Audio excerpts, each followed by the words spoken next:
Okay, I should be live now. Either extreme. I should be live now. 3ziz99 welcome. Give me a sec to change sources. Or scenes. Alright, here we go. Wait, which one is this one? Okay. Gotta get my ToF stuff done first. Alright, I need to do raid final trial and everything. Hi Skyroll and welcome. Okay.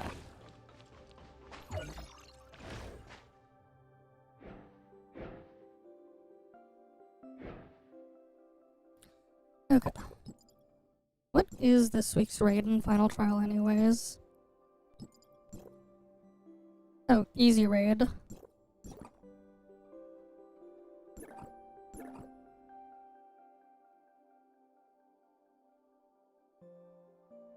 Let's see if we can get people for raid and final trial. Alright, I'm gonna get my dailies done.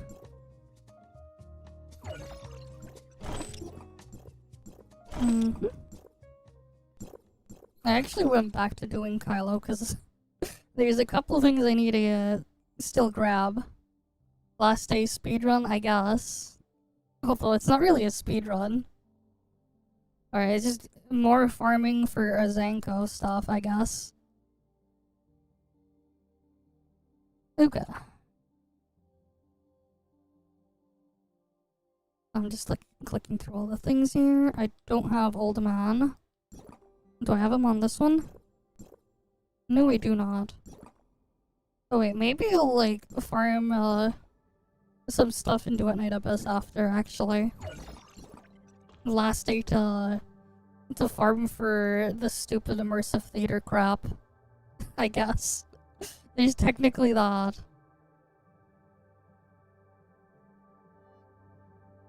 Damn, is the game just so dead?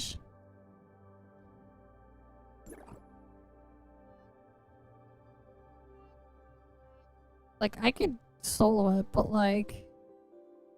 yeah. It's so slow. Like, it just takes so long to solo it.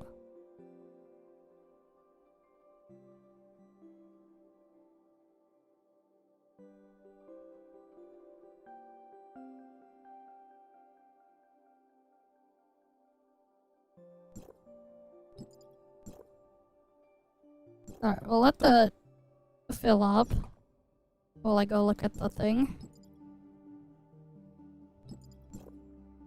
ToFLive, Fleet Guard. Okay, this is gonna be at least not too crazy to do, at least on my main. God damn it, my ult has like the worst shit, man. I have to kill Northfall, I have to do the freaking chainsaw berserkers and shit there. I have to like go to different places. That's annoying. They're not all grouped up.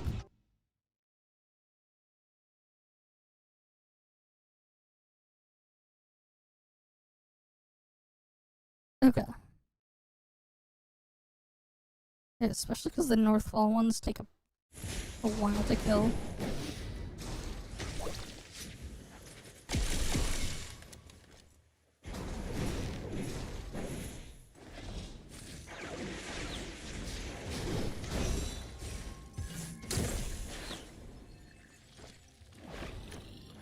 Okay.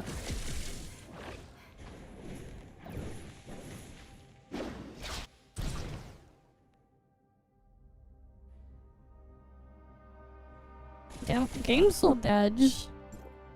I should have done this shit a little bit earlier. Because that's when the game is less dead. Okay.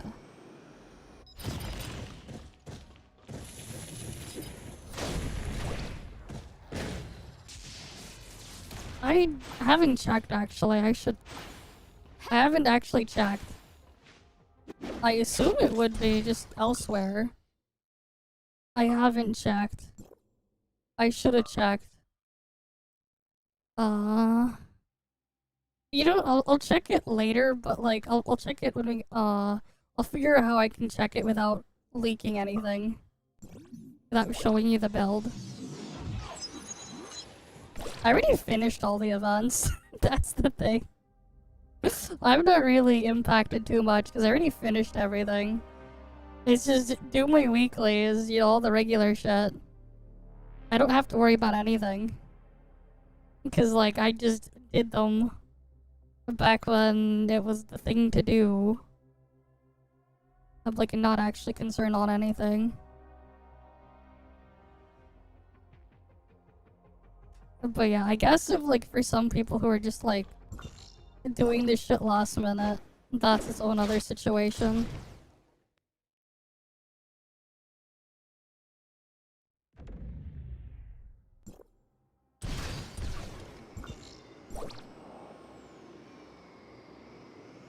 Come on.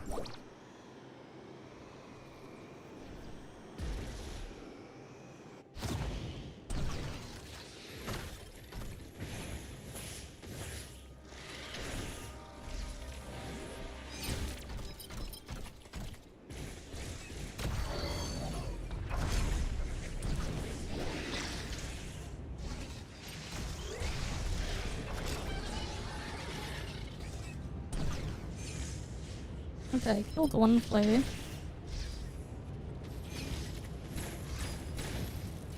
Alright.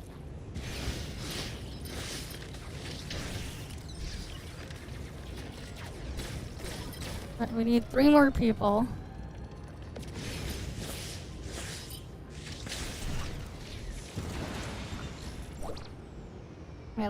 I can solo it, but like... Your battle pass is bugged, it's not resetting. That is... weird.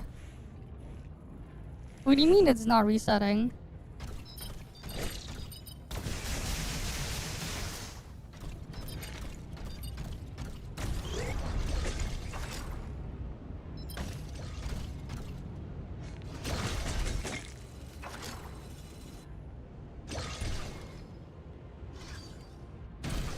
Maybe one of these days I'll actually look at the freaking Planet Noah crap here. I've still yet to, like, actually touch the stuff. That is... Oh yeah, because it doesn't reset until the next patch drops. That's why. You have to wait for tomorrow for the new battle pass.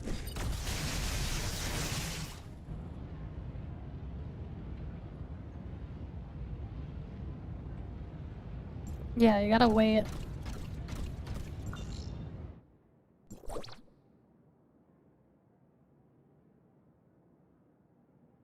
Like, that's just normal.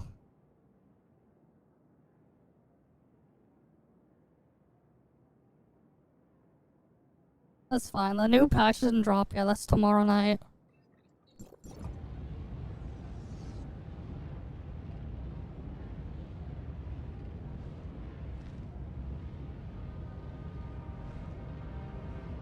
Alright, we'll just give room for one more.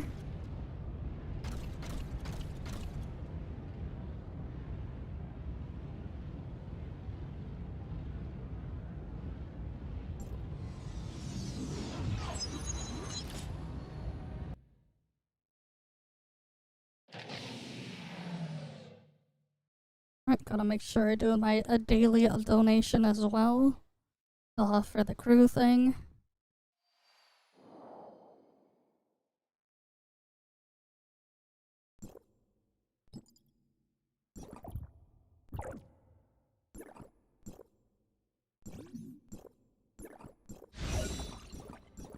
Alright, we got everyone. Time to do raid and final trial. Mm-hmm.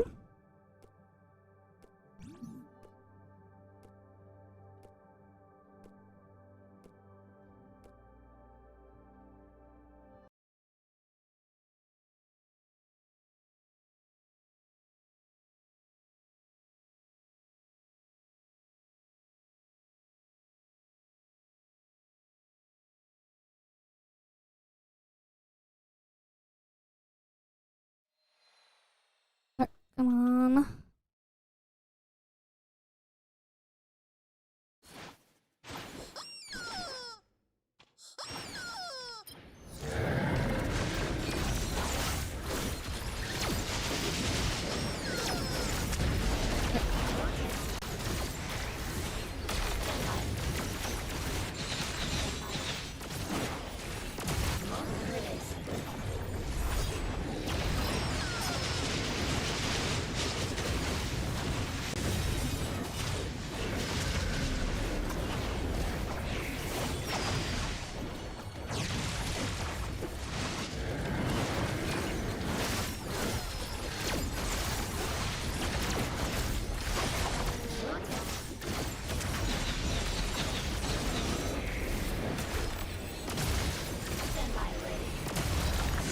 Alright, it's dead. That was easy.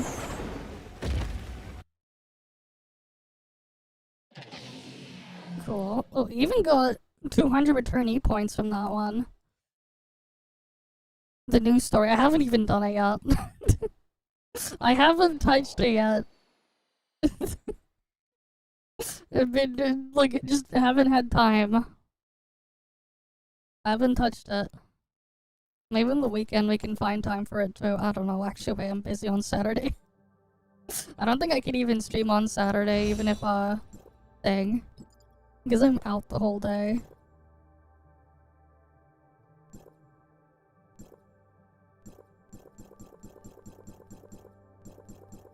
Alright, come on. I mean, we got time anyways. I'll get it done eventually.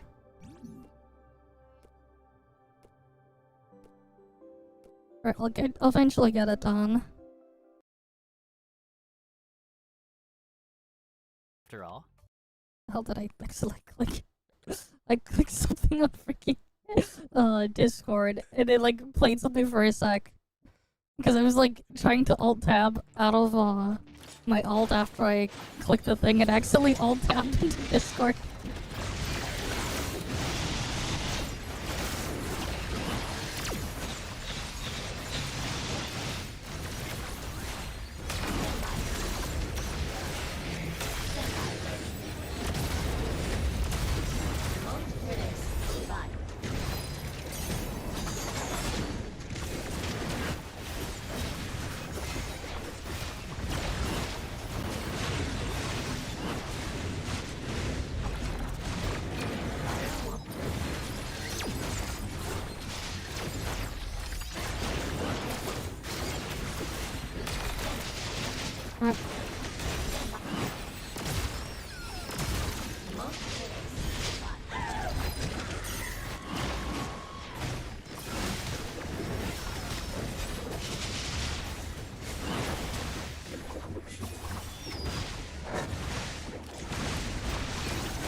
Gotta kill Rudolph.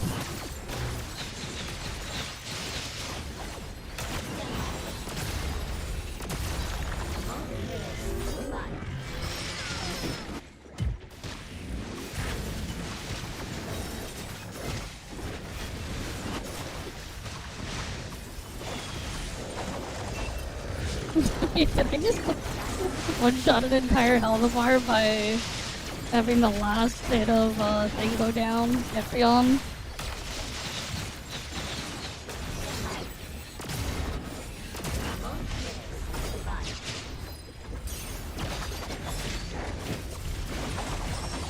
Alright, that's dead. Easy. Alright, nice and easy. Cool.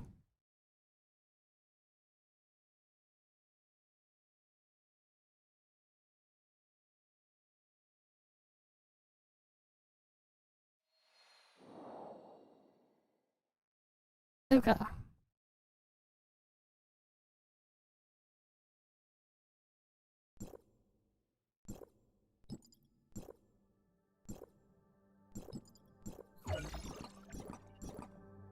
Alright, got that done.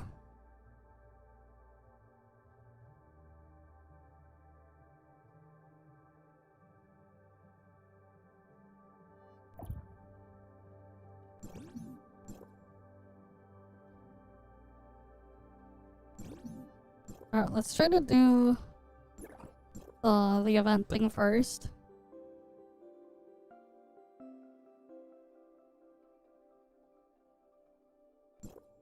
Oh, shit, my ult got in, but I didn't get it. Ugh.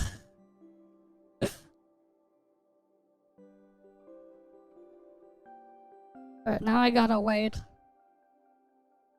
for the stupid thing to, like, pop. I merged the cable already of I showed a Monger protagonist. You're welcome.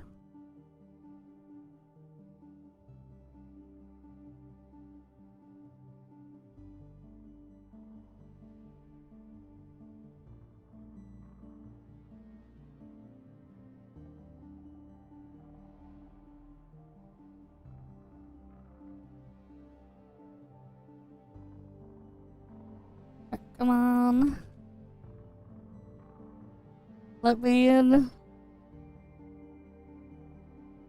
I just need to get my daily 1500 points. It's better like I like slowly do it sooner than wait till last minute. That way at least people are doing it now. Because otherwise the game is so dead.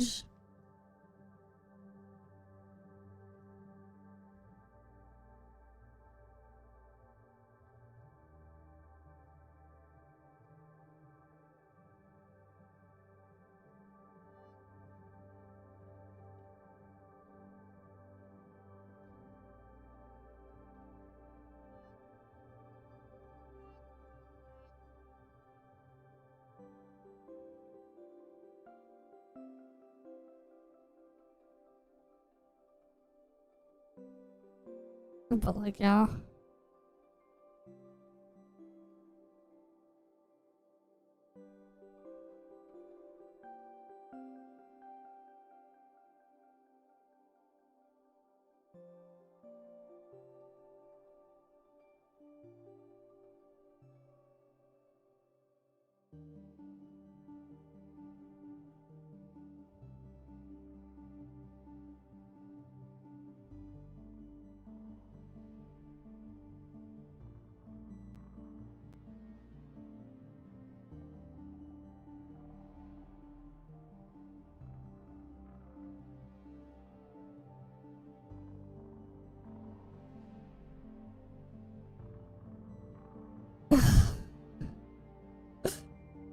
Like, it's taking forever. Like, it loads and I can't even, like, get in with both of my accounts.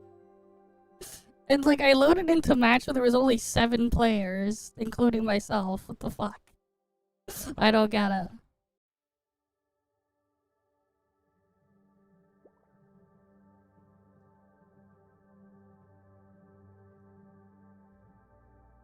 Alright. Just gotta do a couple of these.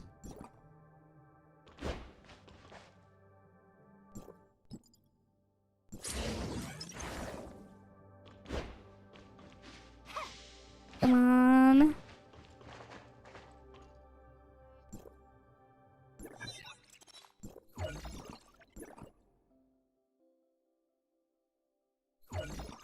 Oh, I had a freaking supply pod.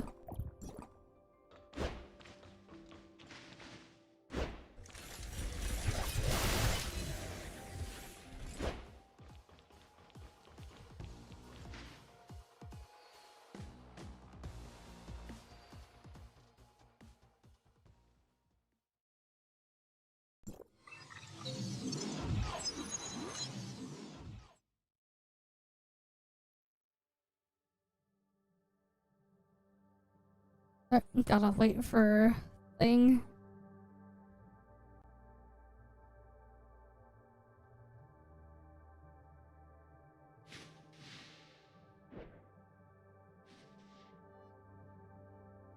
Because the freaking queue is not popping.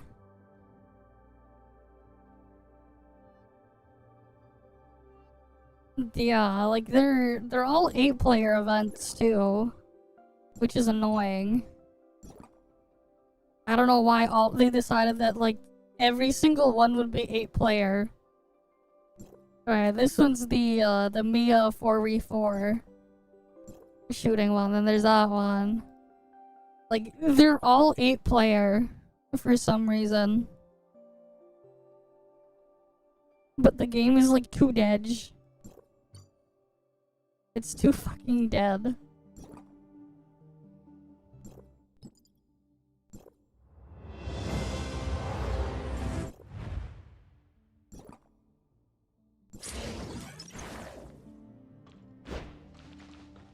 Like, it's just way too dead to get enough people to do the thing.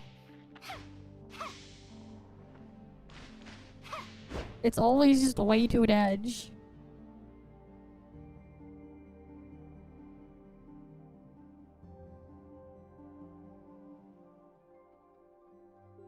Yeah.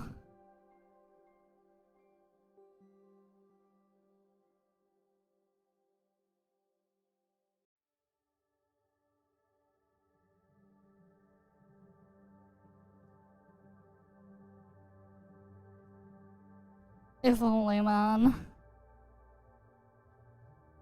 But like, nope. They made everything 8-player.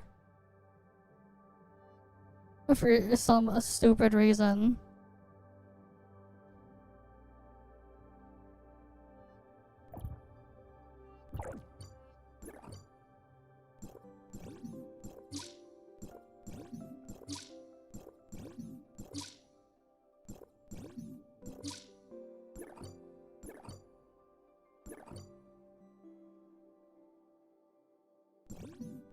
I'll grab that.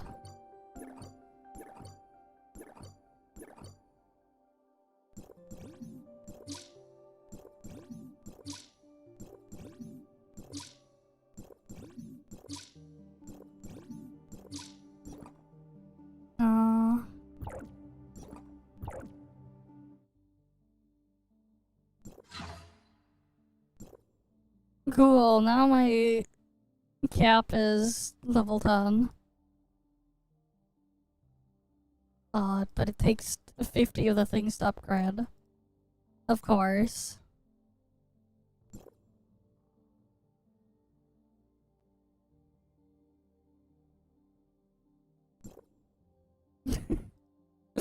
Great, and then like the thing slowly goes up again.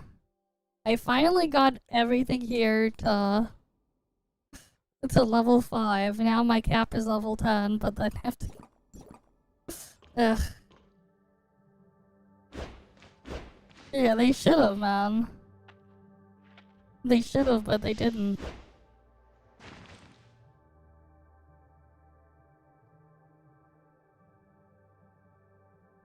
It's so stupid.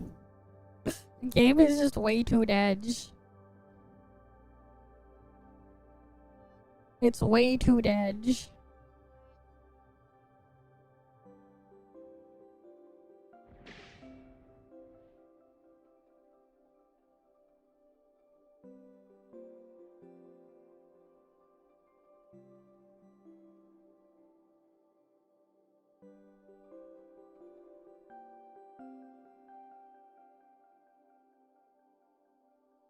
It's just way too dead.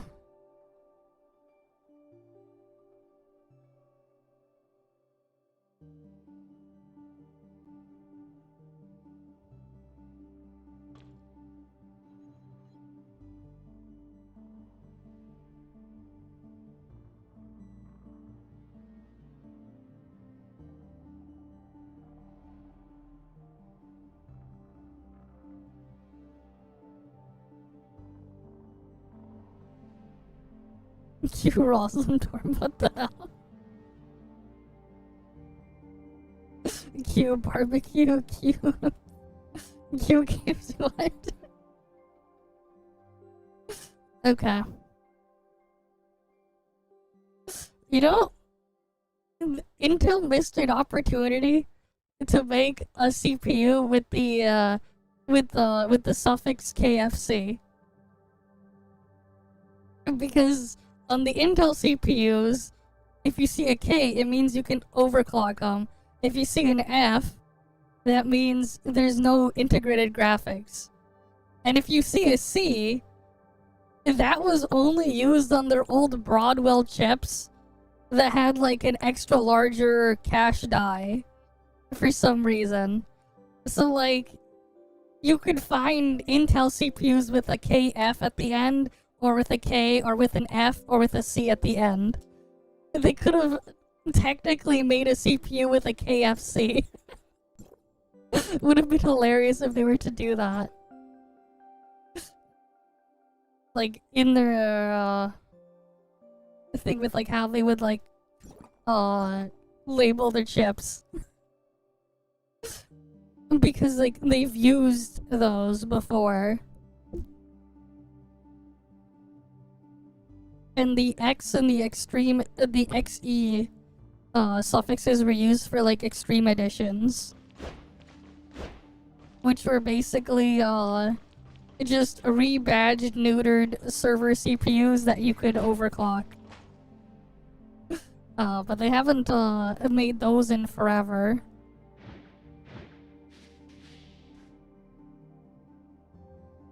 They haven't like made any chips like those in like forever. There's also like the W for a prefix for like workstation and other stuff too, but like yeah.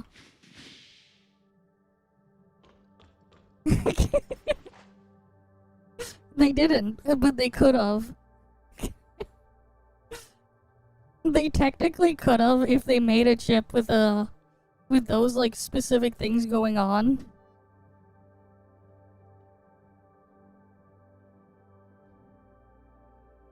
But yeah, would have been hilarious if they did do it.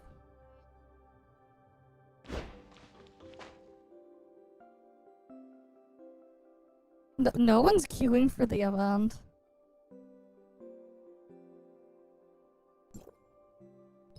You know, here, let's AFK break from Destiny.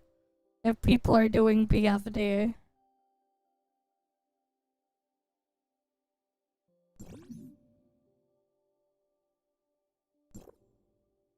Let's see if we can get into one match.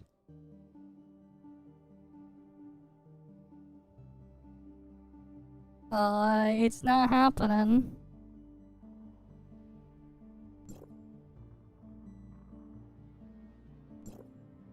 Yeah, screw it.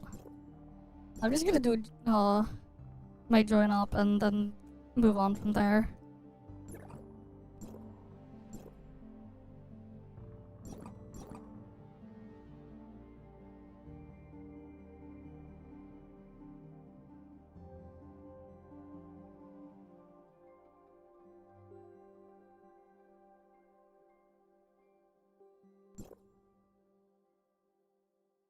Oh, yeah, you can group. You can queue in a party there.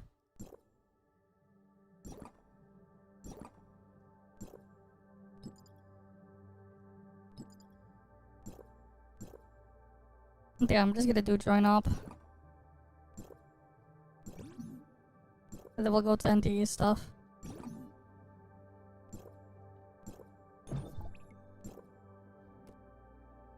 Alright, let's get this done. But like, yeah, in theory, they could have like made a chip like that. The thing KFC. Would have been hilarious if they did.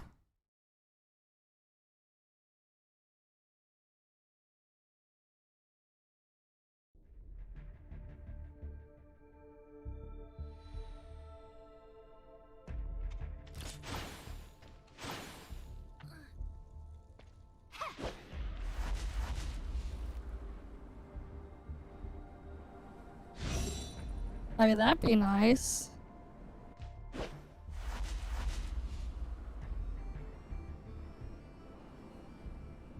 Okay, let's go and land over here. Okay.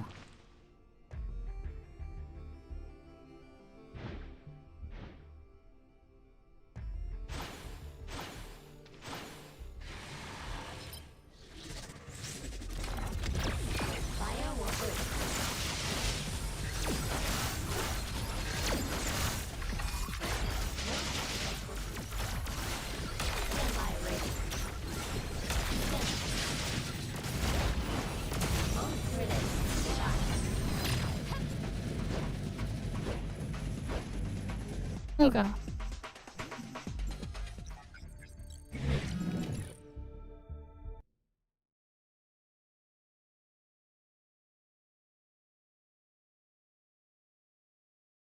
Alright, got that cleared.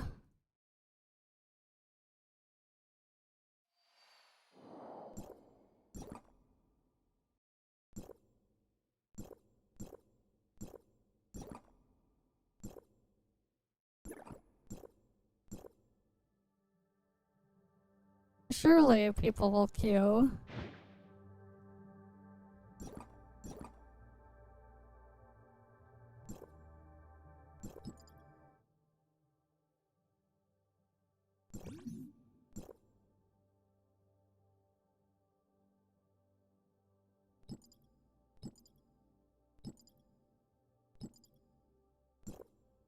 Nope, no one doing event stuff.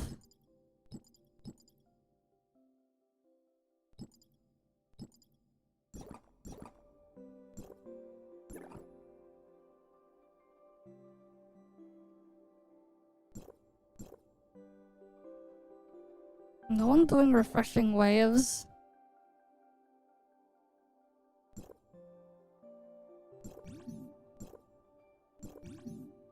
Alright, I'm gonna go loot the world boss.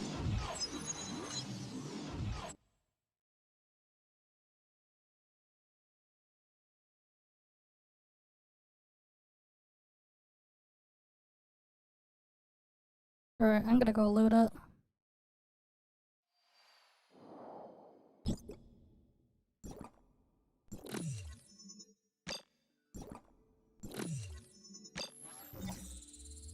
Shit, my ult is not loaded in yet.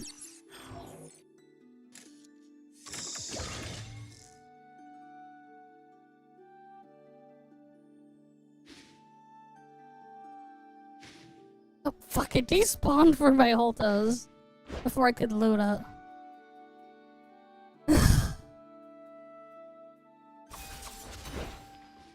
That's annoying, because it's kind of a pain to kill these bosses.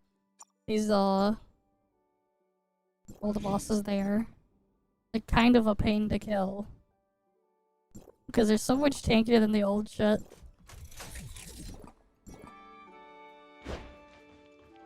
And I don't really feel like dealing with this bullshit to get more stats.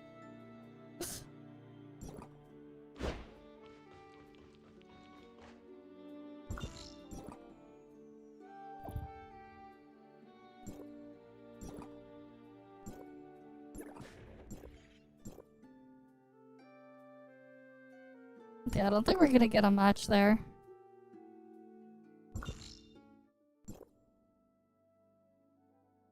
Yeah, they're just way too tanky.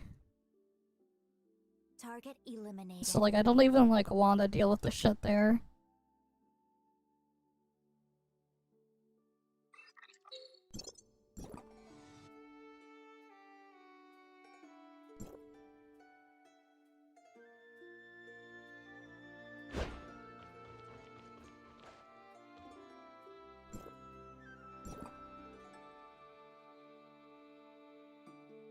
Let me just get my thing warped back. I don't think anyone's doing the thing there.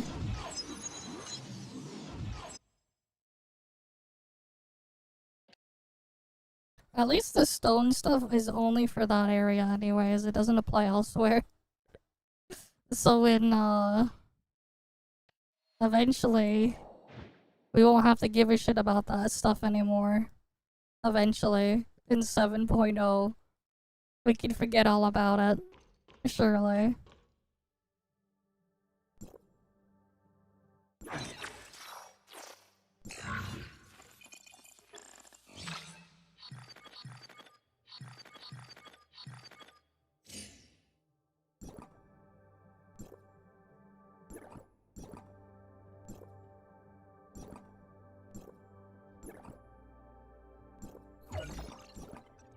Okay.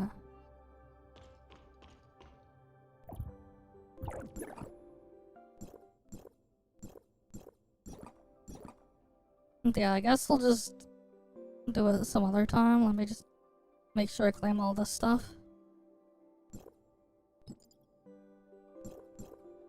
And then it'll just load up NTE.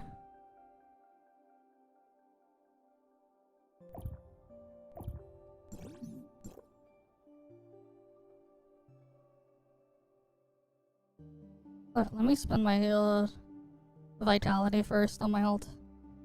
The quick way. Soon, give me a few minutes. I'm just like, I'm gonna check something.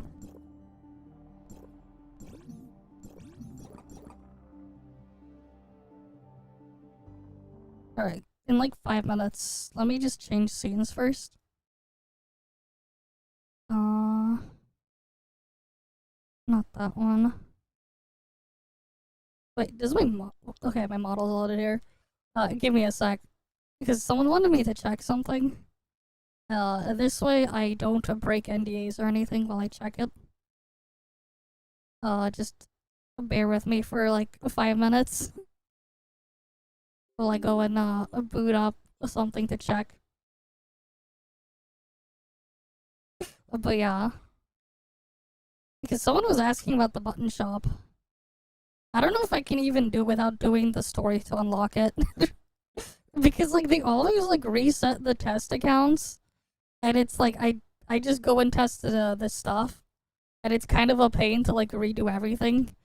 Because some of it isn't, like, properly, like, translated. What do you mean this is a new domain? This is an old scene I haven't used in a while. I haven't used this room in a while. I'm just checking something in NTE on the test build. Because I can't show you guys the stuff on stream for obvious reasons.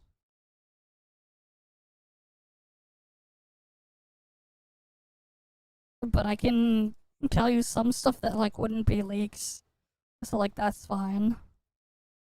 I can like record some parts of it and like hide parts of the UI, and that would technically be safe to show, but yeah. Okay.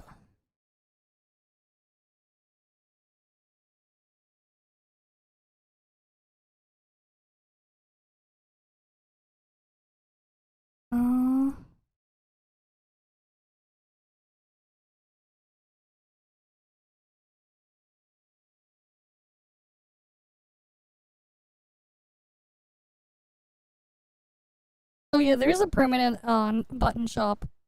The button shop is permanent. They added some new stuff, I think. There's like a separate tab in the event menu to check it. So you can still get to it there.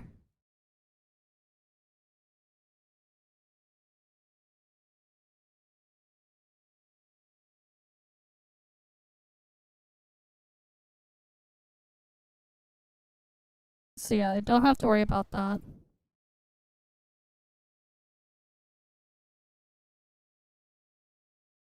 Okay, cool. Let me just close out of that build and then let me open up the actual NT. But yes, the 999 shop, if you haven't cleaned it out fully, most of it is still gonna be there. Most of it. I think some of the stuff is gone, but like all the cosmetics and stuff, that will still be there permanently. Some of like I think some of the currency stuff would be gone. Alright, let me get NTE open. Well, time to go and clean it out. You have a couple hours. It'll still be there. You also have to like actually do the story for it. Before you get to do the new content next patch, is that's what they said in the live stream before. But there'll be a new tab for the stuff. I would basically just get everything except for the cosmetics if you're going to rush it now, and just get the cosmetics later.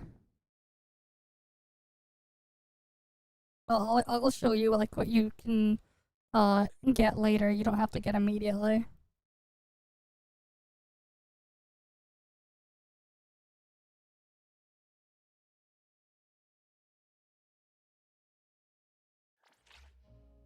I mean, I just told you guys I could look at the freaking test server.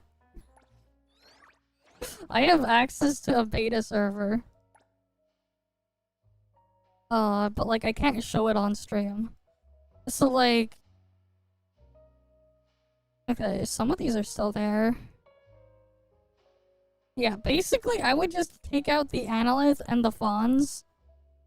These are the only two things you should get before the patch. Because the other stuff is still going to be there. All this other stuff will still be there. I didn't like completely scroll through the UI to see if these were there still. But I do know that all of this stuff here is still there. Basically, what'll happen is, you know the tab here that just shows the permanent stuff? They're basically just gonna move 999 nights over here to this tab. Alright, this is the events that is gonna expire. The other tab, it'll just be over here. For the button shop. So if you haven't finished it, you don't have to worry. You can ignore the cosmetics, just go after the these two. You can get the cosmetics later. if you're gonna like try to rush it now.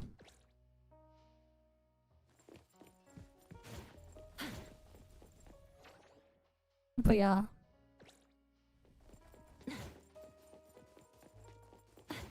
Yeah, no problem.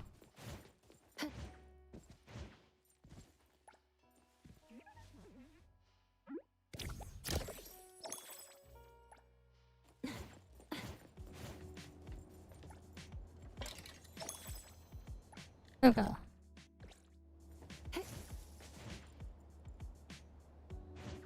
Let's go do our regular routine. The ET Dynamite arrived!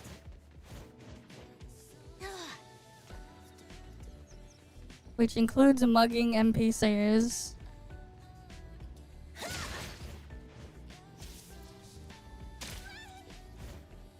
Oh, there's 2 briefcases right here. Nice.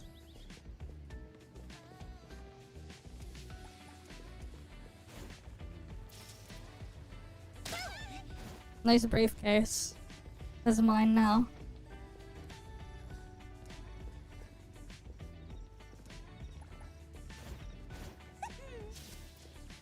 Give me your wallet.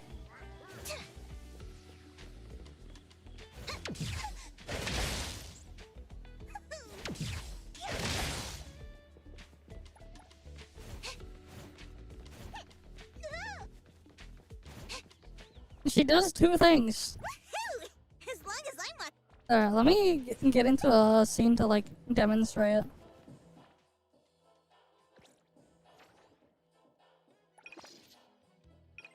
She does 2 things. Here, we'll go to the flower and I'll show you. So I'm going to remove G1 right now, and I'll show you what happens when I trigger Blossom. I think it's better if you see it because it makes it a lot more clear. Like, it makes it really, really clear if you can see it. Because she does something that's very, very significant.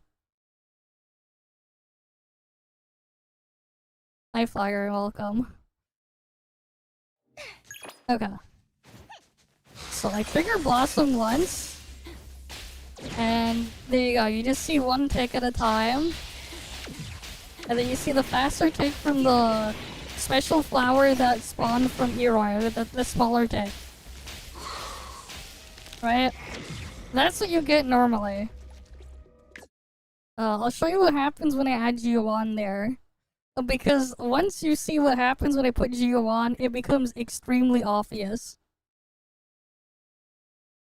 That's not even why you put her in there. You already have grouping with Eroi. That's not why. She does something very massive. Her contribution is pretty massive.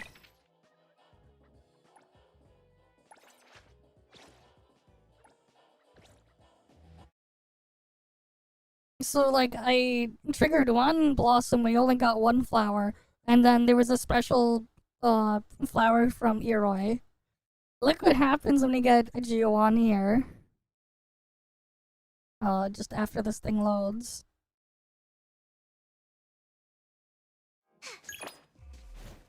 Right. Trust me. Alright, so now we get 2 flowers. And then now there's 2 more from Eroi. Look at all the numbers. And you saw that smaller number too. You see the smaller numbers too, and then the that's not really a dot, but that number ticking down too. So you saw all that. So basically, let me exit out and then I can show you exactly what I'll tell you exactly what she did. But there was a pretty big difference there if you noticed. Just by having her in the party. As long as I'm watching your back. Pleasure working with you. So, this passive right here, instead of spawning 1 flower at a time, you spawn 2. And because you spawn 2, this thing also creates 2 copies instead of 1 copy. 1 copy for each flower. One more thing. Every time you do damage, every time one of the blossom things hits, it does this part right here. It takes you saw that smaller 400 something damage? That's basically based off of this number here, the pack settlement damage ratio, this thing. It'll basically trigger this one time every time it hits, including the smaller hits from Eroi. So you get so many hits. You get like so much free damage. And that's just by having her there. Technically, there's even more if you have like a whaled out one. Because she gives 10% adamant resistance shred if you have A6. Otherwise, you're just basically making her extra damage proc. Just do more damage with her dupes. It's just a bunch more damage there. But yeah, she basically doubles your blossom damage by existing and then does a little bit of extra damage on top. Just by existing. She also changes the limit of how many blossom flowers you can have from 3 to 6. Just by having her there. So her contribution is very significant.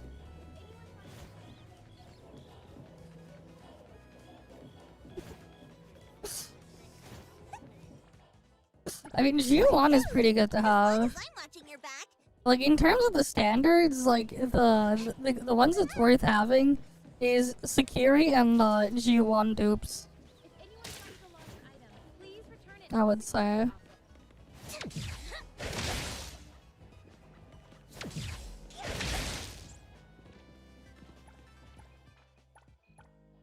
Alright.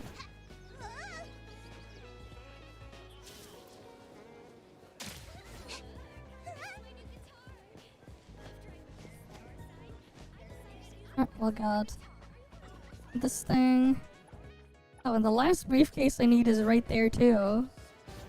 Very nice. I'll be taking your briefcase now. Come on, give me your briefcase.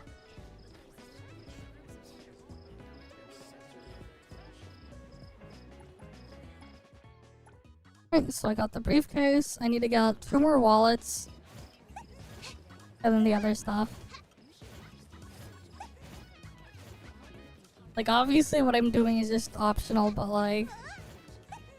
I always need more fawns, so I do every last thing to get me more fawns. Gotta donate to the only fawns.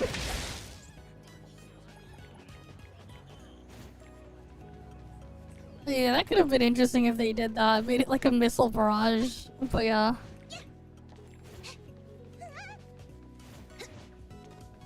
It's similar. It just depends on what you personally prefer to use. Time for the professionals to take over. It's just that, like, for overworld use, this is a lot more practical. This setup is a lot more practical to use just out of like, without anything going on. The damage would be pretty similar.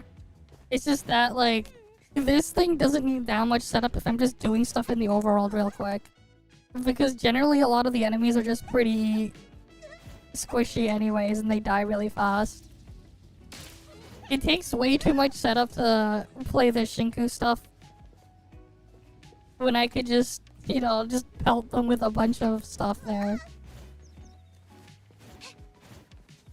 It's more so just for convenience for the overworld.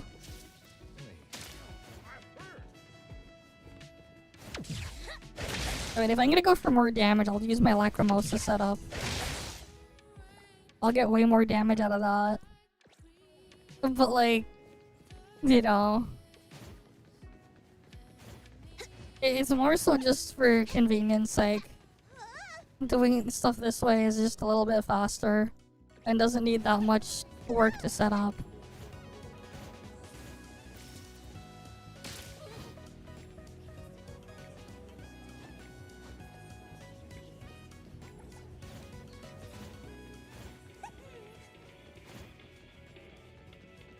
Right, I need the food bags. Wait. Oh no, that was just that kid. I thought there was like an item here on the ground that I could have picked up. For a sec.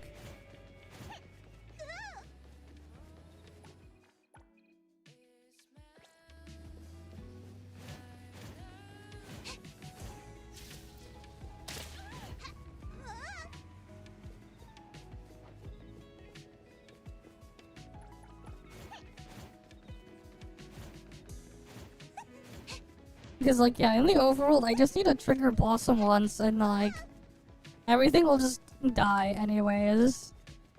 Because I'm just gonna be pelting them with so many hits. I knew. Welcome.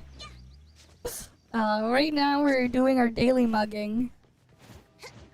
We gotta find someone holding a bag of food. We gotta mug them. We gotta take their food.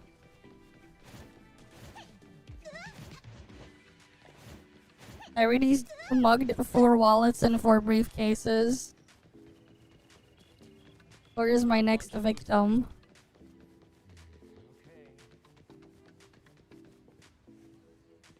I'm using the Shure M7X, or is it the MV7X?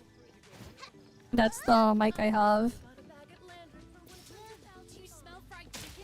It's an XLR mic. Parks and meows. I don't know about that, but whatever. Okay then. Alright, let's give the gifts. What's more precious than the gift? Eroi gifts.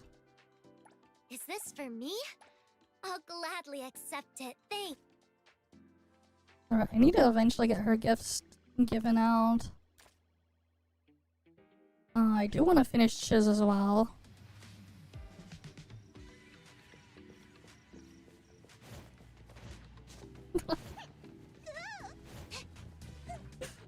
What's next? You gonna put cat ears on me? I haven't played Roblox in like 12 years. I haven't played Roblox in a long time. Yeah, it feels like 12 years. Yeah, I'll probably go after Chiz first.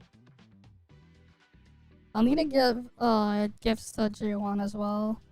But first, I think I'll have the thing at that property.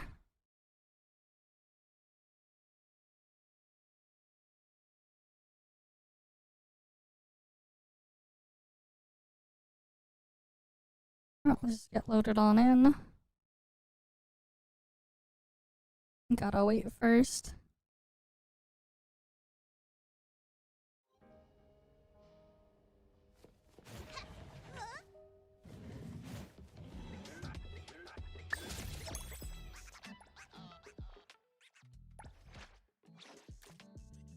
Alright, I'll give these to Chiz. Is this for me? Thank you. You knew me. Just better give than her I random flowers. I do not play Overwatch. We haven't done Eroi petting yet, Me? I'm coming. but we're gonna do that now. Right, we have to do the fishing too. Do we not get a doggo here today? No doggo there. We'll go look elsewhere.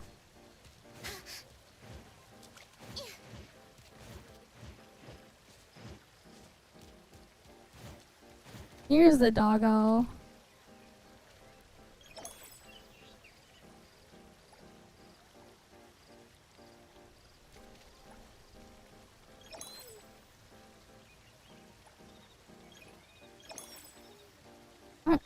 Get a little bit more Corotas. If that's on you, it depends on what you value. Right. They're like Like, her getting, like, A1 for, like, the instant break can be nice. And just keep in mind that, like, the break increase multiplier that you see there is additive to a break intensity, not multiplicative. Actually, I think I do have a demo video I can, like, show you on how it works. That I tested for. Let me see if I can find it.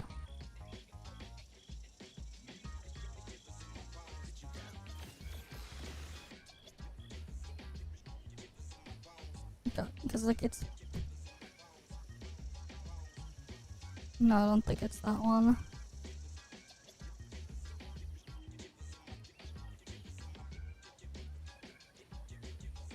I should have labeled the video.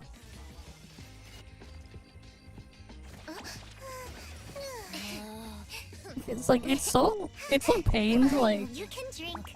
set it up properly for demonstration purposes. I don't have it. No, I play other stuff. Though I haven't played much of other stuff on stream lately outside of Pal World.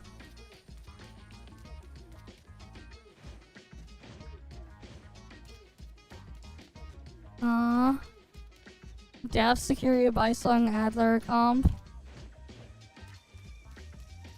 You would replace Bysung for, you would put her in place of Bysung, thing. What's her face? Zenko. If you want to go for, like, more break damage, you would do that. Technically speaking... but... what the hell is going on? There are, like, multiple different setups you can do. Right, obviously, basically... Need me to step in. Pretend Vittori's not here. The highest damage setup would basically be... instead of Vittori here, you would have Zenko. You can have either Lacrimosa or, Zenko as main DPS. Technically, Lacrimosa's main DPS would be slightly stronger, and you would be better off building Zenko for full cycle intensity. If you have the, her A5, you can get the instant break too, and build into that. I say, you're saving your stuff for Linko and Blackbird, fair enough. I don't know when it's coming. Lacrimosa rerun. I don't know. We're getting, what, Nanoli and Hattori next patch? I think they're just gonna, like, slowly go in order or something. So, maybe the patch afterwards? I have no idea.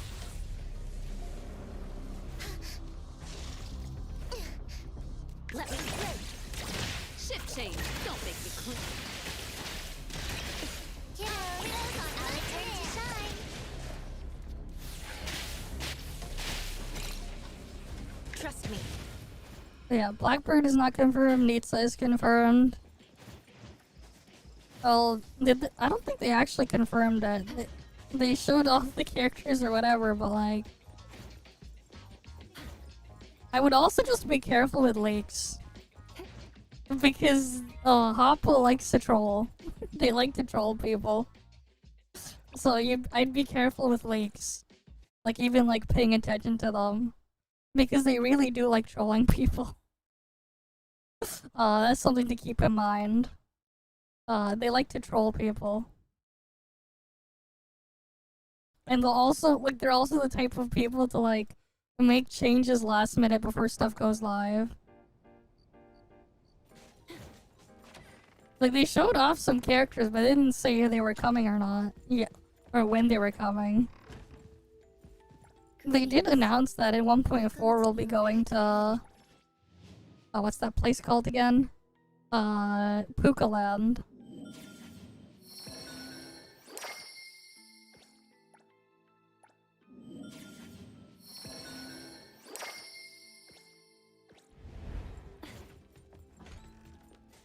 Okay. Gotta get the daily here.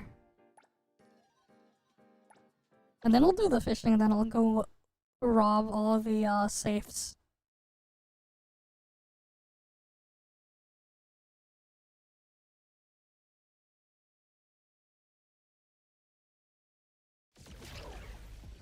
Yeah, like, again, like, the leaks just don't mean shit, man. They kinda just do whatever.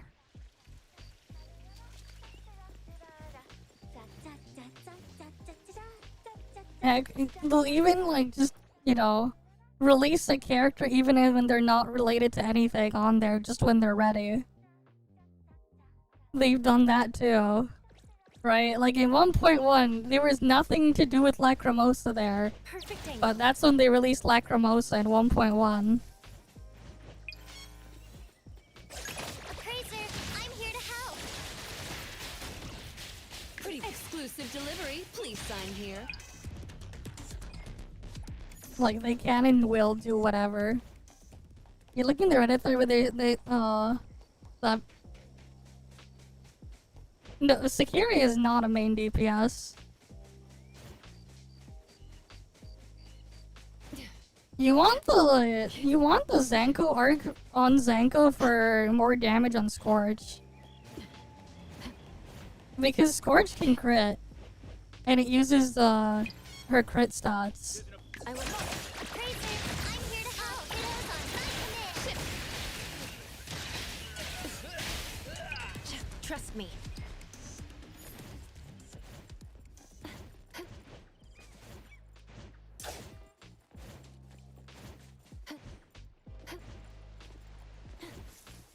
Okay.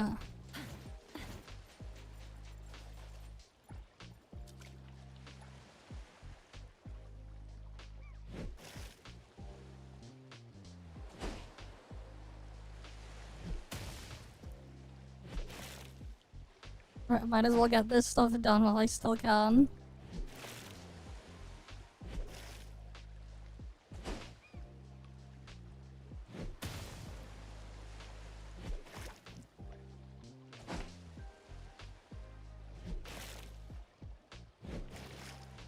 Right, it's easy. Like, this stuff is easy, what's it called?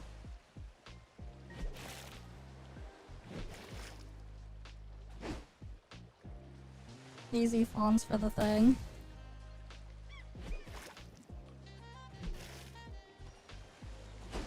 Yeah, nice to have a saving dice rolls, yeah.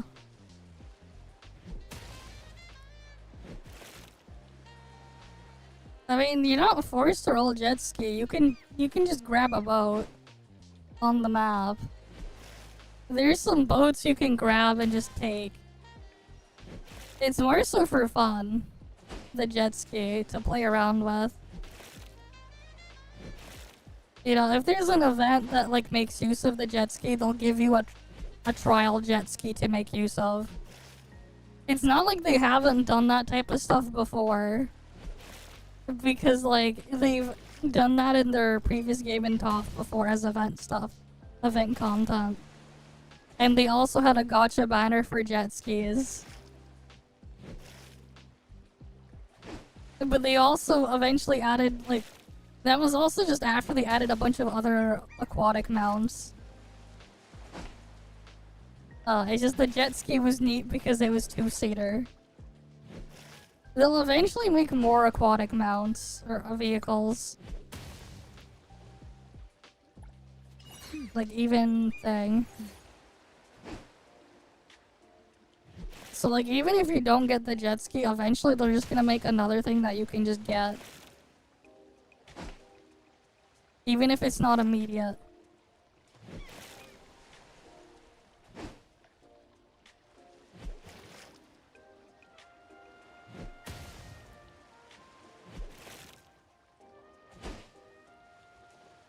And it's not like there's, outside of the just messing around, there's not really anything in the water anyways to go after right now. It's more so for fun.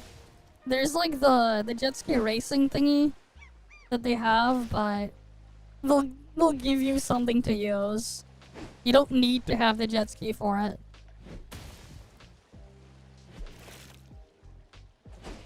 What is nice that as at least if they were gonna do a costume with the skin gacha thing, they at least put like most of the skins there. So you can get them all at the same time. There's a Takano music too.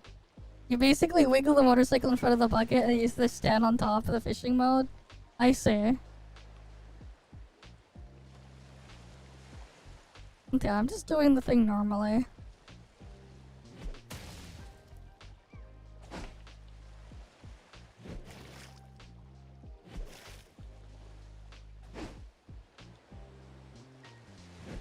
No, I do not. I generally don't bother with most of these gacha games because I would just rather play like an actual just game for my PC or consoles.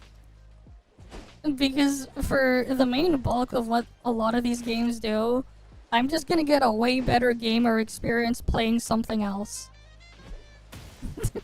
And I would just rather play something else instead.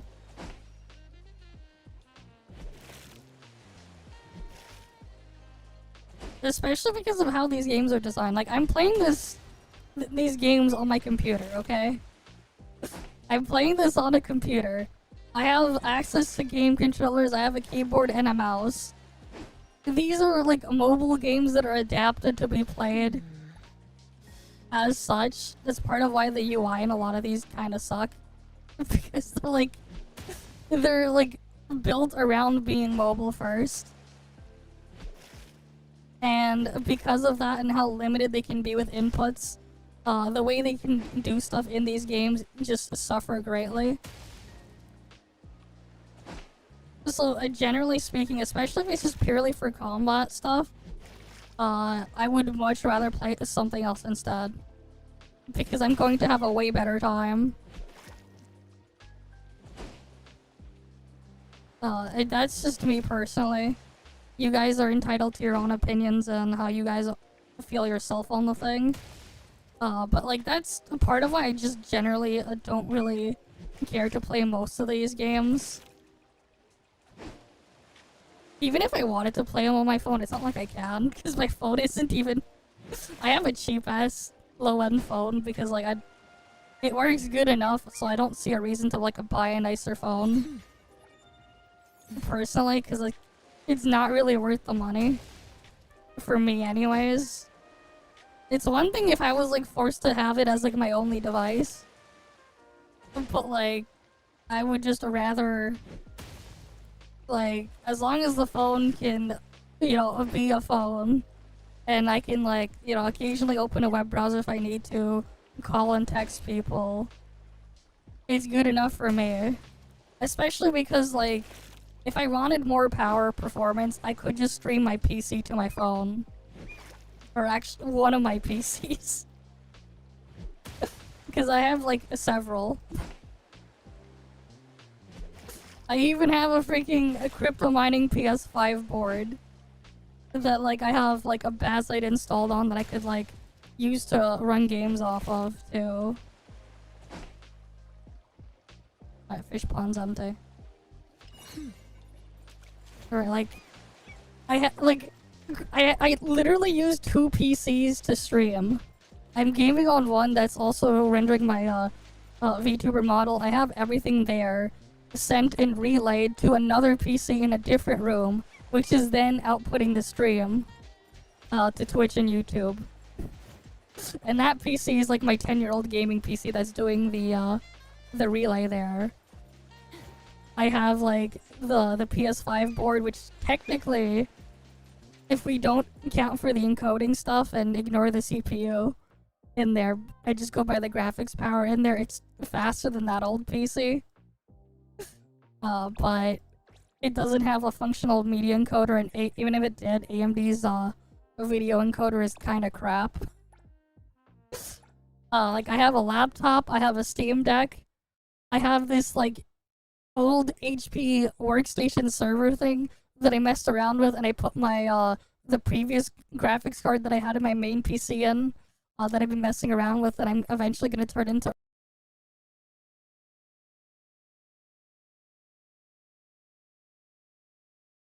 remote. Like on that PC, or one of my PCs, I just play it remotely. Yeah, I unlocked the 2 CPU cores on it. The game crashed. Actually, no, it was the thing I had I forgot I still had BlueStacks running. I was like AFK farming something into it at abyss, and the BlueStacks crashed, which caused other shit to happen. Which caused NTE to crash.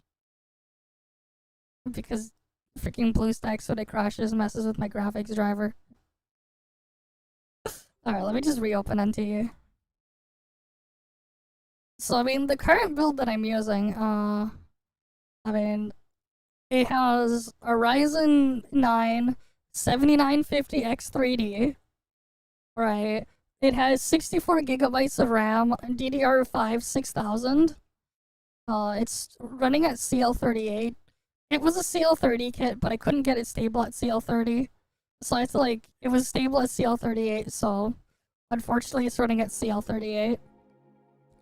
And then the graphics card's an RTX 5070. That's the main thing I'm gaming on right now.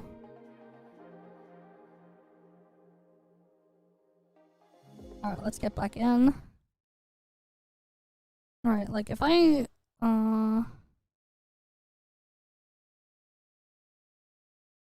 but yeah. I have multiple machines, no TI. But things are a mess. I couldn't even like find one in stock when I went and bought this GPU. Originally, I was gonna wait for the super variants because those were rumored. And then like but then like shit happened and I just ran out and bought this GPU and upgraded.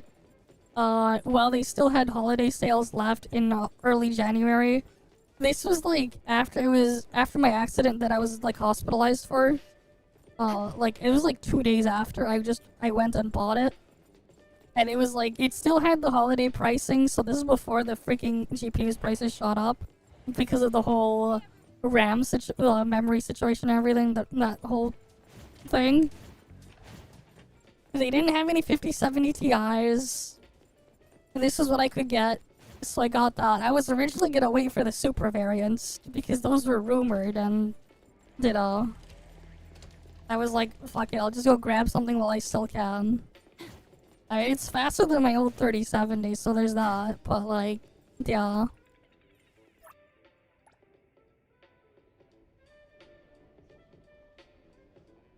Alright, let's go give it touches.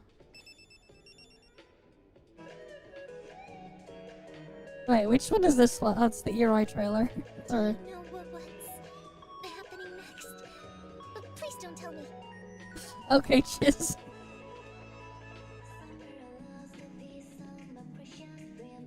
But yeah.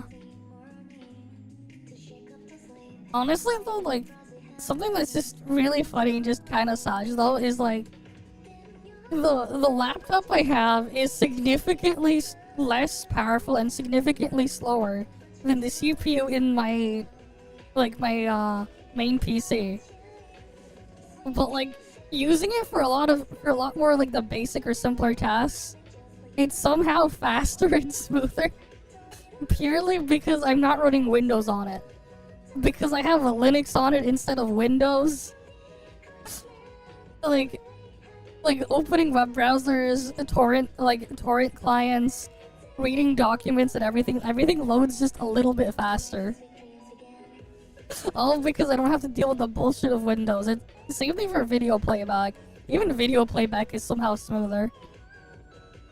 Because again, Windows is just a piece of crap.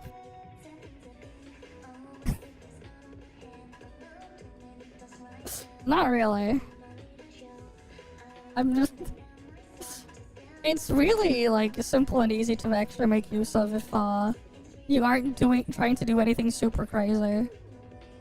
And, like, even then, like, you could just freaking look it up how to do X or Y thing, and, like, you can pretty much get it figured out and, like, for a lot of simpler stuff pretty easily. Eventually, though, I do want to, like, fully switch all my stuff over to Linux. Because just Windows just sucks. I like that scene a lot. Yeah, she likes that scene, okay.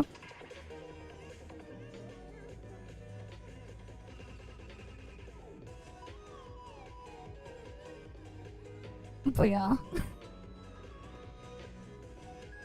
It is cool that they have like this thing in here, like they just play these various trailers or whatever.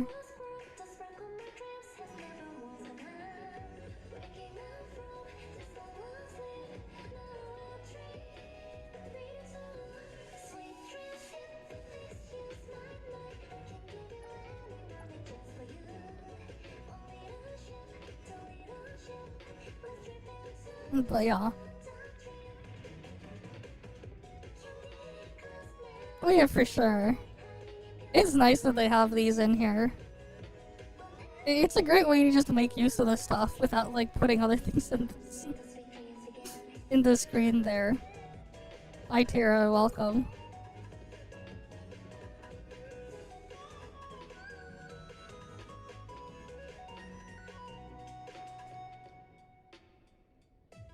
That's it? I want to watch another one. Alright, and then we get plus 200 there. Alright, we can go do the thing there now, right? And then I have to do the regular weekly robbing of all the safes.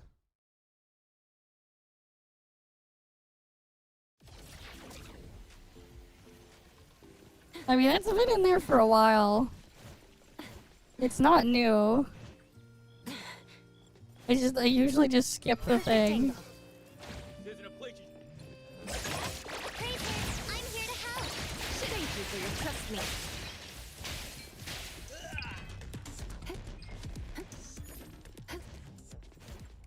Honestly, it's a lot of things just work better on Linux as a whole, just because there are certain things that you can do with it that just makes it so much easier to work with and deal with than Windows. But also just Windows is just so unstable. It's so much of a mess these days. But like the idea of just containerize everything is just always just a good idea when you can do it, containerizing everything. Because if something gets messed up, at least it's isolated to just the container. But it's also just better for security reasons as well. To like have everything in separate containers.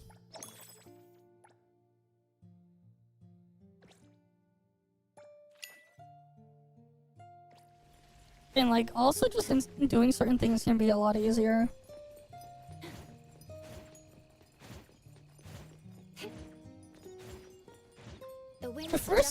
Trying to set up certain things is kind of funny. Because some things are so much easier to set up on Linux than it is on Windows.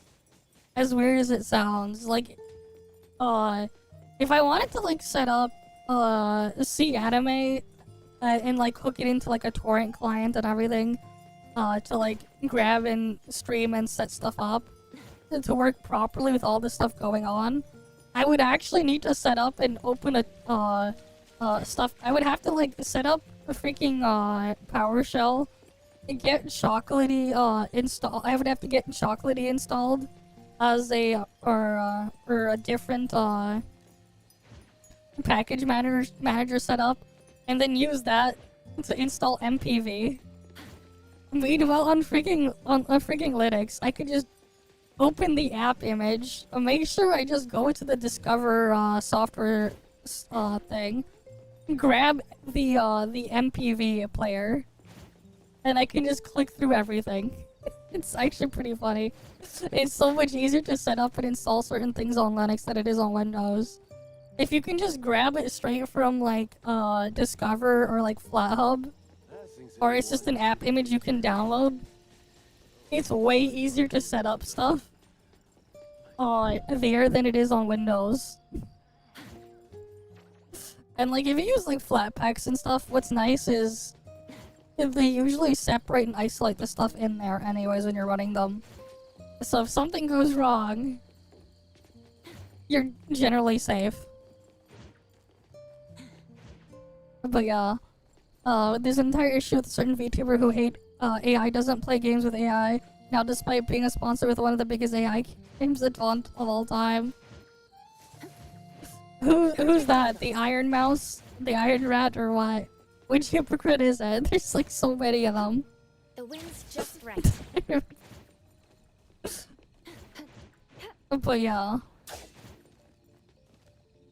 Frankly speaking too, if you were to play any of these games with anti-cheat and stuff like that, technically speaking, playing on Linux is the safest way to play these games. From your own personal security standpoint, because running stuff with Proton, you're also containerizing the entire game environment. And if something was to happen, like with Duet Night Abyss earlier this year, where someone was able to hijack some of the stuff and install malware on some people's machines through an update, if you were playing through playing the thing on Linux, you would have been completely immune. My turn already? I look small. Pretty lively here. And even if it was to somehow execute whatever it was trying to do, it wouldn't see anything but whatever is just the game files that it can see in the folder stuff there. But yeah, I figured it could be, but it's still a ways off. The big hurdle is just getting in front of people first. Because, like, here's the thing, most people that are, like, the average person using these, using computers and stuff like that, what they know and what they see exists is what they can go into, like, their Walmart, their Best Buy, or whatever, and pick up their Costco or whatever, and pick up off the shelf and take home. You're not really going to be seeing Linux machines being sold that way. At least at a high enough volume. Like, the highest volume selling, like, a Linux computer that isn't some, like, workstation or server being sold to, like, to enterprise clients is the fucking Steam Deck, or, like, the Steam machine. Because, like, yes, you can find, like, a Dell or an HP or whatever with Linux as an option that's pre-installed.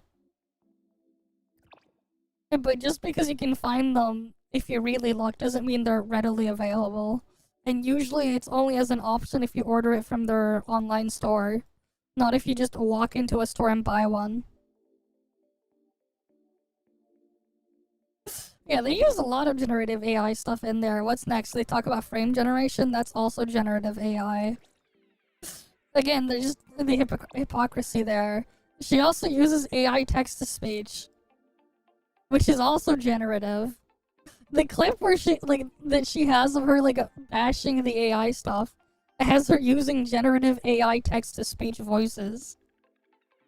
It's like, bruh, the same clip, too, just proves that she's a massive hypocrite. It's ridiculous, but, like, yeah.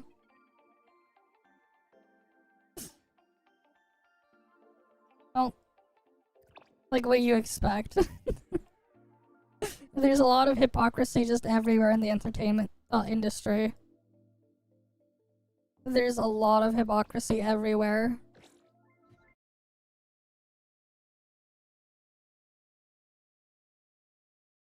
My problem with AI is just the fucking data centers and stuff. I don't mind AI if it's like, you run your stuff locally. I'm cool with like a local running AI stuff. If you want to like spin up an AI model on like your graphics card at home, go right ahead. But if like paying for Grok, ChatGPT, Claude, and so on, fuck that. They're the problem. Like, if you want to go and run the freaking AI model on your own computer, go right ahead. Just do it natively.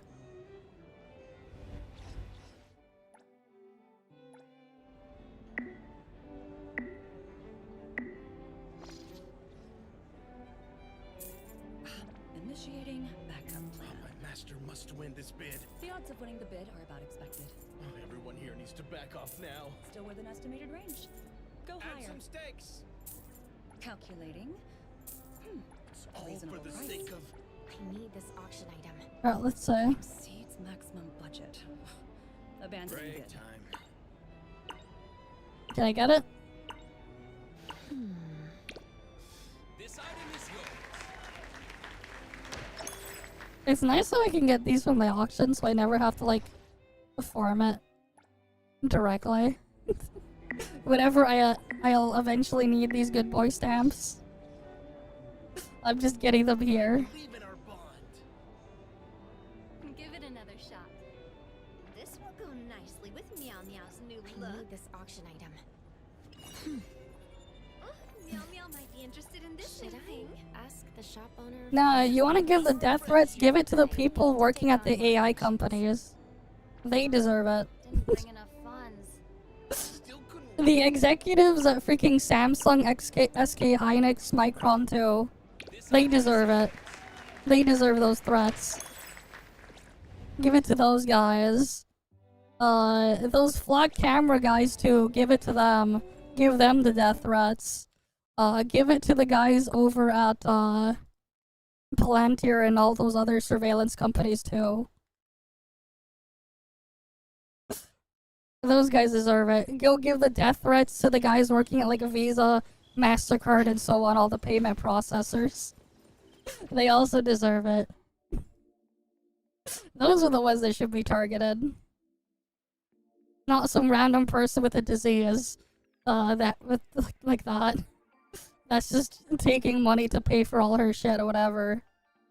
I can only imagine how much her expenses are just to cover for her. All the stuff she needs to deal with to stay alive. And everything else. But like, yeah. Okay.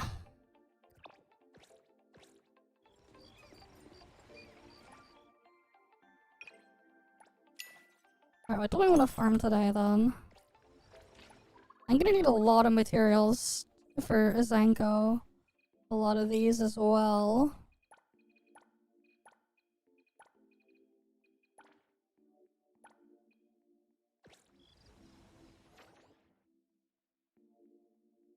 So I guess we're just gonna farm the rabbit hole stuff. Not the rabbit hole, this thing. Previous era was information era, now data, now it's AI era. Everything's a fucking mess, man. And then you have all these freaking governments trying to spy and stalk you as well. And use the AI tools as well to freaking just have an easier time to do that too. They want to price you out of being able to buy and own stuff as well.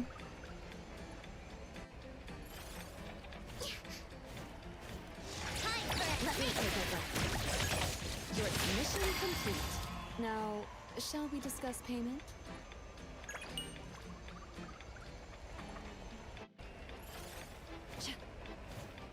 Alright. I'll deliver this. I will see through the Tracer, items on support burn will have to be nullified. Sorry. Alright, I got some more of these. I don't think I have enough of those guides or whatever.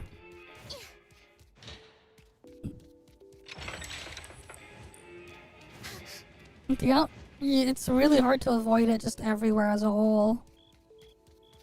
And it's actually quite dangerous for certain things as well, because there's so much just garbage in the AI stuff out there. That can be very misleading as well. And also just a lot of the AI stuff, they like to gaslight you into thinking something's great or everything is fine, even though it's not fine. That's the other thing that AI is really good at. It's one of the best gaslighters.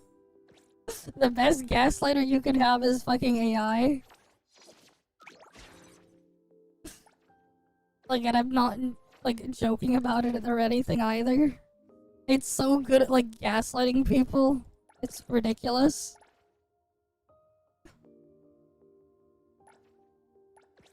Like, you could ask like a various different AI models or agents or for all sorts of things, and eventually it'll get to the point where it just starts gaslighting you over like literally everything to make you think everything will work out or it's fine, even though it's not going to.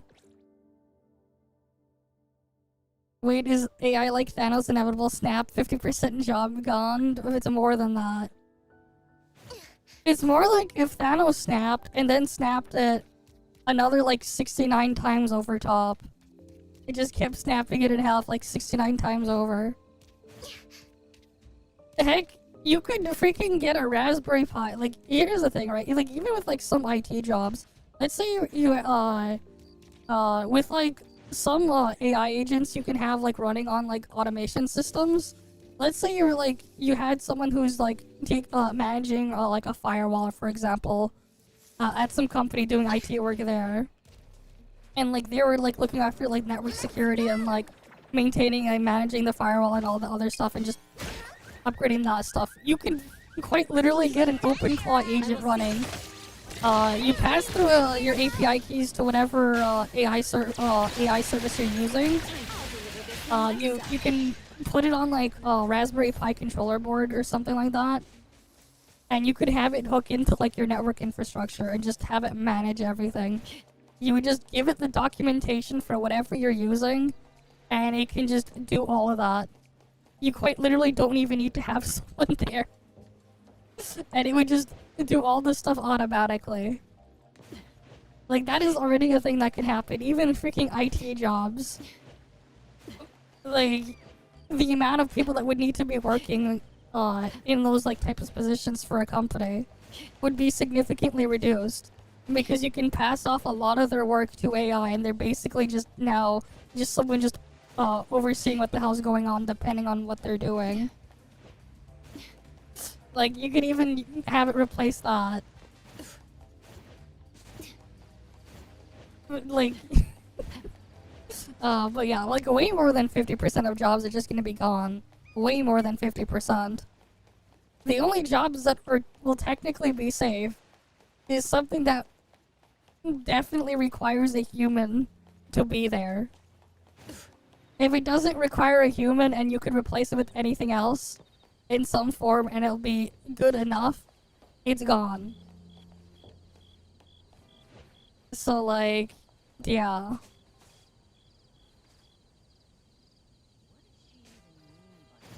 And then even then, eventually they'll try to figure out a way around that too. Yeah. I mean, you can literally just have it do all sorts of things. Like, that's the other thing too, like, if you use AI at this point, it makes, like, using Linux a lot easier too if you're trying to do certain specific things, because you can quite literally just ask an AI agent, like, whatever you're using, how do I do X or Y thing, and just follow the instructions. Like, it'll give you, like, a list of things to just copy-paste as terminal commands, and you could technically copy and paste the things. And usually, it'll work fine enough. Like, people are using it for coding and stuff like that, too. And, like, at this point, like, programmers that are, like, using AI, they're basically just telling it what to do, and then they're just looking over what the freaking output is and just making sure it's fine. Rather than, like, actually doing the work, they're basically just correcting any mistakes instead. I mean, everything's gonna get impacted by AI. The only thing that will take a bit longer is, like, if you're, like, dealing with, like, if you're, like, I guess the health industry, specifically, like, the healthcare industry, specifically for, like, doctors, nurses, and the like, anything related to that is going to be safe for a lot longer. But, like, you know, eventually they'll get replaced too, where they can, you know, put the AI in some sort of robot or whatever, and have it control that good enough. They'll get replaced too. But, like, if it doesn't need something physical there, it's going to have an easier time replacing it sooner.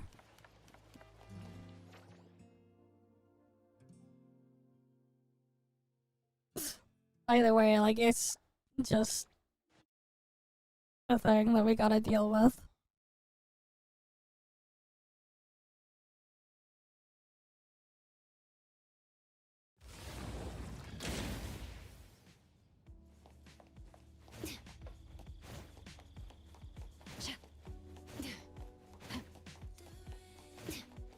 Alright, let's get this done. All these orders. When will the store's overloaded with orders and we're short?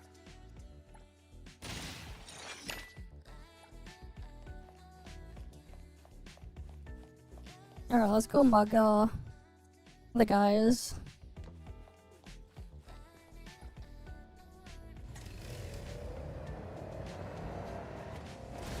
Oh wait, we have a thing here.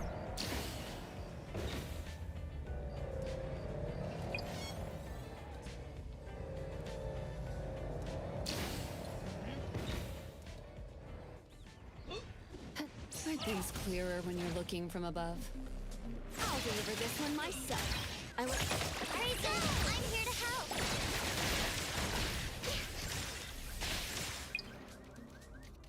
Alright, they're done. Oh, that's We need because of it. Hathor. Clarity. Obsession. Disillusion. You max out her life scale. Once a day, you can do one delivery instantly.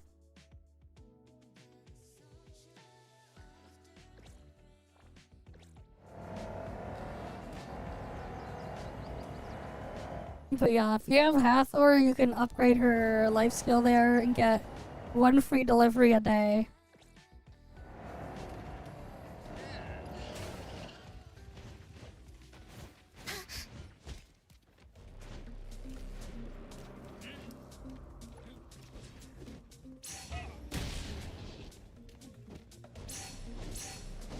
Alright, time for daily mugging. Or, I'm not daily mugging. Weekly robbing of the safes. Yeah, the one without stamina is the mailbox thing.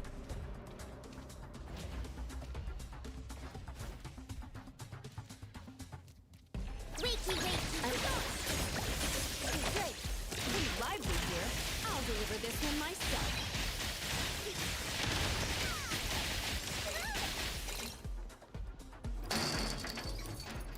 Alright, now I'm gonna get my fawns.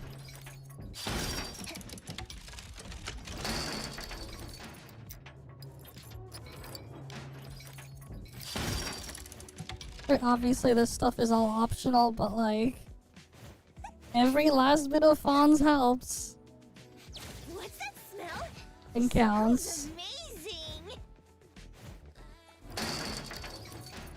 So I go and take them.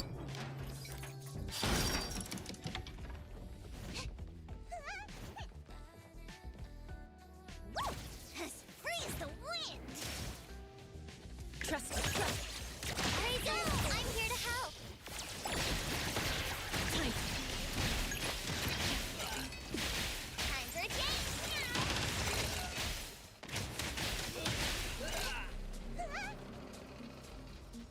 Yeah, the only fawns. Let me take over. I'm here to help. I will see through the nexus.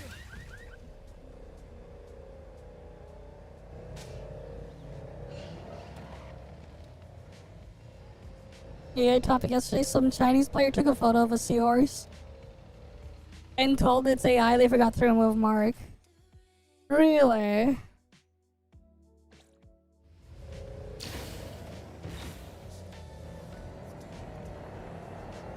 Can you even fish up a seahorse? Where'd they even find the seahorse? I don't even think you can like fish up a seahorse.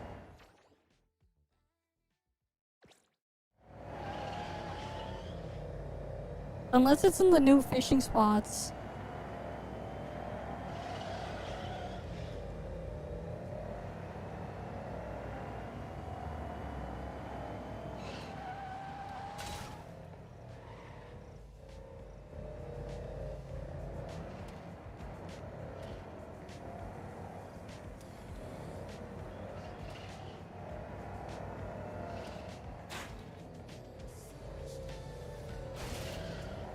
Okay. Here we go. Here.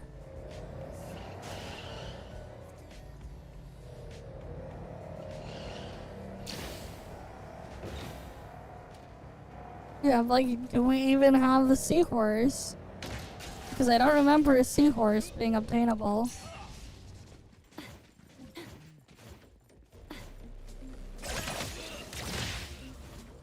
Fraser, I'm here to help.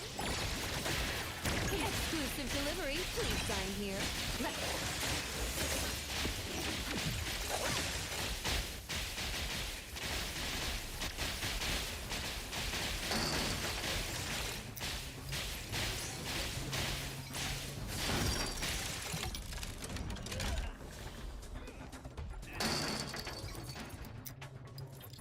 Let me loot this one. Alright, that's 2 of them.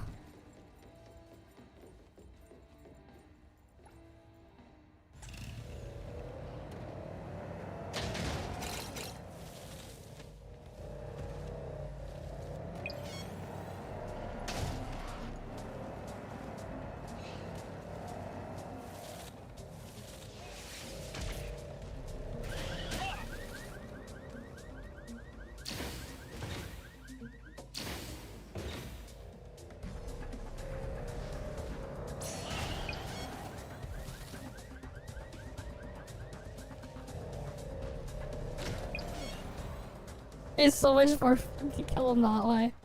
Not the most effective or the most efficient way to kill him. But it's way more fun to run them over.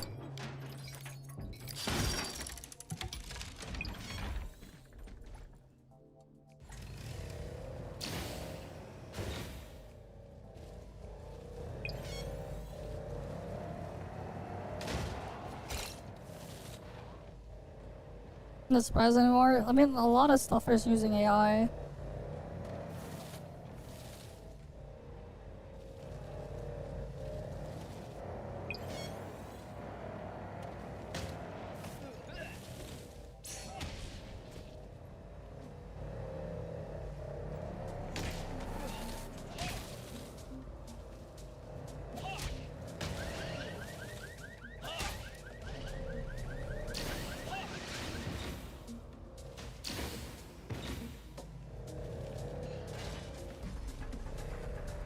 I gotta run the guy over.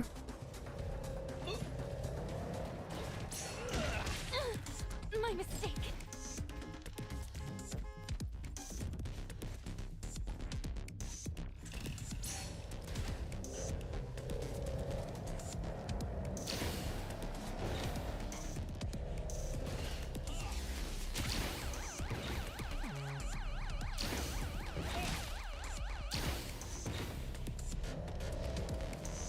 This thing is so hard to like freaking turn.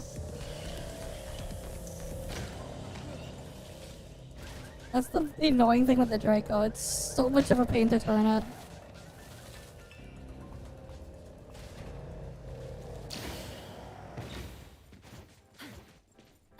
Appraiser, I'm here to help.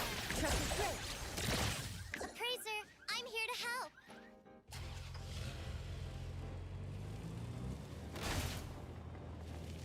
Alright, time to return the car.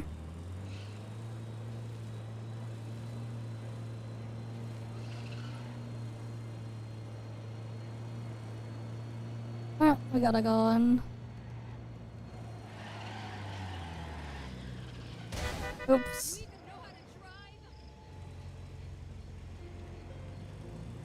It's really awkward, man. But the Draco is super fast and has infinite durability. So, its turning can be kind of a pain when you need it to like be really sharp.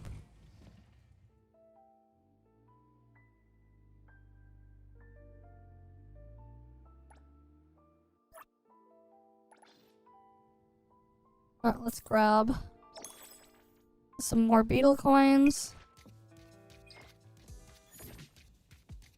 Oh yeah, you can get the ATV tomorrow.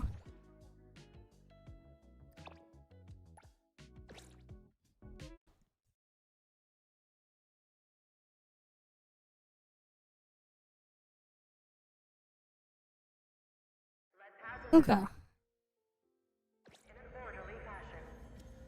A kind reminder from Bureau of Anomaly Control Daily Safety Department. For your safety.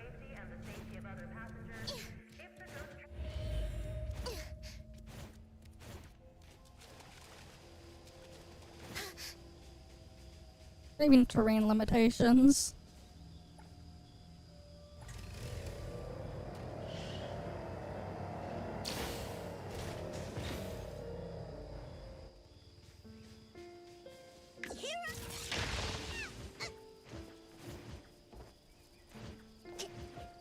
I will see through the Nexus. Time for the professionals to take over. Pretty bold. Me? I'm coming! Let me take over. Shift change. Don't make me. I'll deliver this one myself. Kiddo, it's our Trusty trick. Tracer, I'm here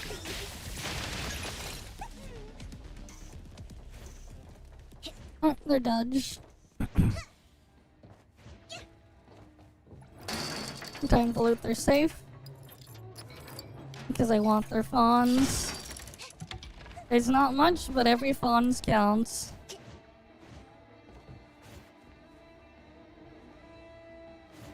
Okay.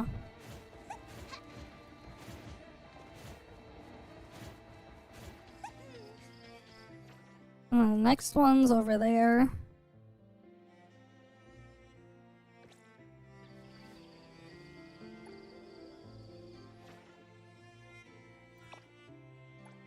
Alright, we gotta head over that way.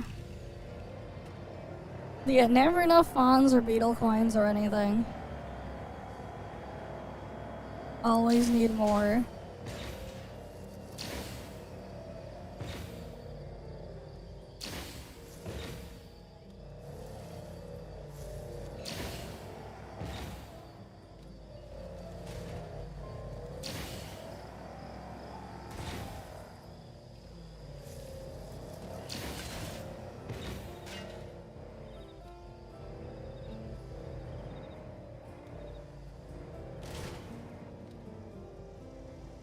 Alright, we'll go on the train tracks.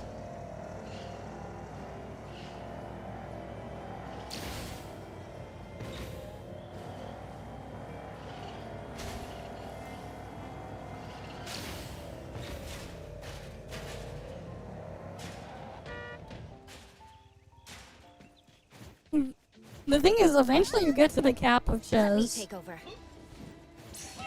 You can't keep doing it on Chiz forever. Because there's a limit. Kiddo, it's our turn. Pretty lively here. I will see through the Nexus.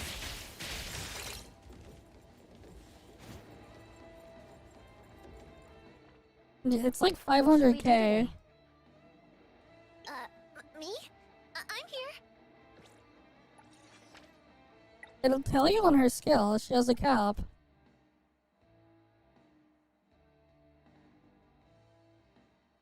That's the daily cap. But you can only get 500k. You cannot get more than 500k total. It doesn't reset, no.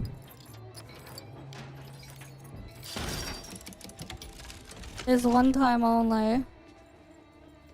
40k a day until you get 500k.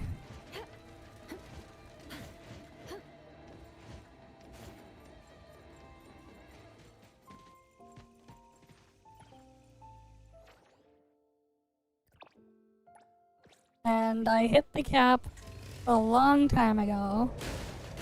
Back in 1.0.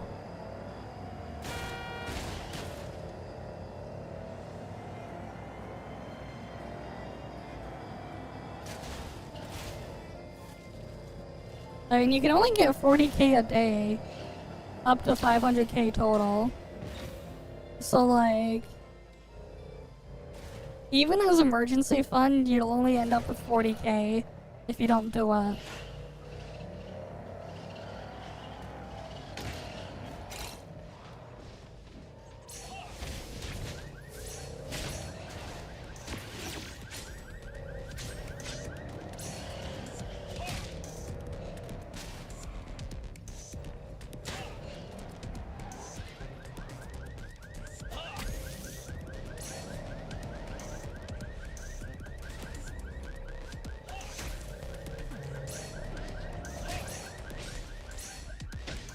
God damn it. Reinx,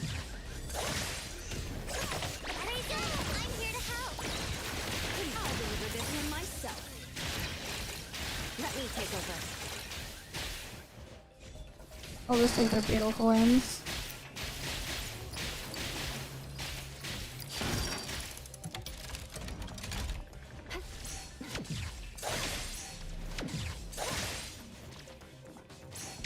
Not too difficult.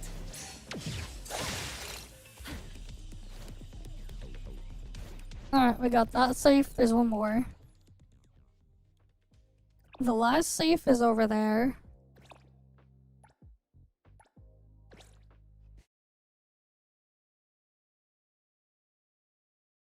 Right, time to loot the last one. And then I will have gone and looted all the safes. Okay.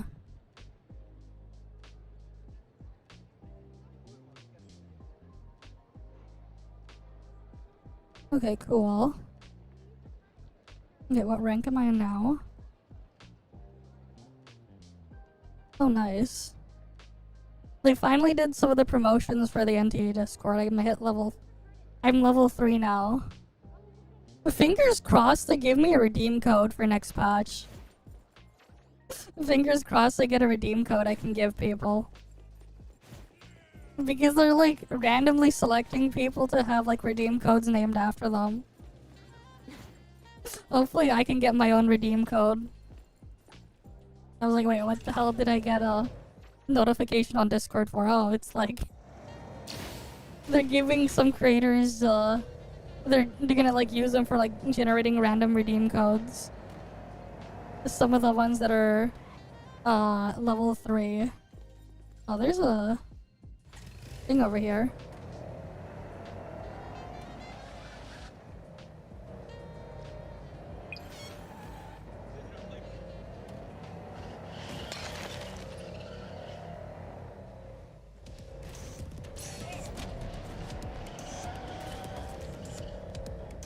This thing is so big.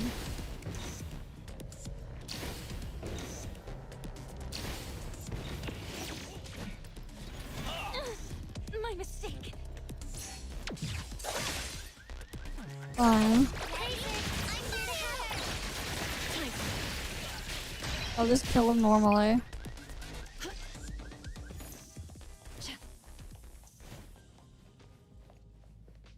No, they're like different people are gonna have a redeem code. They're picking a couple creators to just randomly have a redeem code named after them. Fingers crossed I can get my own redeem code.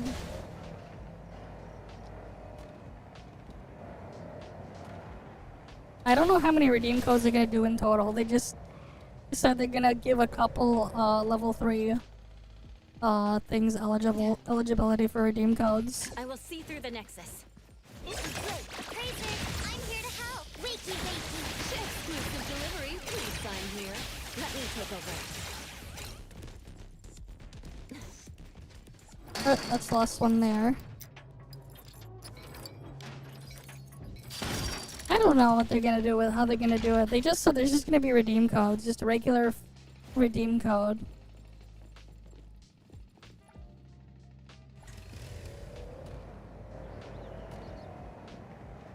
Okay, so we got all that done.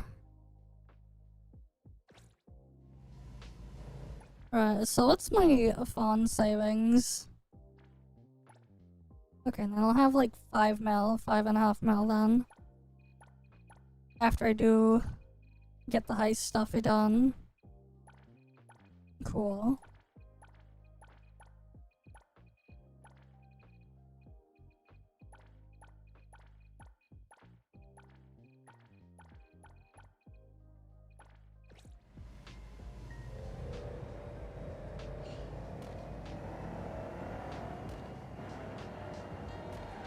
Oh, there's a thing here.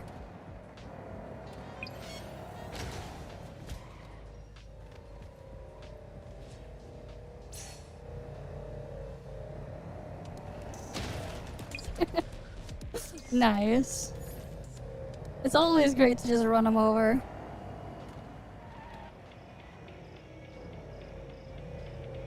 Always great.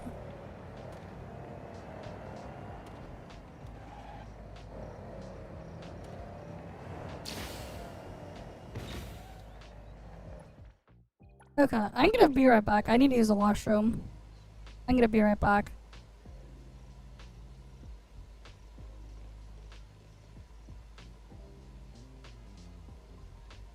Wait, that mod should still be in here.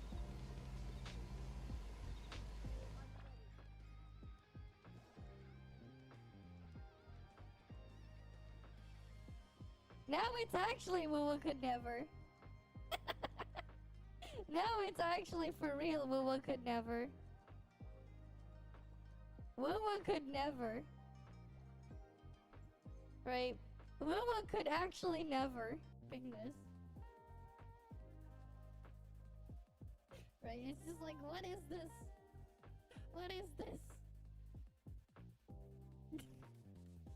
Right? They're just fused. Wait, what does it look like for your guys? For you guys, wait. How does it look for you guys? Wait, what the fuck just happened? If I put my camera there, it just goes like all the way.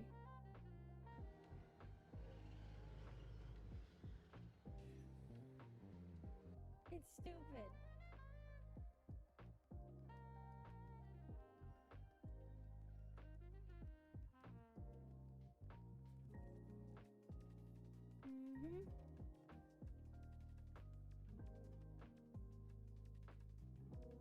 Alright, come on. We got these attacks. Oh wait, we have to fishing spot over here.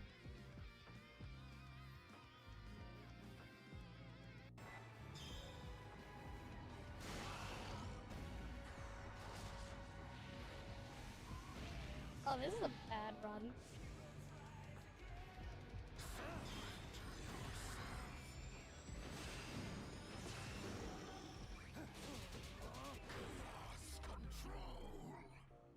Oh, here we go. Here's the best part. We got chaos controls. Did a thing, guys. I did a thing. I did a thing.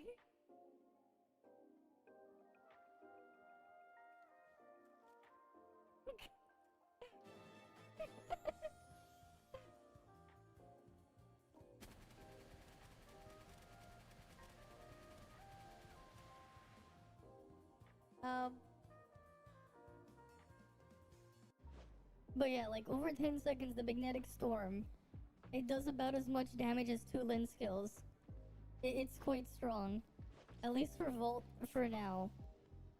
At least for now, if you're playing Volt, it's your second relic option. Right, like technically I would use Kuon and Magnetic Storm as my actives. It's technically a little bit stronger. Okay, I'm back. Okay. You know, I think because like there isn't much else to do. We should like finally go through some of my React backlog. Yeah. I think it'd be a good idea to finally like go through some of it again. Let me just park my thing in a safe spot.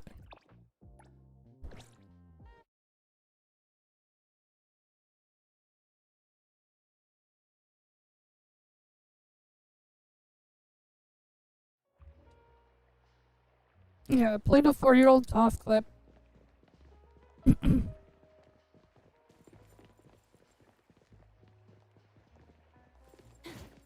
Yeah, that clip was from like 4 years ago. But yeah, that was like my really, really old mic. Wait, I need to get this done too.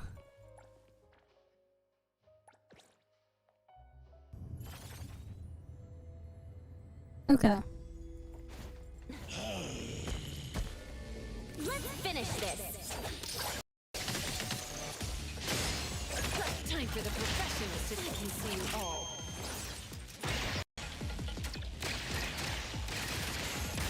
Exclusive delivery, please sign here. Everyone, let's all crop back.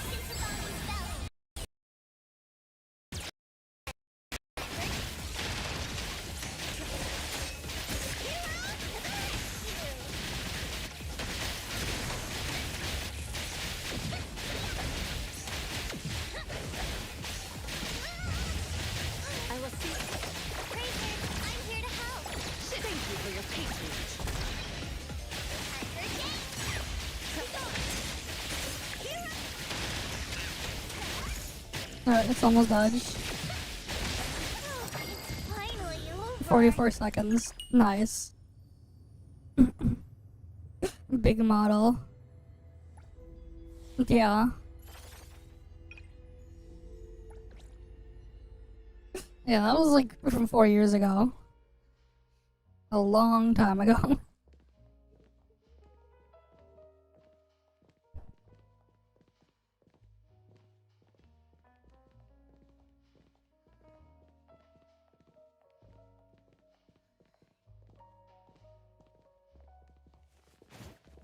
Okay.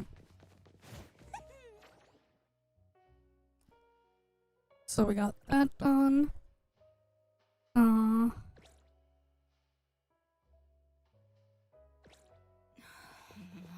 Alright, let's go to the basement area. Where's the stairs there? Oh, over here.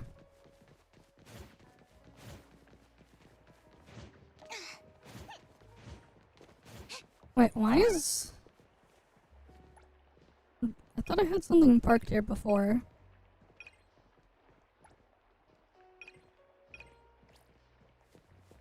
Yeah, why is the Draco missing?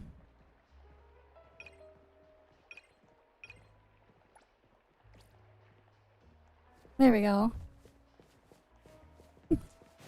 Now they're parked. Okay.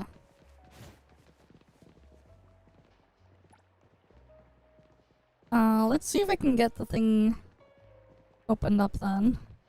Because some of you guys sent some stuff to react to. So I'm just gonna like open the thing up and just see what you guys sent me on Discord.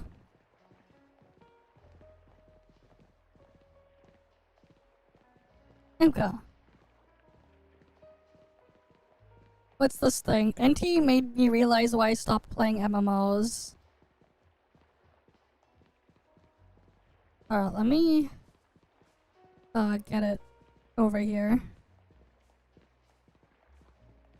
My wife and I used to be MMO players, and I don't mean we logged into World of Warcraft once every 3 months to check our mail. I mean hardcore MMO players, mount farming, transmogs, glam in Final Fantasy XIV, savage raids, ultimates, mythics, spending an embarrassing amount of time standing around in a major city doing absolutely nothing, you know, MMO stuff. We even went pretty hard into Throne and Liberty when it launched and ended up in one of the top guilds on our server. So yeah, MMOs were a pretty big part of our lives, but today we're barely playing any of them. I'll jump into WoW occasionally, maybe do some delves, but that life where an MMO was basically the game, it's gone. And the weird thing is, we're still playing live service games constantly. They're just gachas now. And lately we've been playing a lot of Neverness to Everness, and somewhere between logging in, spending my stamina, and slowly building up my account. I realized why. I'm 32 now. I've got a wife, I've got a 1-year-old, I've got work, I've got responsibilities. But this isn't one of those. I became a dad, therefore I have 14 seconds of free time every week. Videos. I still game. A lot, actually. My wife still games. Sometimes our kid is literally just chilling beside us while we're playing. Gaming didn't disappear when we became parents. But something did change. I became much more aware of what I'm getting back from the time I put into a game, and I think that's where gachas started replacing MMOs for me, because I still love what MMOs offer. There's really nothing else quite like them. That feeling of logging into a world populated by thousands of other people, having a character you've built for years, collecting stuff, learning your class, getting better at fights, walking through Limsa and seeing someone dressed like an absolute psychopath. That's special, and I don't think gachas completely replace that.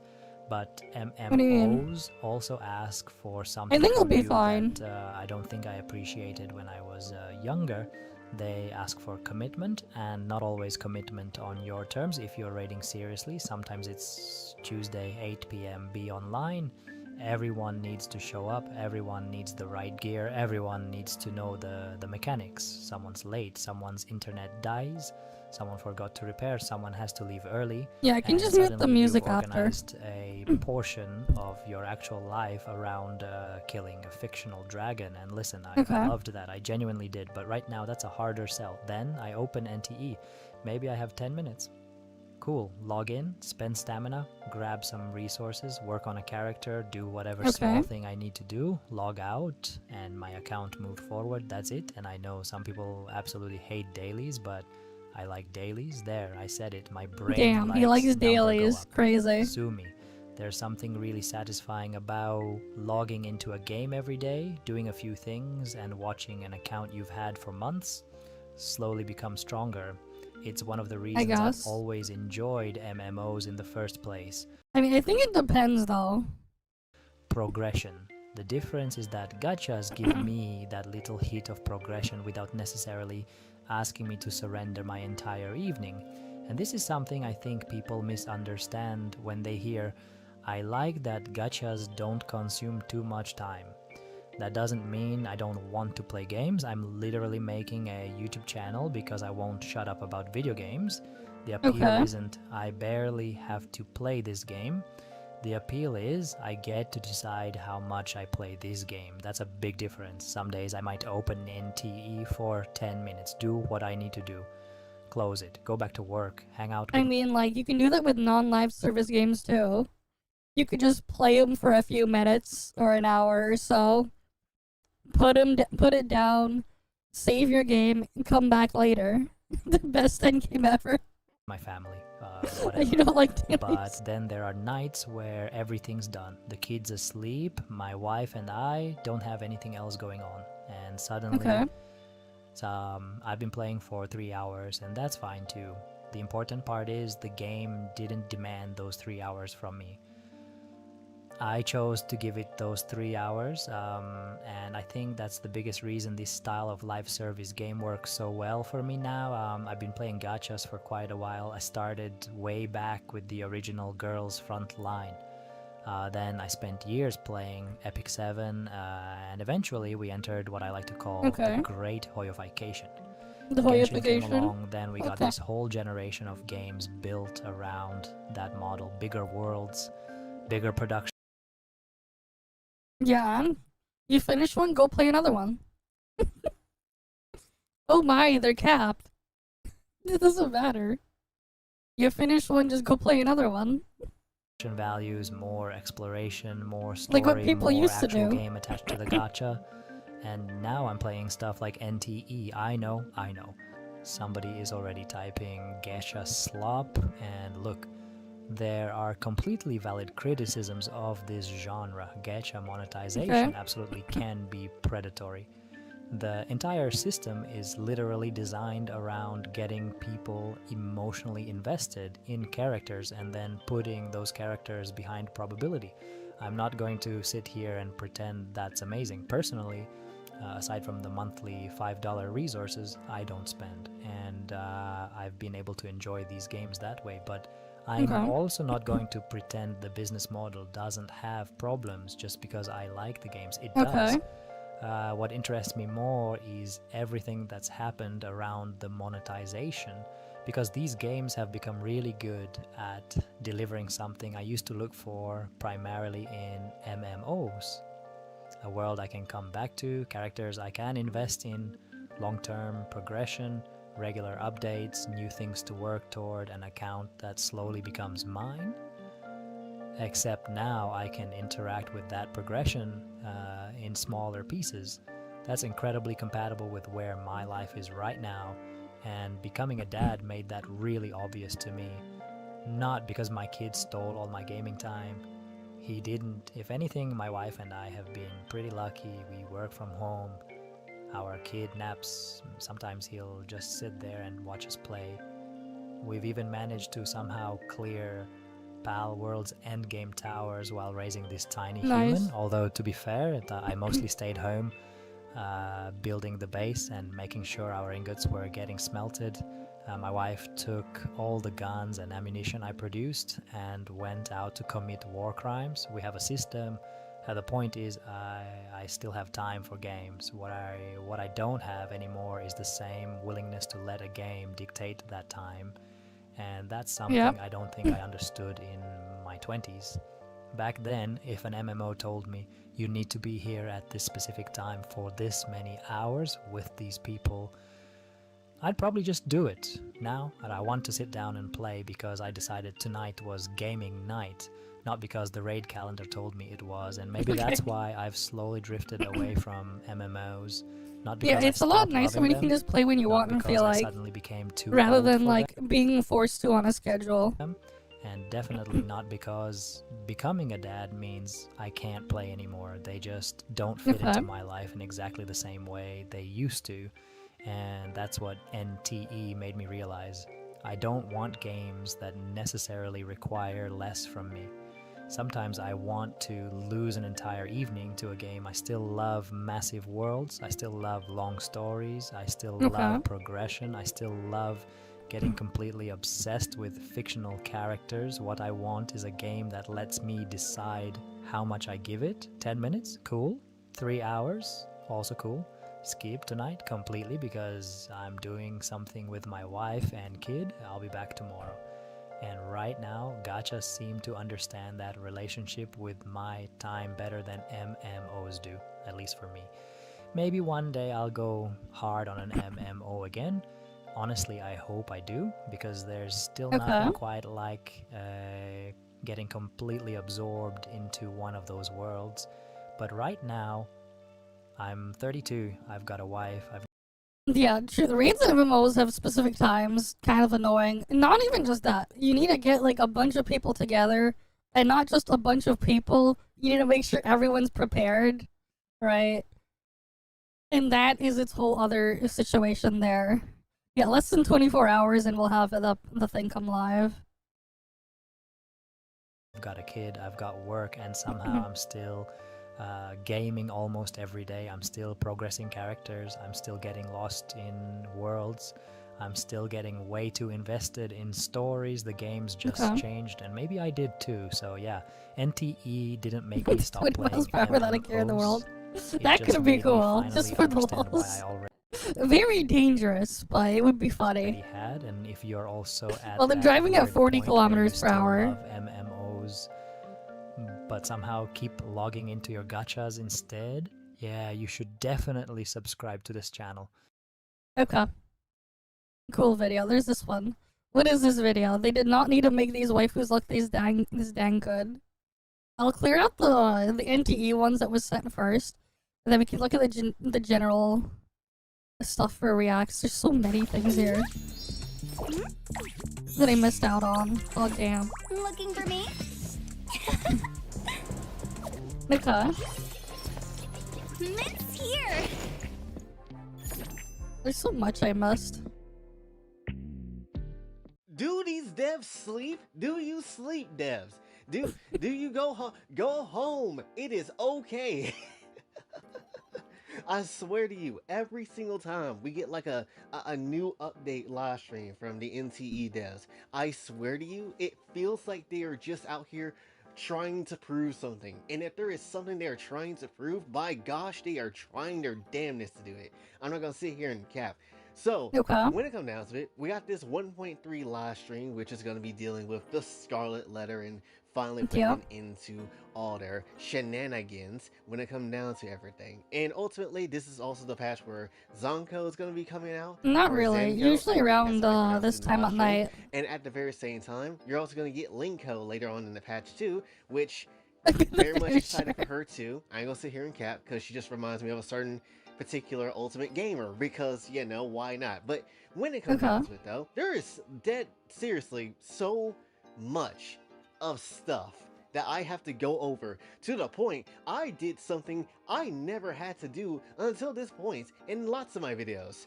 I have to take notes. I have to take notes. Like, it's so bad. You know, it's so much when I have to take notes that there is so much content. And there is some days that I'm not even all the way going to be covering solely because there's, it's like 1 a.m. right now, 1:30 a.m. for me. I am definitely going to just go out my way to cover, I think, the main points of what we need to really get into.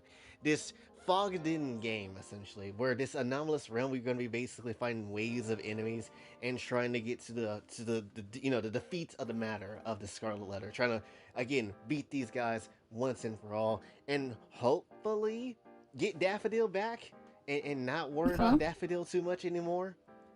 Hopefully get her back and not worry, because I ain't gonna lie, Daffodil has been through it. Especially in the past, if you've seen, Zenko's whole, like, animation that they dropped, like, last night. So, that's also been a showing of, like, dang, they've been through quite a bit. And Zenko is not letting her get any moment of respite. I ain't gonna sit here and lie. But, when it comes down to it, they also kind of spoiled, I feel like, a slight bit about Zenko. Right? I feel like they kind of did, considering they had to, showcase her as a playable character. Which also, I know there's been people, like, obviously in the Chinese side of the community saying that they don't really want to play Zenko or get her because she's Alright, you have a good night then, next stream. And they basically have gone out their way to explain their You try to check Billy for new date races playable. That's why you couldn't find shit. Okay. It's not really the Zenko that we know. What do I mean by that? Well, from what we could piece together, Zenko is going to deal with a consequence of dealing with the Scarlet Letter and being with them. Like, she isn't going to be, as far as it sounds like, I don't think she's going to be a good guy at the end. But at the same time, she might not necessarily be, completely gone either. She does sound like she's going to die, but it doesn't sound like she's going to be in the best position. I don't know if she's going to get arrested or something. I don't know if she's going to get sealed away. We don't know if she's actually going to die. We don't really know, but it did say that there might be a day where she will come back, and then they'll add some extra features when it comes to her, maybe at some point in time in the future. When that time comes, we don't know. But at the end of the damn day, I am very curious about what Zenko's fate is going to be at the end of everything. So, there is that. But it gives us pretty much an idea that, yeah, Zenko's not walking away from this unscathed for sure. And essentially the one that we see in the game that we put into our parties, that's going to be in our houses and chill with us and things like that, is a phantom version of her, which only the appraiser can see. And basically that's why there's like no special interactions when it comes down to her, like how you would get with meeting these characters in the overworld and stuff like that. Tough situation with her, baby. She'll just kind of pop up when she wants to, and that's pretty much what Zenko's gonna do. So it's a little weird, it's a little strange, and apparently she's not even gonna be the same sort of personality wise, the same sort of evil Zenko that we've been seeing. So there's that too, but it's very strange. I'm pretty sure once you play it, you'll probably understand what I mean by this. Okay. But granted, that's how they kind of explain that Zenko's gonna be a playable character. Which, granted, for me personally, I don't really mind villains being playable characters or anything like that. I know there's rules and ways of why that has to be the case, and I understand that, and I'm not mad if they want to turn them good or bad, whatever the case may be. I just want to play cool characters, and that's just what it is for me. Okay. But anyway, we end up also knowing that Nista and Linko is also going to appear in the story, so that's very dang nice. And I'm going to go over their kit slightly, not too much, because I don't know meta and I don't know details of this, so I'm just going to point out the fact that they're kind of, the way they described them, both Zenko and Linko, they're kind of busted sounding. Linko, I think, does debuffs and have her ghost friend Xiaojin basically go out her way to give you tag-ins. Basically, Linko's, what it seems like, Linko's whole combat stuff is just tagging in your other teammates or her ghost friend, and it literally just feel like you're just jumping people, essentially. That's what Linko's gameplay comes from. It's just jumping people with her ghost people. That's just what it is. And then Zenko gets a crap ton of buffs and just straight up beats ass in tons of different ways, and it's absolutely insane. And ultimately, there's just a lot. I mean, it sounds like that on paper, really, but it's not how it is in practice. There's just a lot you guys. They have a bunch of stuff working in her kit, but she's balanced around it. Is basically what's going on. At least that's, again, from what I've messed around with and tested on the test server. She's balanced around the stuff. So she has the thing to buff dots, she has the faster break thingy that she can do, and she can stack Scorch a couple times. But her damage is balanced entirely around it. So it's like as much as it sounds broken, it's not. You're gonna have to really try to, you know, listen to and figure out for yourself when it comes to how she actually plays and stuff like that. Because I'm too stupid to put it together. I ain't gonna sit here and lie. But the one thing I definitely will say is the ultimates for, you know, Zanko was actually something I was like, huh, okay, this ain't bad. She turns like into a giant flower and blows up the area. That's cool. And then I'm like, oh, she gets another ultimate. Okay. And then you end up seeing her pull some Excalibur, and then the damn like slash of the ground ends up looking like a different dimension with like a moon or a sun or whatever. And I'm just like, hold on, Yeah, there's a lot of flashy My cutscenes exact there. reaction was like, oh damn. Okay, I see where you hit the budget. I see where the budget went to. I understand. But yeah, ultimately they put a lot of love and attention to, you know, these characters when it comes down to how they're gonna play and stuff like that too. Also, you are gonna get Zanko's OG outfit for free when you do get the character, so that's really nice.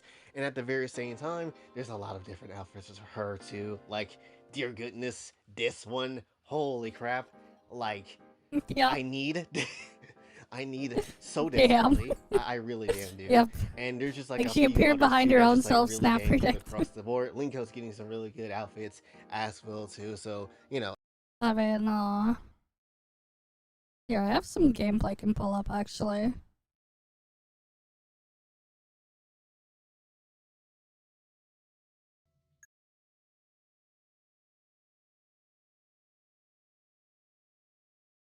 Right here.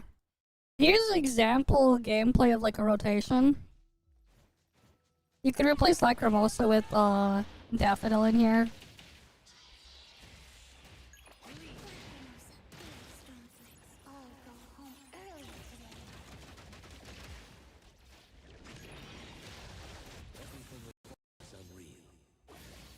This is just like an example. Alright, here we're gonna show her gameplay. Use her skill, she transforms to her other form here, her illusion form. When her skill button glows, you press that. Her alt button changes color when it's active. You use her alt now, and then she can use it again. And then her skill's gonna glow. And then you just switch out. And you just continue from there. Like, it'll glow and do the thing there. But yeah. And like the break bar, if you have her A5, it'll just it will just remove her break bar, the break bar on the boss, and you'll do the break damage. I didn't have like when I was like testing this thing, I just used whatever random gear they gave me because I didn't bother farming gear on the test server. The break damage here did 390,000. I believe it was like 100 cycle intensity on, not cycle, break intensity on everyone, so it's like 400 break intensity, or rather 100 each. And then I was able to get 390k, 390k. That's the number there. This is on a level 90 boss on high risk, difficulty 6. But yeah. This is from the test server. Like, I can show recordings and, like, hide stuff on there, and that's fine. Like this. I'm gonna, like, edit this into the video to go over the rotation later. But, like, this is just good for the demonstration of how to play. It's, like, it's pretty simple to play her, actually. It's just, you gotta push a bunch of buttons, and it's just, you just push the buttons when they're glowing, basically. Like, the way you play Zanko. Alright, so after you get your buffs and everything set up.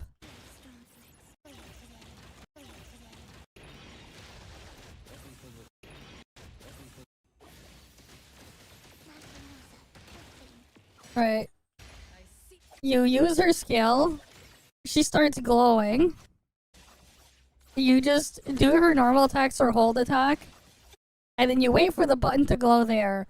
Her alt is red first, and this is only when if you use her when it's red, you'll only get the basic alt. You want to use it after it's glowing, Right, and then like this is when she exits her illusion form. And when she exits her illusion form, her alt changes to this pinkish purple color. This means it's enhanced. And then you can cast the special alt. And then you'll get to cast her normal alt right after, but it'll be boosted. If you don't do it that way, she will just do this alt, where she just slashes that big sword there, if you don't play it properly. And then you'll get her skill to be enhanced again. For the thing that turns into illusion state, it will glow. And that's when you just press the button for her skill again. And if you have her A5, it will empty the boss's break bar. But it only happens once per battle. That's basically how you play her. And then you just rotate through the rest of your team. That's pretty much how it works. Okay. Is it going to make her main DPS instead of just shield breaker? I think you have to wait for Linko, because her base damage scaling is on the lower end. You have to like wait for and see if what Linko does, because she's balanced around her Scorch stacks. Most of her damage is really from Scorch in the current state. Again, just show The break damage itself is pretty cope without the A5 to like at least get you a free break across.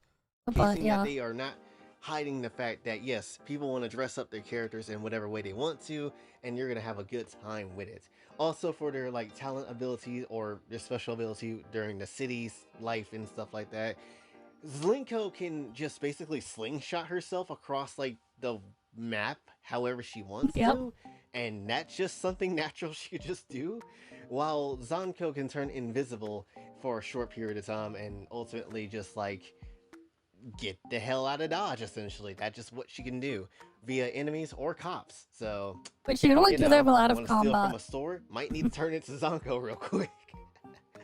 It just is what it is. Then at the end of the day, we end up still getting more stuff because this is a packed live stream like the last one, and then and ultimately we're getting a whole new location which is called Duskmore, and it's basically Mount Fuji. Yep. Or at least the area close by to Mount Fuji or something like that, essentially. It is basically Tokyo drifting with all these different raceways and things like that too. There's just so much. There is so much, and dear goodness, the game looks pretty, by the way. The game looks exceptionally pretty.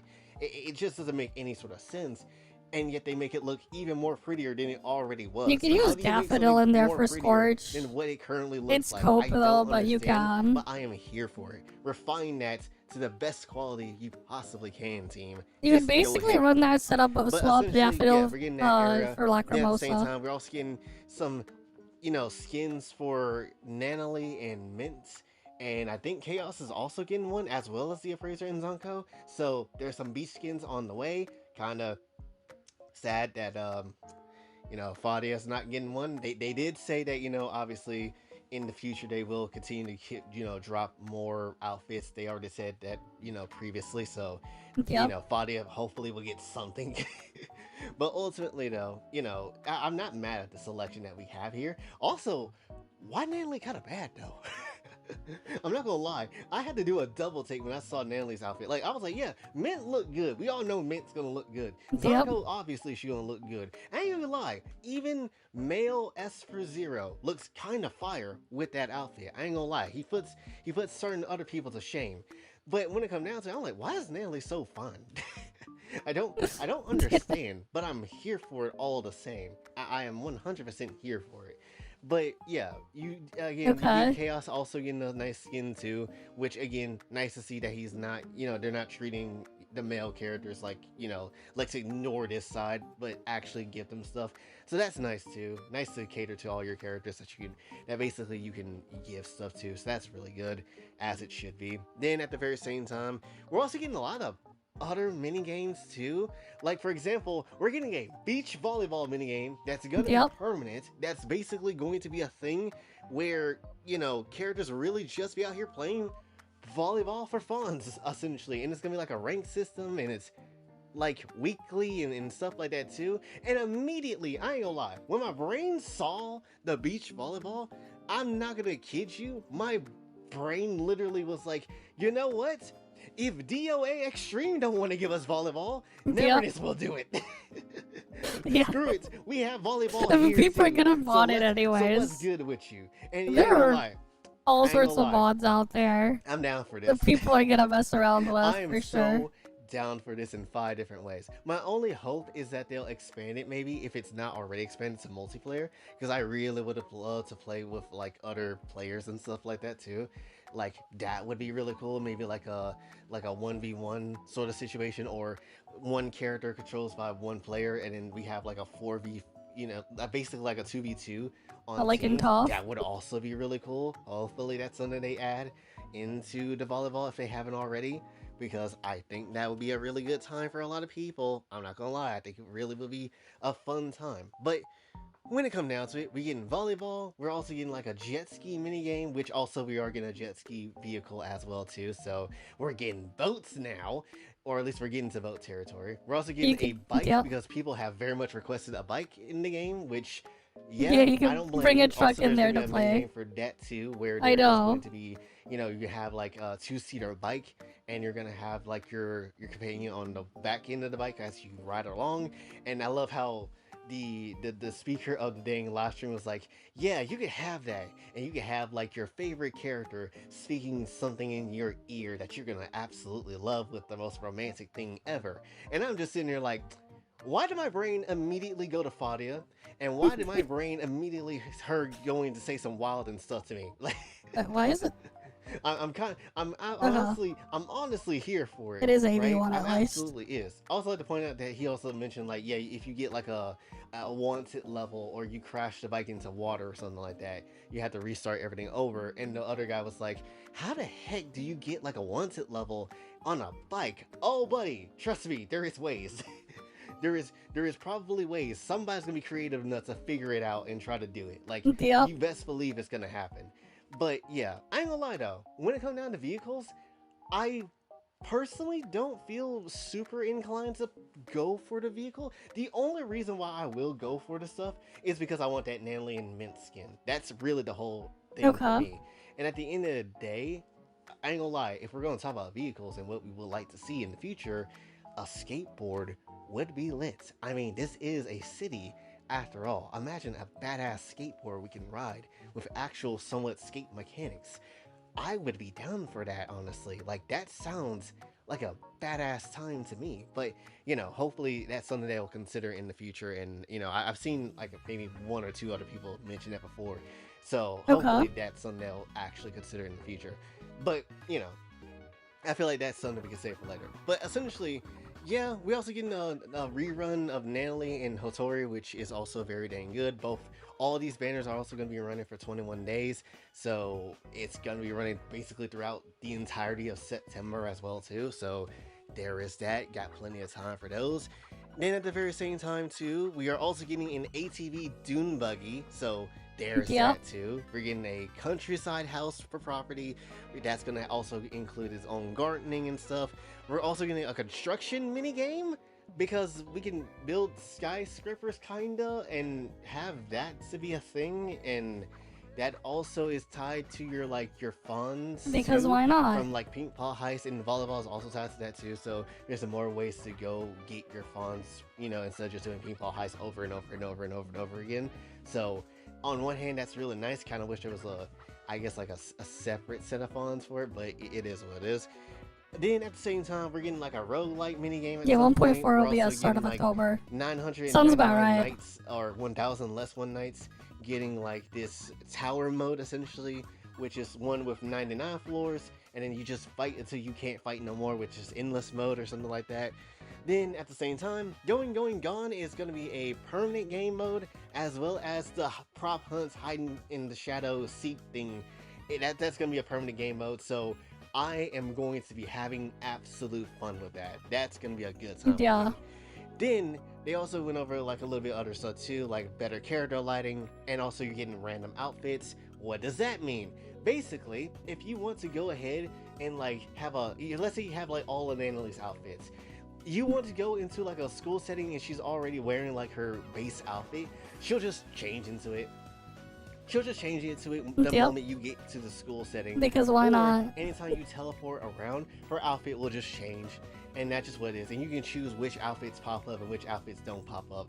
And that's just really nice as well too. Which also made me wonder, who asked for this? I'm not saying that in a negative way, but I am asking, who asked for this? Because why? Why not? I don't know. I mean, why not, I guess, but still. Why not? It's such a thing I wasn't It's expecting nice. them to add, just because I didn't really think it was a thing I needed to have in my life, essentially. Also, the outfits will change every time you log into the game too, so there is that as well when it comes down to it. It's great for outfit collectors. Yeah, there's just a lot. And then also, they did give us a hint about 1.4 and what that's going to entail, which is finally, after 5,000 years, it's been 84 years, and we're finally in the next patch going into Puka Land. About damn time. People have been wanting to go to Puka Land for a good minute. People have been glitching into Puka Land for a good minute. I can only assume that Puka Land, its entirety, is just one fat anomaly of a place. I'm going to assume. I don't know. I feel like it is though. But ultimately, we're going to go to Puka Land next patch, and I can't be more hyped for that because yes, finally, people have been wanting to go to Puka Land for a good minute, and I am super down for it in 5 different damn ways. And that's just the majority of the patch, right? There's other details, again, I haven't mentioned, but that's pretty much the need to know of everything that you really want to concern yourself with now to it. And it's just like, bro, these devs don't sleep.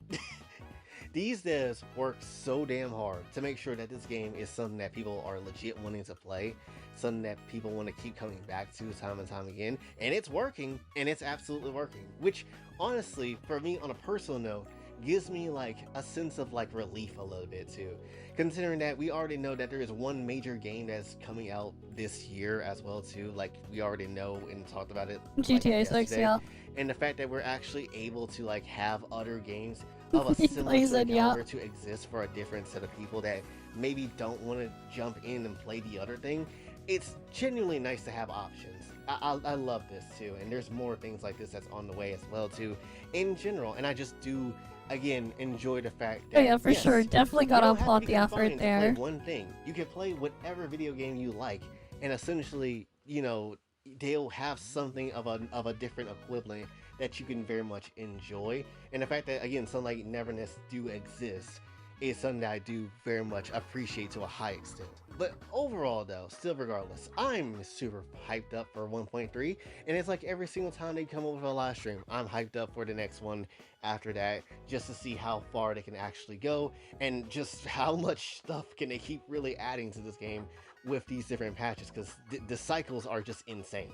But that's basically everything I really want to say for They definitely are going pretty hard. If you did, be sure to like, share, subscribe, hit the notification on the way out.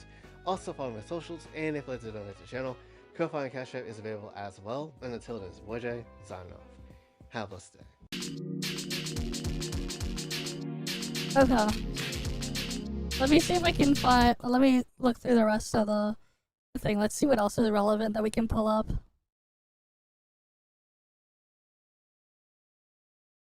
There's like all sorts of stuff I missed out on. I'm just gonna see what's like somewhat relevant enough to look through, because like there's way too much stuff that keeps getting sent, and I haven't really been checking my React backlog in for like forever.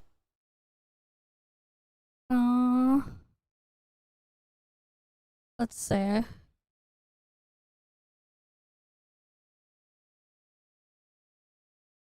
What the hell is this? Okay, let me change category first. I'll switch off of NTE. We'll go to a different category now. Okay, that way I can close the game so it's not wasting or not dumping so many resources in the background, because Unreal Engine is always heavy. But yeah, let's just go through a bunch. What is this? This raunchy cozy game destroyed itself in 24 hours. What the hell? Okay. Sure, let's see this. Do you dream of handsome, rich, hairless men fawning over you? Did you tie me up? Because I did something bad. Competing Oh, for boy. your attention. At least this proves no other guys tried to flirt with you while I was away. Buying you tampons when you're on your period. You need them, Yep. so I'm willing to get them. Is that a bad thing? It's the first day of your period. How are you feeling? Well, look no further than Love and Deep Throat. Fuck. Love and Deep Throat. Love and Deep Space, but yeah. I find some of these interactions and stuff like that very creepy, but you know, it's the thing is in there. Like that's the thing, though, right? When you're really trying to make the characters intimate and appeal to certain things, some of the stuff they do, when you look at it in a different light or a different context, is very creepy. But for some people, it's also very effective. No, I'm good. Me. That was... Okay. I think that was a Freudian slip. I don't play games on my phone. Come to me, powers of darkness, powers of whoreness and slutness. Ah, Love and Deep Space, aka Yep. the game with hot, sexy men who always do and say exactly the right thing. Do you want to feel it? Then 50 Shades of you can Fantasy. tell me how you feel, baby. It boasts a player base in the tens of millions, with an army of adoring, Yep. passionate fans logging in every day to roleplay with their favorite horned beefcake. And I'm not making Yep. that up, he does have horns, his name is Silas, and we must protect him at all costs. How do you Okay. expect me to respond to your aimless flirtation? Love and Deep Space released in January 2024, and it was an overnight success. Truly, this game's popularity can be described as nothing short of meteoric, and it quickly became one of the most popular gacha games in the entire world. Well, that is, until recently. Over the last few weeks, Love and Deep Space has been rocked by a series of allegations: cultural insensitivity, glorifying domestic violence, racism, homophobia, literally any terrible thing you can think of, name it, and Love and Deep Space has been accused of it. And all of this has culminated in protests, petitions, boycotts, and fans sending boxes of literal feces to the publisher's headquarters. The Love and Deep Space community sent info. Okay, I don't get the homophobia part. Like, I thought the whole point of Love and Deep Space was to have the dudes there. So how would they get the thing there if they only have the dudes there that you can interact with or whatever? How would they have the homophobia there? I don't get it. For sure. Holds offices, cow poo. Needless to say, Love and Deep Space is in really deep shit. Okay. There are games with bouncing tiggly bitties made just for the male gaze. And then there's Love and Deep Space, which also features bouncing tiggly bitties, but this time they belong to pale, shirtless men with zero body hair and a center part. You can't forget. It's for the female center gooners, part. exactly. Like, look!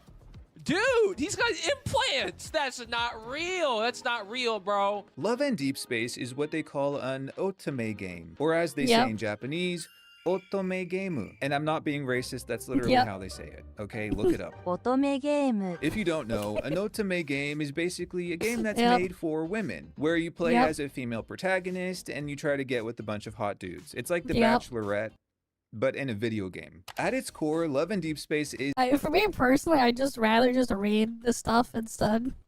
Like the freaking millions of freaking isekai manga that are based off of that premise instead of playing them. Especially because like it's great when I'm like commuting or whatever. Like I pull it up, I read the manga on my phone. But yeah, now's the best time for a raid. Well, welcome, raiders. You just went into the React Indie section where we're like, I'm going through my backlog and we're looking at a thing about an otome game. But welcome, guys. Welcome. Is a dating simulation game, and since its launch 2 years ago, it has quickly become the most popular otome game in the entire world. Shh. Be a good girl. then stay quiet. In fact, it's one of the most popular games in the world, period. Love and Deep Space's success makes a lot of sense too. When you think about it, there was clearly a void in the market. Pretty much every game is made to appeal to male players, and just generally speaking, female characters in most games are meticulously crafted to appeal to male players. But believe it or not, women play games too, and they deserve to see some beefcakes when they do play. And yes, those beefcakes get bonus points if they rub your feet and give you a massage when you're on your period. Today's the first day of your period. Do you feel uncomfortable? If you're okay, we can keep holding hands. I don't even have a period, and I would like that, so I'm not judging. As you may have noticed, Love and Deep Space's main appeal is its male characters, or the love interests. Currently, there are 5 different men in the game who are available to romance, and most players have a bias of sorts toward one particular character. Each love interest in this game is fully voice acted, and they also have their own unique personalities. For instance, Zane is a picky eater, and Raphael doesn't like cats. Oh, no. Is it a wanderer? Even worse, a monster. A monster? It's just a cat. And these unique personalities and characteristics and backstories, when combined with the game's excellent voice acting and graphics, have resulted in many players forming very strong emotional connections to some of these characters. No judgment here, but there are players who are in fully committed romantic relationships with the characters in this game. Chinese civil servant Joe is in a 6-month relationship with a first boyfriend. He's a wavy-haired, handsome painter. He's also fictional. Yeah. It also doesn't hurt that each love interest is 100% fully obsessed with you, the main character. I mean, having 5 heartthrobs lusting over you at the same time isn't exactly realistic, but all this is kind of explained by the game's lore. It's the year 2048, and you're a deep space hunter whose job is to fight off these alien things called wanderers. The main character you play as, the female protagonist, is brave, headstrong, and resilient. She's by no means a weak, frail woman who needs to be cared for and protected by a big, strong man. So while the female protagonist is not dependent on the love interest, at the same time, who doesn't want a nice beefcake or 5 to play around with when you're not fighting off weird alien creatures? I mean, it's certainly not the first time I've gone to town on 5 guys, if you know what I mean. You're homosexual. I'm talking about the burger chain. Okay? Yeah, the burger chain. Anyway, the main character in Love and Deep Space gets reborn every time she dies. So each of these 5 men were her lovers at some point in the past. So this explains why you, the main character, have to dodge these hunks left and right. In my humble opinion, the story is kind of doing too much at times. It is giving the plot of every single young adult romance novel out there. My baby sister. What was that?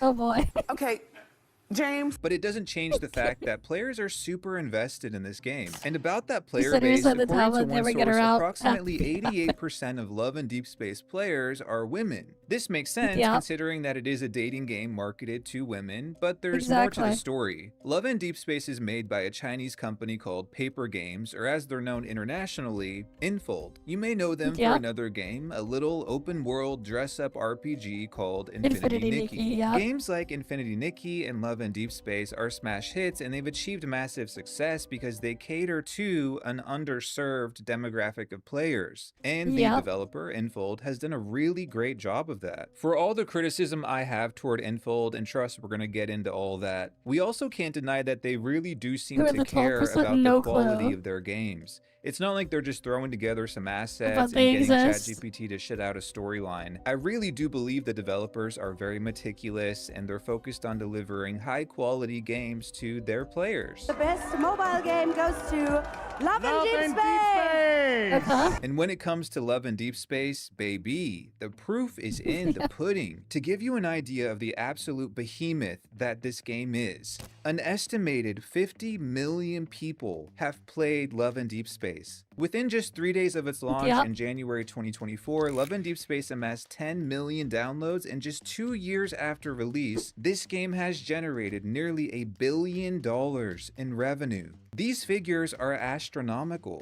Another very important thing to note is that the audience for this game is global. According to one statistic, around 60% of the game's player base resides in China, with the second largest market being the United States, followed by Japan and South Korea. This is really important to note for later, but my point is, it's not easy for a game to achieve international success like this, especially a game that's marketed to a particular demographic of players, to women. And in this way, Love and Deep Space really is an anomaly. It's really incredible what they've achieved. If you think about it, there's really no other game made for the female gamer that has achieved anywhere near this level of success, which also makes this whole ordeal we're about to get into even more depressing. This might be a hot take, I don't know, but women deserve games that are made for them. And for the last 2 years, Love and Deep Space was kind of this shining example of a game doing just that and doing it incredibly well. I know I keep edging you, but before we get into the controversy, there's one more part of this whole backstory that I have to mention. If you approach a Love and Deep Space player and ask them, why do you play this game? They'll most likely tell you about their favorite love interest and gush about the storyline, for example. They're super invested in this product, but it's not just an emotional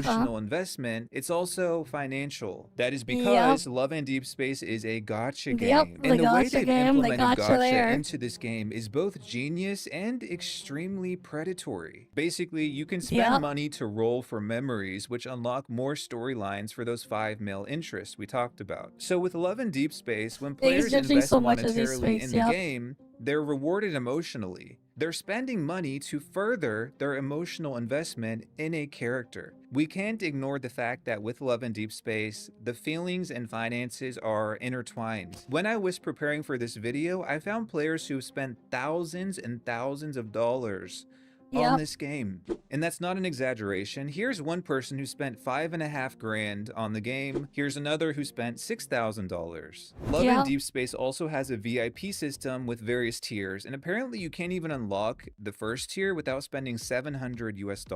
Tier 2 unlocks after you spend $2,100. And allegedly, those are the prices for the Chinese players, and the prices to unlock those tiers for global players is even higher. My point is, there are players who have spent upwards of $10,000 on this game. I just want that to sink in. Love and Deep Space came out in 2024. You can buy an RTX Pro 6000. I cannot fathom spending that much money AI on a generate game a bunch of stuff locally instead for less. Some people have spent $10,000, $15,000 Always getting scammed on this if you're in the US. single game. So yes, from a business perspective, it's genius to get players emotionally and financially invested in your game. But from a consumer rights perspective, it's extraordinarily exploitative. And I'm telling you this because it's very important to keep that in mind as we analyze this community and dive headfirst into the shitstorm that is Love and Deep Space. Okay. Love and deep shit. The big, the bad, the... Okay. 3 weeks ago, a trailer was released for Love and Deep Space, and it rocked the community. This trailer was for a brand new love interest named Valko, who was going to be added to the game's next update on July 9th. He would be the 6th overall love interest and the first to be added since January 2025. This was a great new addition for players, but a terrible thing for anyone who likes making Five Guys jokes. Our boy Valko is a 26-year-old werewolf and chairman of a technology conglomerate. Obviously, the guys in this game are not only super hot, they're also rich and successful. But as I said, the last love interest to be added to the game was in January 2025. Now he's eradicated, so players had no been more waiting Five Guys. patiently for a year and a half for another love interest to be added. Therefore, when Valko was announced, the excitement was palpable. Well, kinda. Because Valko's announcement kinda split the Love and Deep Space community. On one hand, we had players who were super excited for another love interest, and on the other, there were a lot of players who were very upset by the introduction of this werewolf tech CEO. Internationally, players appeared to be quite receptive to Valko, but within the game's Chinese player base, it was a totally different story. It appeared that a significant portion of the Chinese player base thought Valko was, wait for it, ugly. Damn. They hated his red hair, they hated his wolf ears, his tail, they said he was too buff, his body was too big. Some players even claimed his skin was too dark. But you've got people saying, by the way, the CM fan base doesn't want Valko because he's tan. That is true, the 4 ears. That's fucking hilarious. I mean, I guess, what am I? I guess I'm black as fuck. Are we all seeing the same person here, or am I losing my fucking mind? too dark. Take a look at the side-by-side photo of all 6 love interests lined up. I am not seeing how Valko is so different to these other characters. His skin is clearly not dark, and even if it were, would that be a bad thing? Look at these pasty white fucks, are you kidding me? We could really use some como se dice color. I mean, is the diversity in the room with us? Except they don't realize the demographic they're talking about and how they view certain things and the cultures behind them. Because having a darker skin color and having a paler skin color also represents something else too. Yes, because generally speaking, if you have a darker skin color, it basically means you're poor as fuck. And you're stuck working outside and doing shit outside all day. Right, if you're tanned and stuff like that. That's basically what it means. Like, it's for that reason. It's not because of whatever they're also thinking of. It's because of that, and like, the beauty standards built around that. Again, it's like different culture, different things there. They see things differently, but yeah. I think not. But this was a very real complaint that the Chinese player base had against Valko. And even generally, several paler hours skin after his is more reveal trailer, preferred. the backlash only grew and grew, with some Chinese players claiming Valko was, quote, Over the there. ugliest male lead of any otome game. I mean, if this guy's ugly, there's no hope for the rest of us. I'm like a negative 100 compared to this guy. Seriously. Too ugly, too masculine, not pretty enough, homosexual, and apparently just not good enough for them. I don't know. It's really weird. I don't really understand it, because to me, is Valko giving... I mean, again, like the beauty standards, they prefer paler, lighter skin and like a more of a baby face. That's like the beauty standard in a lot of Asian cultures of what to go towards. Look at fucking K-pop idols and stuff. Look at the faces on them. It is like another good example to, like, for easy reference and stuff like that. What the ideal is. They prefer more of a younger, a baby face. Like, very clean. Right? Very clean, more of a younger looking baby face. And a paler skin. That is the beauty standard that a lot of Asian cultures have. Yeah. And like that's on purpose. That's why a lot of them look somewhat feminine to an extent. Not completely, but like a little bit. Because again, it's the beauty standard. And you have to look at who is complaining, and like you put them together, it makes a lot of sense. Ugly? Is he giving any of those things that they're saying? No. But beyond some of the Chinese players, I think part of the problem is it's part of it is they're not getting the full context, and a part of it might be somewhat lost in translation too. Give him the fun voice. Too dark, too big, and too muscular. They also claimed he was, quote, too gay. Another thing that was happening was homophobia. So allegedly, there was an accusation that Valko was made for male fans of the game, and that the game is now trying to appeal to men by adding Valko into it. Many Chinese female players feel like a wolf or a bear character is gay. So there were many complaints that Valko was gay, actually. You've got some people saying he's gay, and then some people saying he looks too masculine. I think I saw some people saying he looks that masculine that only men would be attracted to him, and I was like, okay, what? That guy is a fairy, bitch. He is not.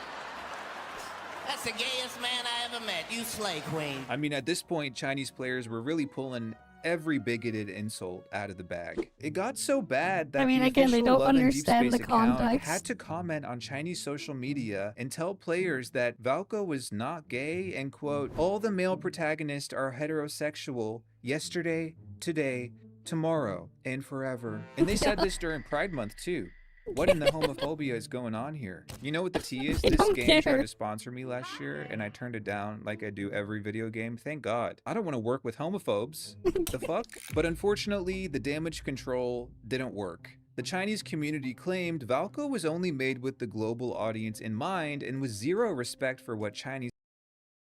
I mean, again, like, the beauty standards, it would kind of line up. Generally speaking, when you know, again, like the specific skin they prefer. Again, like pale skin, more of a baby face. But yeah. It's like, yeah, that's kind of the standard that they're looking towards and what they would want. So making something that doesn't fit that. Again, with how crazy these guys are and how much money they spend and all the stuff that goes on, yeah, it's like what you expect. Right. Considering what the type of audience and player base and just customer they have, it's like, what were they expecting, if anything? You look at the dude, and be like, okay, remove the 2 ears and he looks fine. Yeah, for the most part, yeah. Did Love and Deep Space got the criteria complete for cosplayers? They have the budget supermodels cosplay for them. I have no clue. Somehow the dude is a drama, yes. Because he doesn't have the baby face, and his skin isn't pale enough. That's why you had this drama there. Again, it's like when you have the full context of everything, it makes sense. Again, like like the freaking Chinese, not just Chinese, it's just a lot of just Asian culture. Again, the beauty standard. He technically doesn't fit there. As good as he looks, if you're going by like the traditional like Asian beauty standard in a lot of Asian cultures, he technically doesn't pass. If you're going on to the extreme end. Right, again, like, you wouldn't have someone looking like that be like a K-pop idol or whatever either. Like, they probably wouldn't, like, if he was like auditioning for that, if like someone looked like that, they probably wouldn't pick him over some other applicant, for example, to exploit as well, because he's not gonna be worth as much to exploit compared to someone that like fully matches the standard there that they would have. Yeah, cosplayers would be so dead because they're real. I don't know. Like, I think some of them, I think they'd be fine, but you have some people being crazy. Again, when you have the people forming the crazy levels of intimate attachments towards these things, you're just bound to get some crazy stuff going on. Yeah, meanwhile in Korea, apparently people that look a thumb are like, yeah, are beautiful going through shitloads of plastic surgery. Yeah, like there's a lot of people that do it there. Again, like you like if you don't fully understand like the whole beauty standards in certain cultures and how fucked up it can be and just what it will pressure some people into doing. And when you see a lot of it out there, or you see enough of it thrown in your face, eventually, like, it's one way to trick yourself, to get tricked into thinking you should like things being a specific way, because you see it all the time and everything like that. And that's kind of just how it slowly ends up building up and panning out over time. Yeah. These players themselves actually wanted. One person wrote, if they want to add a black love interest to Love in Deep Space, then they can go ahead, but they should keep it out of the Chinese version of the game. If you want to break into the African market, make a black character. I don't care, just don't put them in my game.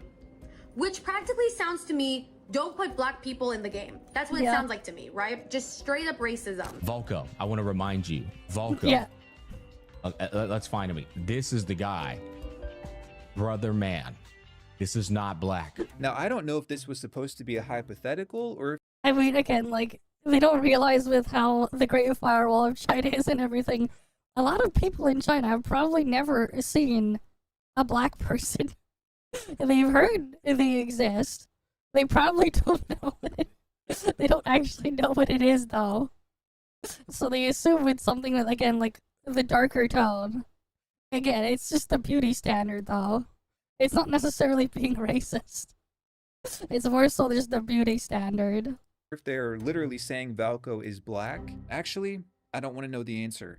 But before we get too deep in the weeds with this, I just want to be clear that when I refer to the Chinese players, I don't want it to seem like I'm generalizing about all of them. Chinese people are not a monolith. I'm sure there are many Chinese players who had no problem with Valko, who even wanted Valko to be added. I'm sure some of them loved Valko. But we also can't deny that the backlash from the Chinese community specifically, which again comprises about 60% of all Love and Deep Space players, was significant. They were the main group of players who were pushing back against Valko. And following Valko's announcement, Love and Deep Space's Chinese social media accounts lost a combined 1 million followers. Listen to this. Players were so angry that they were sending funeral flower arrangements to the developers' offices. They were posting photos giving the middle finger to EnVtuber's headquarters, and yes, the rumors are true.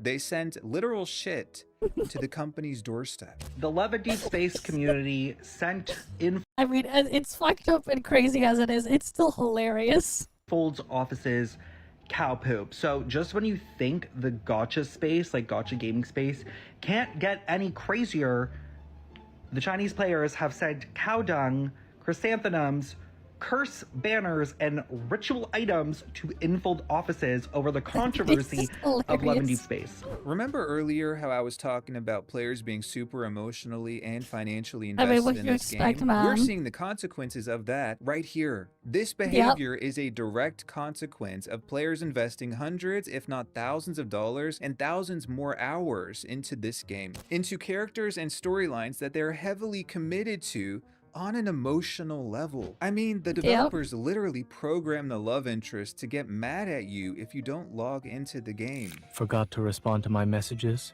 Are you trying to get back at me? Did you check your phone? While you were away, I responded to all the messages I missed. Doesn't that mean I've suffered enough? Imagine not logging into a game for a few days and getting scolded by a hairless twink with the middle part. They did this on purpose. There's a feature to sync your menstrual cycle with the game so that your love interests comment about it. If you're planning to use a tampon before bed, I can set an alarm. That way you can wake up early and change it. It's getting weird. But EnVtuber meticulously crafted the game this way to get people invested and engaged, and we can see now that the level of player engagement was a double-edged sword for the developer. Maybe, and this is just a suggestion, stop being parasocial. Stop being so obsessed over like 2D men. Men that don't exist. Go touch some grass. Like, I'm begging you. What the hell is going on? Chinese people are not going to see that video People are anyways. so chronically online. Like, this is genuinely crazy. Touch grass is an understatement. Valko was announced on June 22nd with plans for his character to be officially added with the July 9th update. On June 27th and June 29th, EnVtuber released statements saying they were proceeding with Valko's addition as planned. At this point, they were still explaining the intentions behind his character. They were still correcting rumors surrounding him. They were still defending the context behind parts of his PV. And they were publicly pushing back against what they described as organized misinformation. But then something really weird happened. Suddenly, on June 30th, just 24 hours after reaffirming their intention of adding Valko, an official statement was released by EnVtuber on social media saying the following. Over the past several days, our team has been closely following your conversations and feedback across all platforms. For the issues that have surfaced since the announcement of version 6.0 and the frustration these have caused our community, we want to clearly state we are sorry. After reflecting on recent events, we recognized that we moved forward with the introduction of Valko before we were truly ready. In doing so, we let down the players who have supported us from the start, and we also fell short of delivering the experience that players anticipating Valko deserved. We have decided to cancel both the launch and any further development of the new love interest. We also commit that no additional love interest will be introduced in future content plans. EnVtuber, the developer of the popular Chinese Otimo game Love and Deep Space, has just announced the cancellation of their newest love interest, Valko, on all of their social media channels as of this morning. EnVtuber is canceling the Valko launch. Valko's release got canceled. Oh. Okay. As you can imagine, this caused an uproar. The Love and Deep Space community was outraged by this decision. And if only at the same time, they're also missing context too, because the other part that was missing was the fact that the people were mad that they didn't, some of the characters didn't get, the existing ones didn't get any more stuff added to them.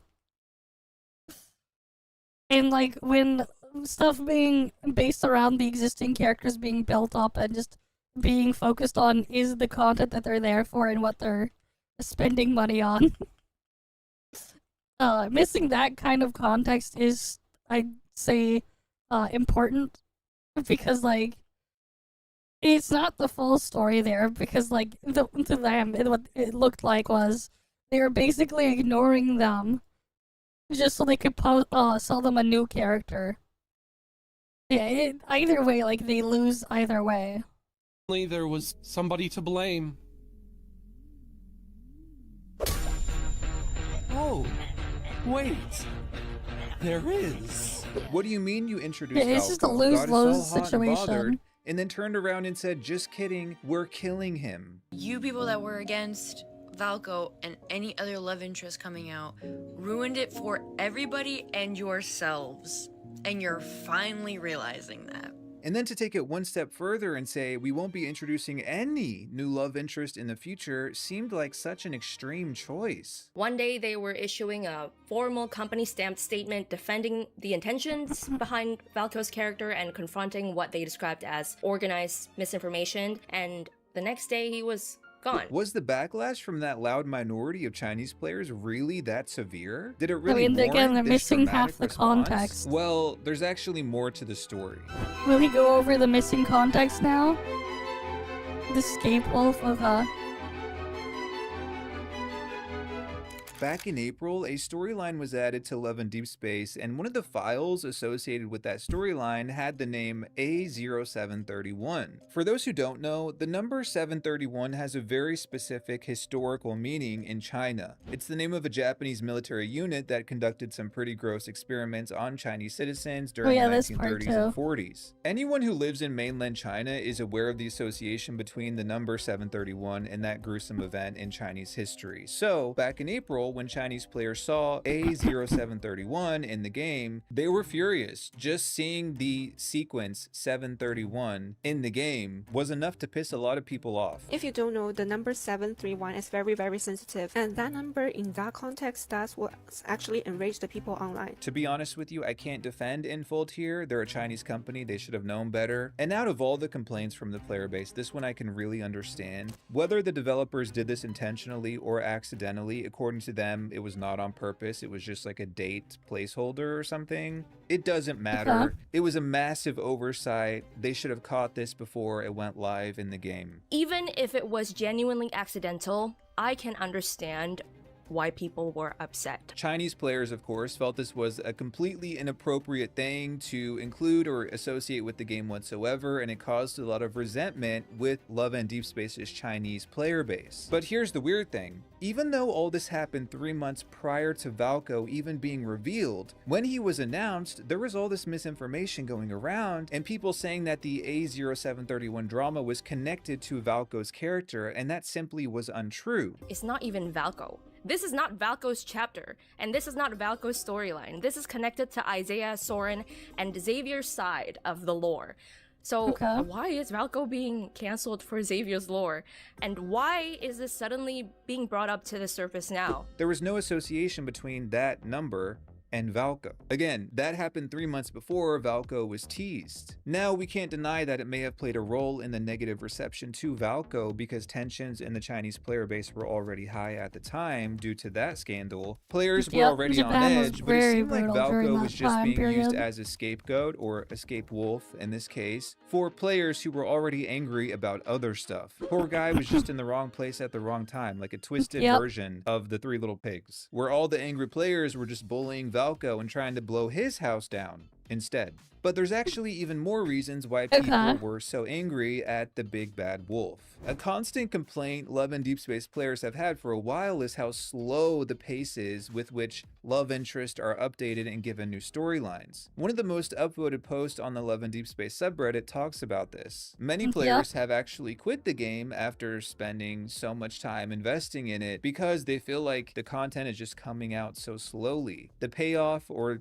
their return on their investment of time and money Again, what isn't you fast expect, enough with this man? game. So When you take Valko was parasocialism to announced, the some players were extreme. furious that they were adding a brand new character instead of working on With content for the parasocial existing relationships characters. With this to the game, a extreme, lot what of do you players have a expect? bias toward one particular character. You're not gonna get so the if their same character isn't people. getting updated or getting new content, they get upset.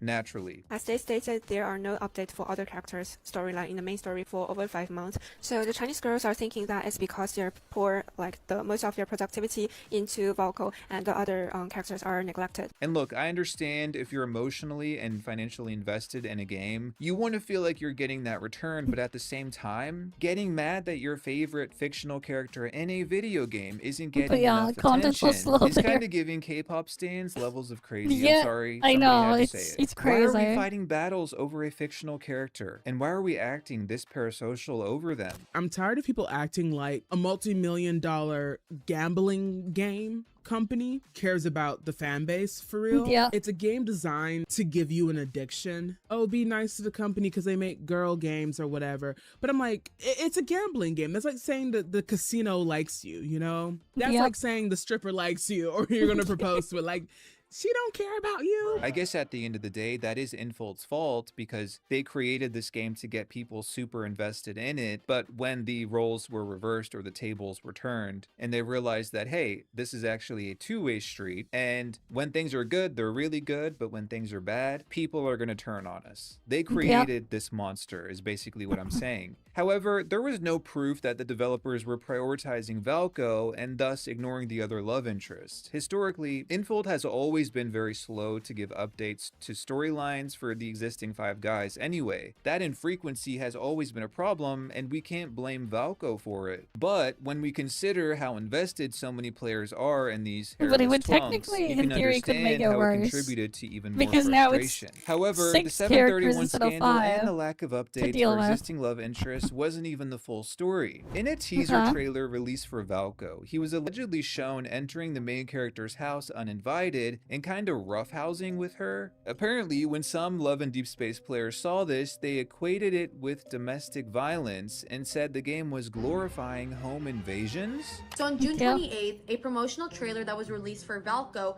had showed Valko as a werewolf entering MC's room, in which it said, "Lure the wolf into the room." Some felt that the promotional material, you know, showing a man wolf entering a woman's home, specifically a woman who lives alone, home invasion, basically that we need to bring more awareness to women's safety, and that this card and this trailer isn't really doing that. They basically said Valko is both an animal predator and a sexual predator. The specific scene that these angry They just fans treat were them the same, referring dish to them together, was yeah. actually for a Bond story that takes place after you reach a certain relationship level with Valko. So it wasn't like the first time interaction with this character. He's not a stranger entering your character's home unannounced. And I don't believe Valko's behavior in this scene is any different than how the other love interests behave. Doesn't Silas, another love interest, kidnap you at some point in the storyline? Don't 2 of the other love interests kind of stalk your character? This game literally is about these guys who are obsessed with your character, who, as a reminder, is a trained deep space hunter. She's not a weak, defenseless woman. You have other characters who have also committed crimes, you know? Silas forcibly tried to resonate with MC. Caleb drugged MC. You know, there's other instances where MC is kind of put in danger from the love interest. And that's kind of where I was a bit like, do we draw the line at home invasion or what? These dark adult-like themes were already in the game before Valko. Again, it really seems like all this was blown out of proportion. Kinda like the fans were looking for a reason to be outraged and Valko was just at the wrong place at the wrong time. And I don't know, maybe it's because I was Team Jacob. You imprinted on my daughter? And therefore I have a soft spot for werewolves. But I don't believe any of this was reason enough to cancel Valko. This whole situation is the embodiment of making a mountain out of a molehill. Of the angry minority just being a whole lot louder than everyone else and drowning out the rational, normal voices. I really do think it's safe to say that a vast majority of the global player base liked Valko and also felt that this whole drama was blown way out of proportion. However, I can also see, when we take a step back and consider all these factors in combination, we can understand how this was just gasoline on the fire. All this stuff, the A0731 scandal, the lack of updates, updates, the home invasion, quote unquote. All of this fueled that fraction of the player base that was already unhappy with the decisions that had been made predating Valco. But lo and behold, all of this was apparently reason enough for EnVtuber to wipe Valco from existence. So they released that statement on June 30th, effectively deleting Valco. And of course, when that July 9th update rolled around, Valco was nowhere to be found. They scrubbed all the Valco teasers from social media. Any mention of him was deleted. Even the voice actor for Valco, who was scheduled to appear at an upcoming anime expo, which some fans had already booked tickets for, by the way, EnVtuber went so far as to pull the plug on that meet and greet. Baby, you got to go to hell, okay? Like, the faster you do it, the better off everybody involved is going to be. So, taking a step back, there is this whole other element that goes into this, and it does involve the Chinese government. The whole A0731 scandal made its way into big news publications in China, and they were falsely reporting that it was associated with Valco. Apparently, fans were so furious that they filed complaints with the Consumer Protection Department of the government. There were even women's rights organizations in China complaining that the home invasion scene was putting women in danger. It got serious enough that the Women's Federation, which is basically the representation of women's rights for the government, come to criticize it. This whole thing was in the mainstream news media for a few days. And look, the whole internet and media in China is its own self-contained vortex. Things can get out of hand and blown way out of proportion very easily because they don't have a ton of influence from outside country like international news and stuff. So I completely understand that at the time, EnVtuber must have been under extreme pressure. But also at the same time, I can't help but feel like, did they really think this loud minority of fans was going to ruin the entire company or destroy the game? I don't really get it. The average person does not give a fuck about this. If I were not chronically online and I saw this on the news, I would be like, what a bunch of fucking nerds. Some angry parasocial fans are giving us the middle finger on social media. So the fuck what? Ignore them, bro. A rabid Love and Deep Space fan is yelling outside of our offices like a fucking lunatic. Ignore them. We are literally talking about a gacha game that's about romancing a bunch of hot dudes. I think this whole thing would have blown over in just a few days. This is not something so severe that the general public needed to be concerned about it. This is one of the few cases where I can confidently say it's really not that deep. They added a werewolf character with red hair to the game and you're acting like your world is being destroyed. Seriously? Get a fucking life. It's weirdo behavior. So when I look at things this way, I can't help but feel like I mean, the players won't, even if you give them the ability like EnVtuber took these people way too seriously, and they gave way too much credence to this loud minority and their complaints, and in turn, they ended up making the worst possible decision they could have. None of this makes any sense to me. Why go through all the effort of creating this character and spending so much time and money developing Valco and his story, hiring a voice actor, marketing him? They did all this only to turn around and erase him from existence? What?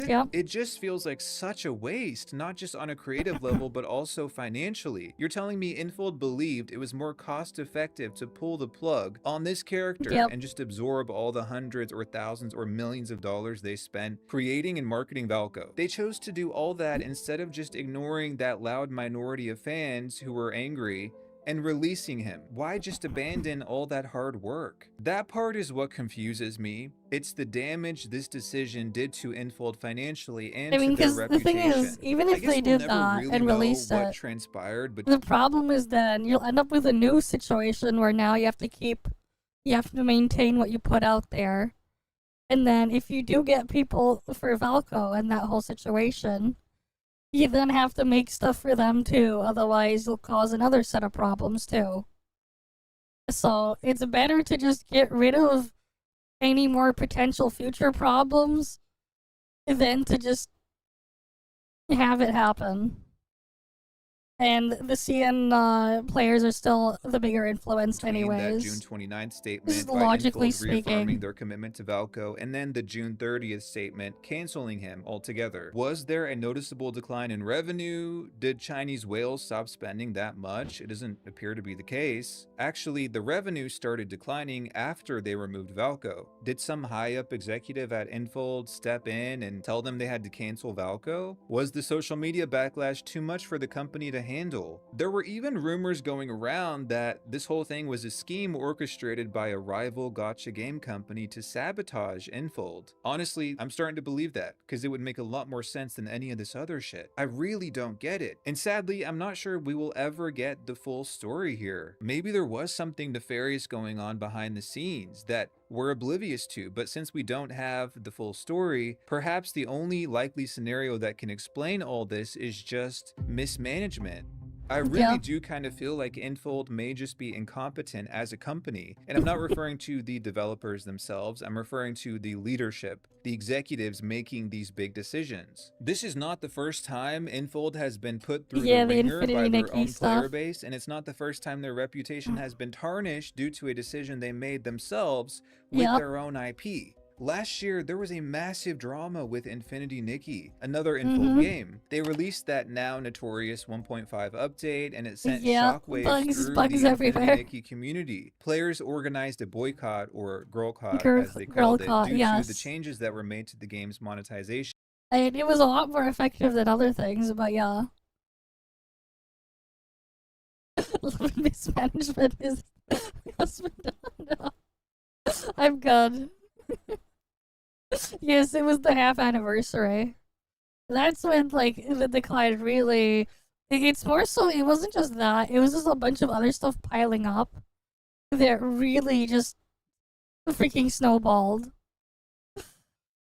And, like, the frustrations from all sorts of things. And to its lore. For whatever reason, EnVtuber completely retconned the storyline of Infinity Nikki, and for players who had invested so much time and money into that game, what they did with the storyline was unacceptable. The player count plummeted, the game got review bombed, and prominent influencers chose to leave the game's partner program out of protest. We're here about 1.5 years later, and Infinity Nikki still has not recovered from that fiasco. And now, something eerily similar has happened with Love and Deep Space. Truly, EnVtuber's commitment to sabotaging their own IP needs to be studied. And now my only question is, was it worth it? Yes, some of the fans were acting crazy as fuck, I get it. Some of them were being racist and homophobic and grasping at straws. But at the end of the day, this is EnVtuber's game. This is their IP. They created it. They have complete control over it. And the decisions they made in the past and are making now are so terrible, bro. Sure, the 731 reference was problematic and the anger there was justifiable. I get it. The complaints about the slow updates are also understandable. But it's the decision to completely cut Valko out of the game. That decision is both unexplainable and indefensible. Again, my question is, was it worth it? At this point, we really do have to wonder what the hell is wrong with EnVtuber. This is now the second time they've sabotaged one of their own games. Does the CEO have a humiliation kink? If that's the case, join the club, bro. But you need to learn to entertain that humiliation kink in the comfort of your own home, in your private time. Don't ruin these games for the public. Now, there is some silver lining to all of this. Back when that whole Infinity Nikki drama happened last year, I really admired the way that that community responded to the whole 1.5 update. They organized a boycott, they stopped supporting the game financially, they expressed their frustration in an acceptable way, not by sending boxes of shit to EnVtuber's headquarters, but by writing reviews for the game and expressing their opinions on social media respectfully. And I've seen a lot of really great things from the Love and Deep Space community. For instance, instead of spending money on the game, the Love and Deep Space players have donated that money to animal shelters, to flood relief, to wildlife charities. The community fighting for Valko chose to respond in a completely different way. Fans donated to orphanages, they supported wolf conservation efforts, and the Chinese fandom raised more than 300,000 yuan, around $44,000 US, for flood victims in Guangxi. They made petitions that garnered hundreds of thousands of signatures. That's pretty badass, right? Yeah. In the end, this is yet another example of a game being absolutely wrecked by terrible decisions from a video game company. It is a tale as old as time at this point, but I guess the moral of the story is, don't go out and spend a bunch of money on a game. It's rarely worth it, even if it does give you some attention from 5 hot studs. And to Valko, you enamored us all with your beastly gaze. Yeah, if you want the 5 guys, just go get some burgers. Gay, dark, global, that's the lesson we learned. Bro could break into my house anytime. Just saying. Can we get some ahs in the chat? No? Okay. I tried.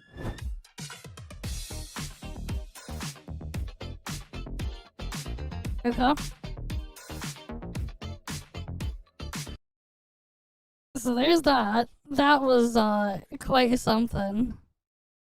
You don't own your PlayStation games anymore. What is this one?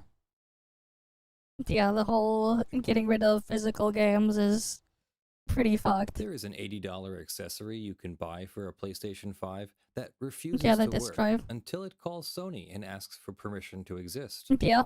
It's the disc drive, the thing that reads the physical games you bought. Snap it onto a PS5 Slim or a PS5 Pro, and before it will read a single disc you already own, the console has to connect to the internet and register that drive with Sony's servers. It's printed right there on the box, internet connection required to pair disk drive and PS5 console upon setup. $80 for a disk drive that still needs to call home. Yep. On its own, it's just a weird engineering choice, but it wasn't on its own. It was one step in a much longer staircase. November 2020, Sony launches the No, they're PlayStation not bringing 5 back in two Valco. versions, $499 with a disc drive, $399 without one. The first mainline PlayStation you could buy that physically could not play a disc. November 2023, the PS5 Slim. No, disc the drive first- is no longer built in. It's detachable. The first PlayStation you could buy that could not play a disc was the PS Vita. But they had cartridges. Right, because the PSP had the UMDs, which were technically discs. Detachable, sold separately, $79.99. And it needs that online pairing handshake before it works. November 2024, the PS5 Pro, $700. Sony's flagship, no disk drive at all. The retail box says it proudly, disc-free console. And then July 1st, 2026, 3 weeks ago, a post on the PlayStation blog from Sid Schumann, Sony's Senior Director of Content Communications, announcing, and I'm quoting the operative sentence, that physical game disc production for all new games releasing on PlayStation consoles will be discontinued starting January 2028. That's it. That's the end. New PlayStation games on disc have a shelf date, and it's about 18 months away. Now, the obvious question is why? And Sony gave an answer. Consumers prefer digital. That answer is true, but that answer is also spectacularly incomplete. Because the real answer, the complete answer, starts in 1908 with a $1 hardcover novel and a department store that sold it for 89 cents. The $1 book for 89 The cents, novel yep. was called The Castaway. The publisher was Bobbs Merrill. And inside the front cover, just below the copyright notice, the publisher printed a warning. The retail price of this book is $1. No dealer is licensed to sell it for less. Sell it cheaper and you're infringing our copyright. Macy's sold it for 89 cents. Okay. Bobbs Merrill sued. Their theory was clean. Copyright law gives us the exclusive right to sell, to vend this book. That right doesn't evaporate at the cash register. We printed the conditions right there inside the cover. Every downstream sale happens on our terms. Well, fun fact. In 1908, the Supreme Court said no, unanimously. The exclusive right to vend means the right to make the first sale. Once you sell a copy, your control over that copy is spent, exhausted. The buyer owns an object now, and the buyer can sell that object at whatever price to whomever, and your printed notice binds no one. Yep. Congress then wrote that rule into the statute almost immediately, and it's been there ever since. Today, it lives at Section 109 of the Copyright Act, and it has a name, the First Sale Doctrine. But most people don't realize what was built on that right. Used bookstores, public libraries. Every library in America runs on first sale. They don't license the right to lend you a book. They just own the books. Blockbuster Video, back when that was a thing. Yep. eBay, garage sales, GameStop's entire used game wall, handing a game to your friend and saying, here, you have to play this. None of that needs the copyright owner's permission. All of it exists because the law draws a line between the work, which the author controls, and the copy, which you own. And the doctrine has teeth. In 2013, in Kurtzsang versus John Wiley and Sons, the Supreme Court held that the first sale doctrine even covers copies lawfully manufactured overseas. In that case, Yep. it was a grad student importing cheap textbooks from Thailand and reselling them in the States. Wiley sued, Okay. and Wiley lost. If the copy was lawfully made, first sale attaches, full stop. But notice something. Read Section 109 carefully, and it limits exactly one of the copyright owner's rights: distribution, the right to control who gets your copy. But it says nothing about the right to control who makes copies. Hold that Okay. thought. It's Chekhov's gun on the mantelpiece, and it goes off in Act 4. Right, the math. First, Okay. back to Sony. Let's do the arithmetic they don't put in the blog post. The consumer preference numbers are real. Per Sony's earnings for the fiscal year ending March 2026, roughly 78% of full games sold on PlayStation were digital downloads. In the final quarter, 85%. Physical game software was down to about 3% of Sony's gaming revenue. The disc was already dying at retail. Circana's Matt Piscatella reported that new physical game spending in the US fell to $1.5 billion in 2025, the lowest figure since tracking began in 1995. The peak in 2008 was $11.6 billion. GameStop closed 590 US stores in fiscal 2024 alone. That's from their own SEC filing, with more closures announced this year. So yes, consumers have moved. But here's what moved with them. Dr. Serkan Toto, who runs the Tokyo consultancy Kantan Games, broke down the economics of a $70 first-party game. Sell it on disc, and roughly $21 goes to the retailer, a few more to manufacturing and shipping. Sony's first-party take is about $45.50. Yep. But sell that same game on the PlayStation Store, and Sony keeps all 70. The whole thing. Yep. Robin Zhu, an analyst at Bernstein, put it to the Financial Times like this: digital is essentially 100% incremental margin. For third-party publishers, it's the same story in a different way. A physical game pays Sony a licensing fee, historically around 15%. A digital sale pays Sony a 30% platform commission. $21 on every $70 game forever on a storefront only Sony operates. And then there's the number that doesn't appear on any earnings call because it's a number Sony has never once collected: the resale. Every the used resale. game GameStop ever sold, every disc traded in, resold, retraded, resold again, generates exactly $0 for Sony and $0 for the publisher. First sale, remember? The doctrine from the 89-cent book. Once the disc is sold, it's out of their hands, circulating in an economy they can't touch and they can't tax unless there's no disc. Yep. You cannot trade in a They want to get rid of it. You cannot lend a license. Every future customer for every post-2028 PlayStation game has exactly one place to shop and 0 used copies to consider. Sony didn't lobby Congress to repeal first sale. Sony didn't litigate it. Sony just got rid of it. designed it out of the product. Yep. Which, credit where due, is a hell of a business model. The question for this channel is whether it's legal. Spoiler alert, yes. And the reason why is the Unfortunately. second half of the 1908 story. Here's the sentence doing more work than any other sentence in modern consumer technology. It appears in some form in the terms of every digital storefront on Earth. Okay. Sony's version from the PlayStation software terms reads: The software is licensed to you, not sold.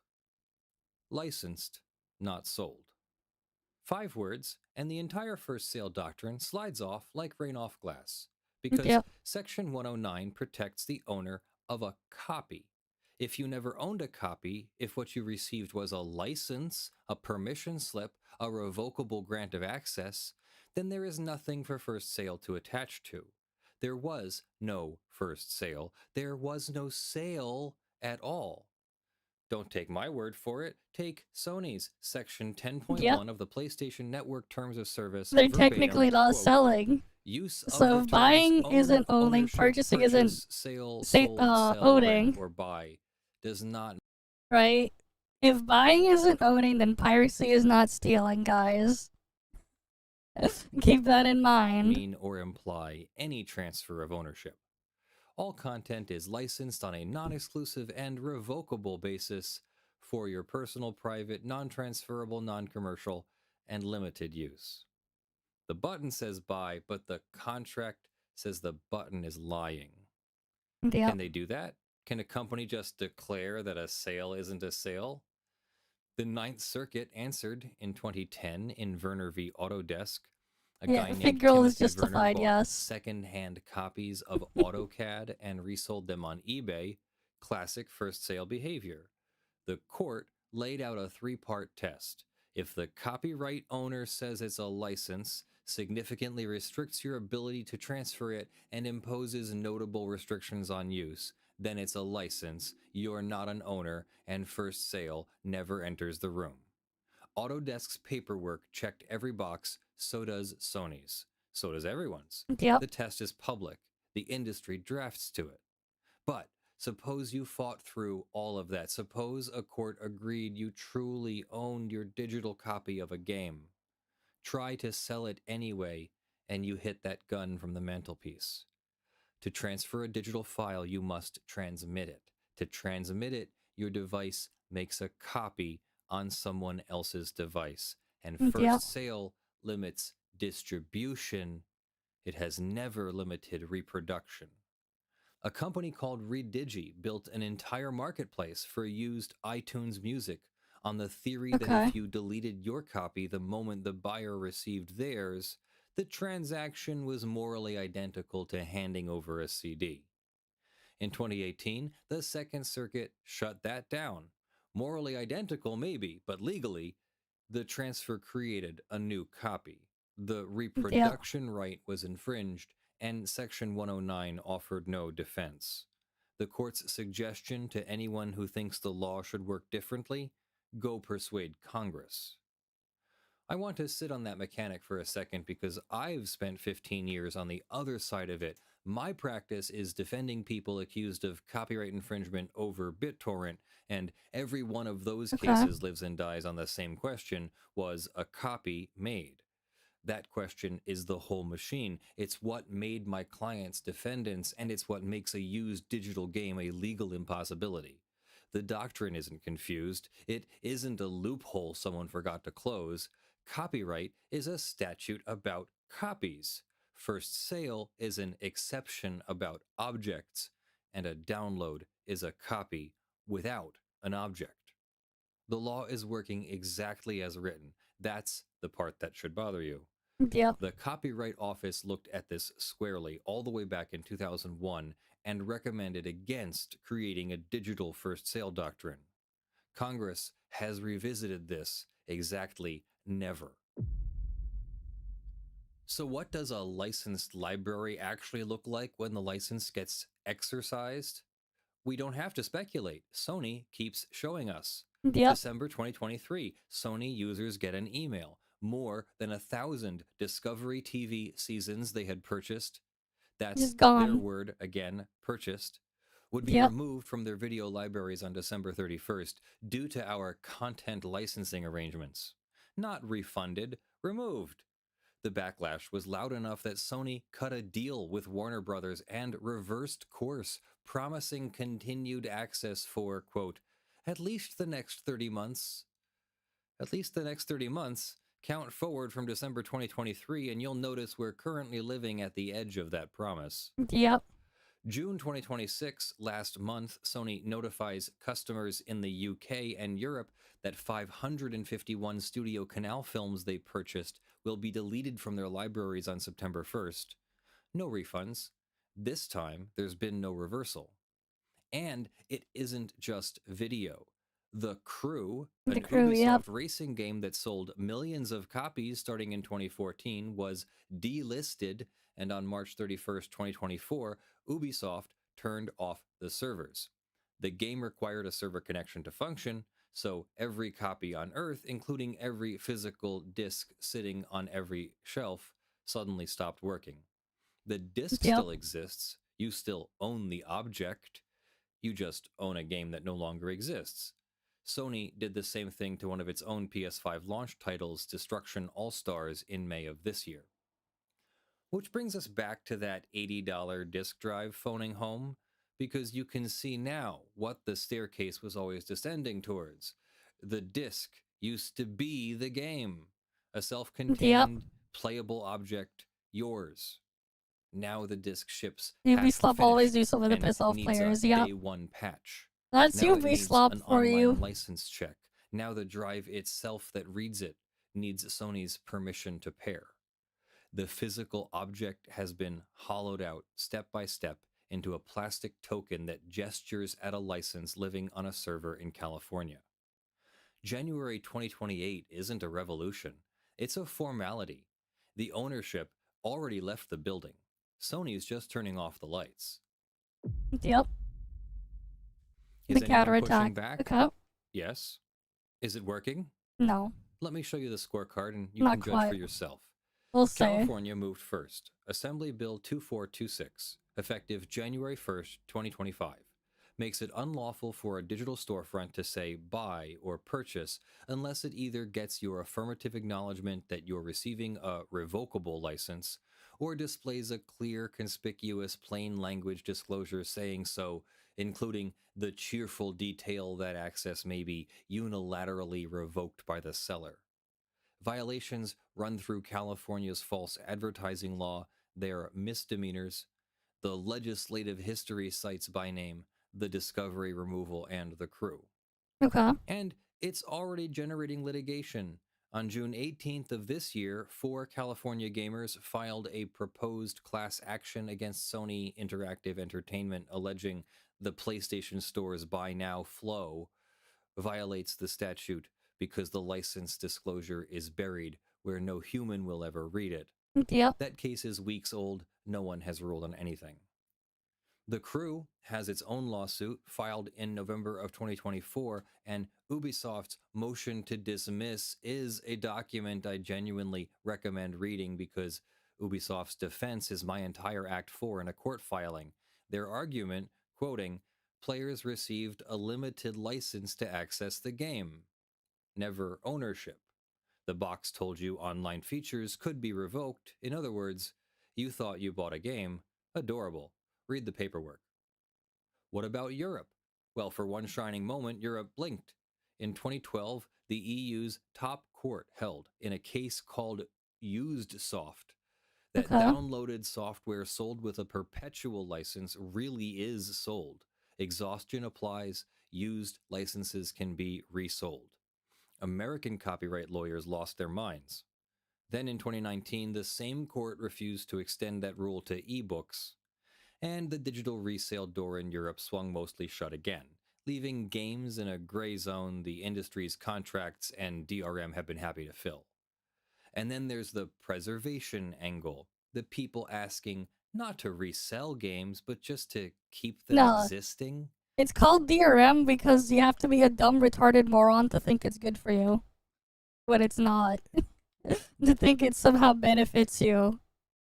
The Video Game History Foundation surveyed the market and found that only 13% of classic games released in the US are still in print.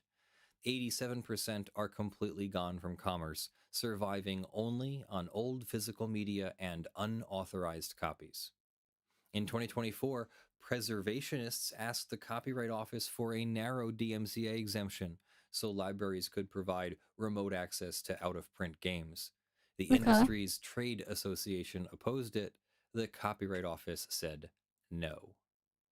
So the scorecard reads like this. The law's answer to you don't own your games is not yes you do, it's fine, but the seller has to tell you you don't. So disclosure, not ownership. That's the state of the art.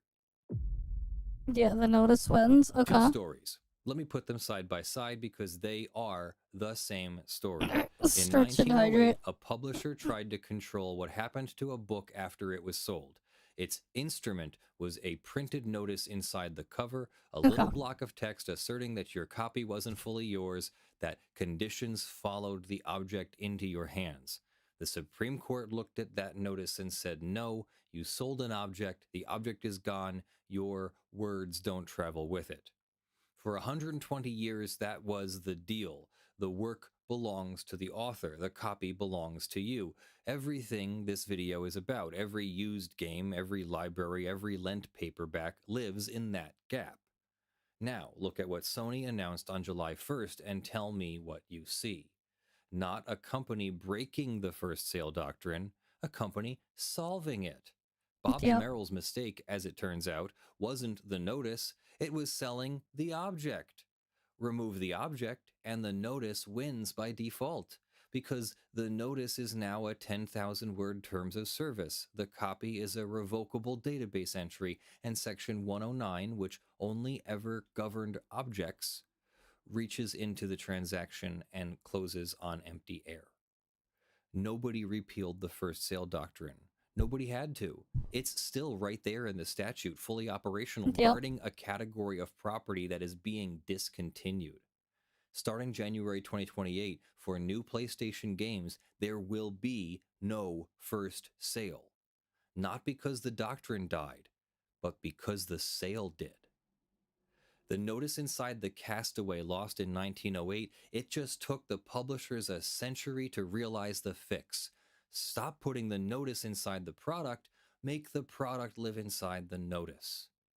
Whether the law should answer that, whether you own what you buy is a principle worth writing back into a statute built for objects, is, as the Second Circuit said, a question for Congress. Which, as it happens, is a thing you can write to.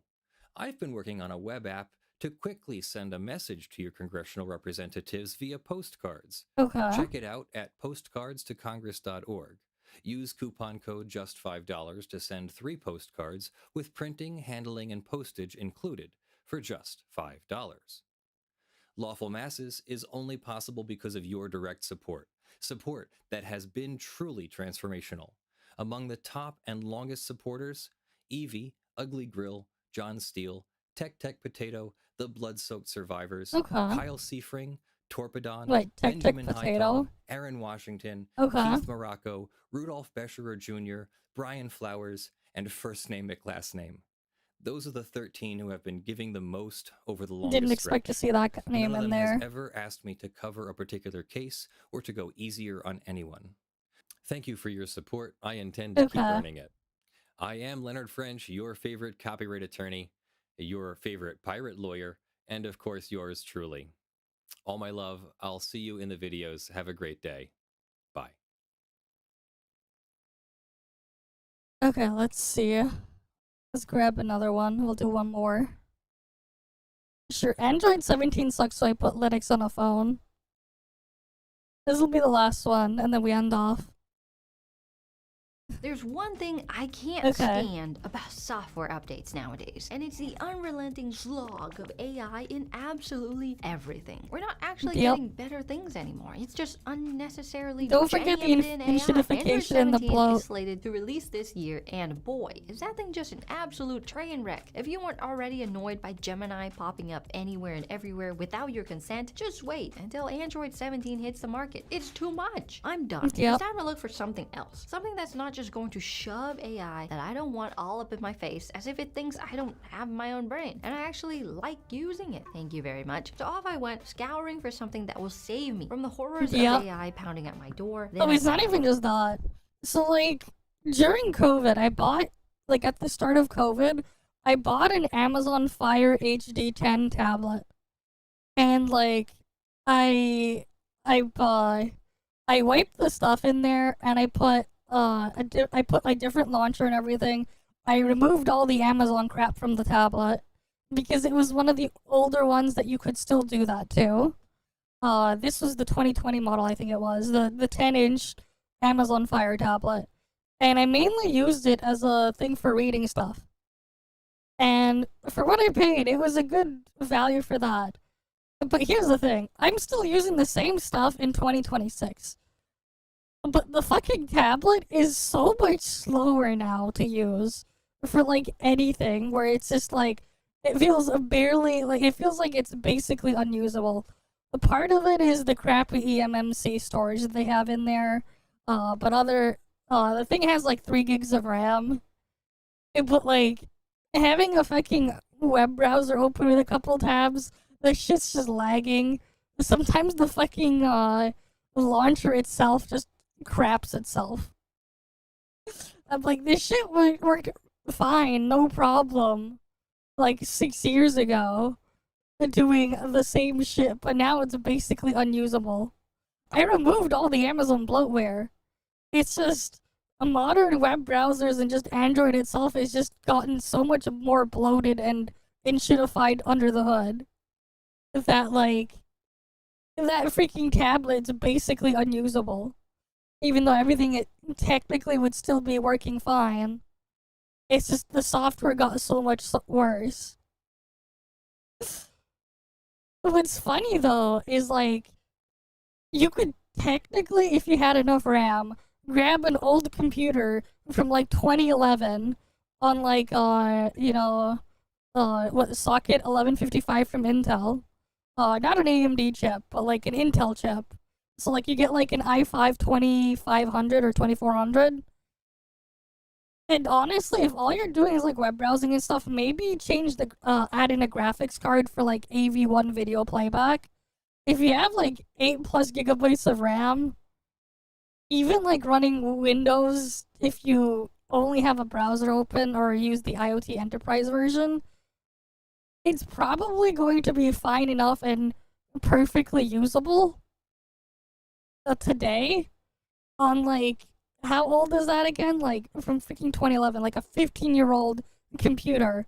But a fucking 5 or 6-year-old tablet on the basically unusable, and if it's even older than that, oh, it's so much worse. It's just kind of crazy when you think about it. And at the same time, too, it's like, if you had, like, that old Office PC as an example, it's like, you know, you can buy, like, a 4 gigabyte stick of RAM for, like, $7 of DDR3. And, like, if you're on those older boards, you have 4 RAM slots, so you could technically just fill in all of them with 4x4 sticks. I know, and the thing is, even on stock Android, the freaking Fire tablet is basically unusable.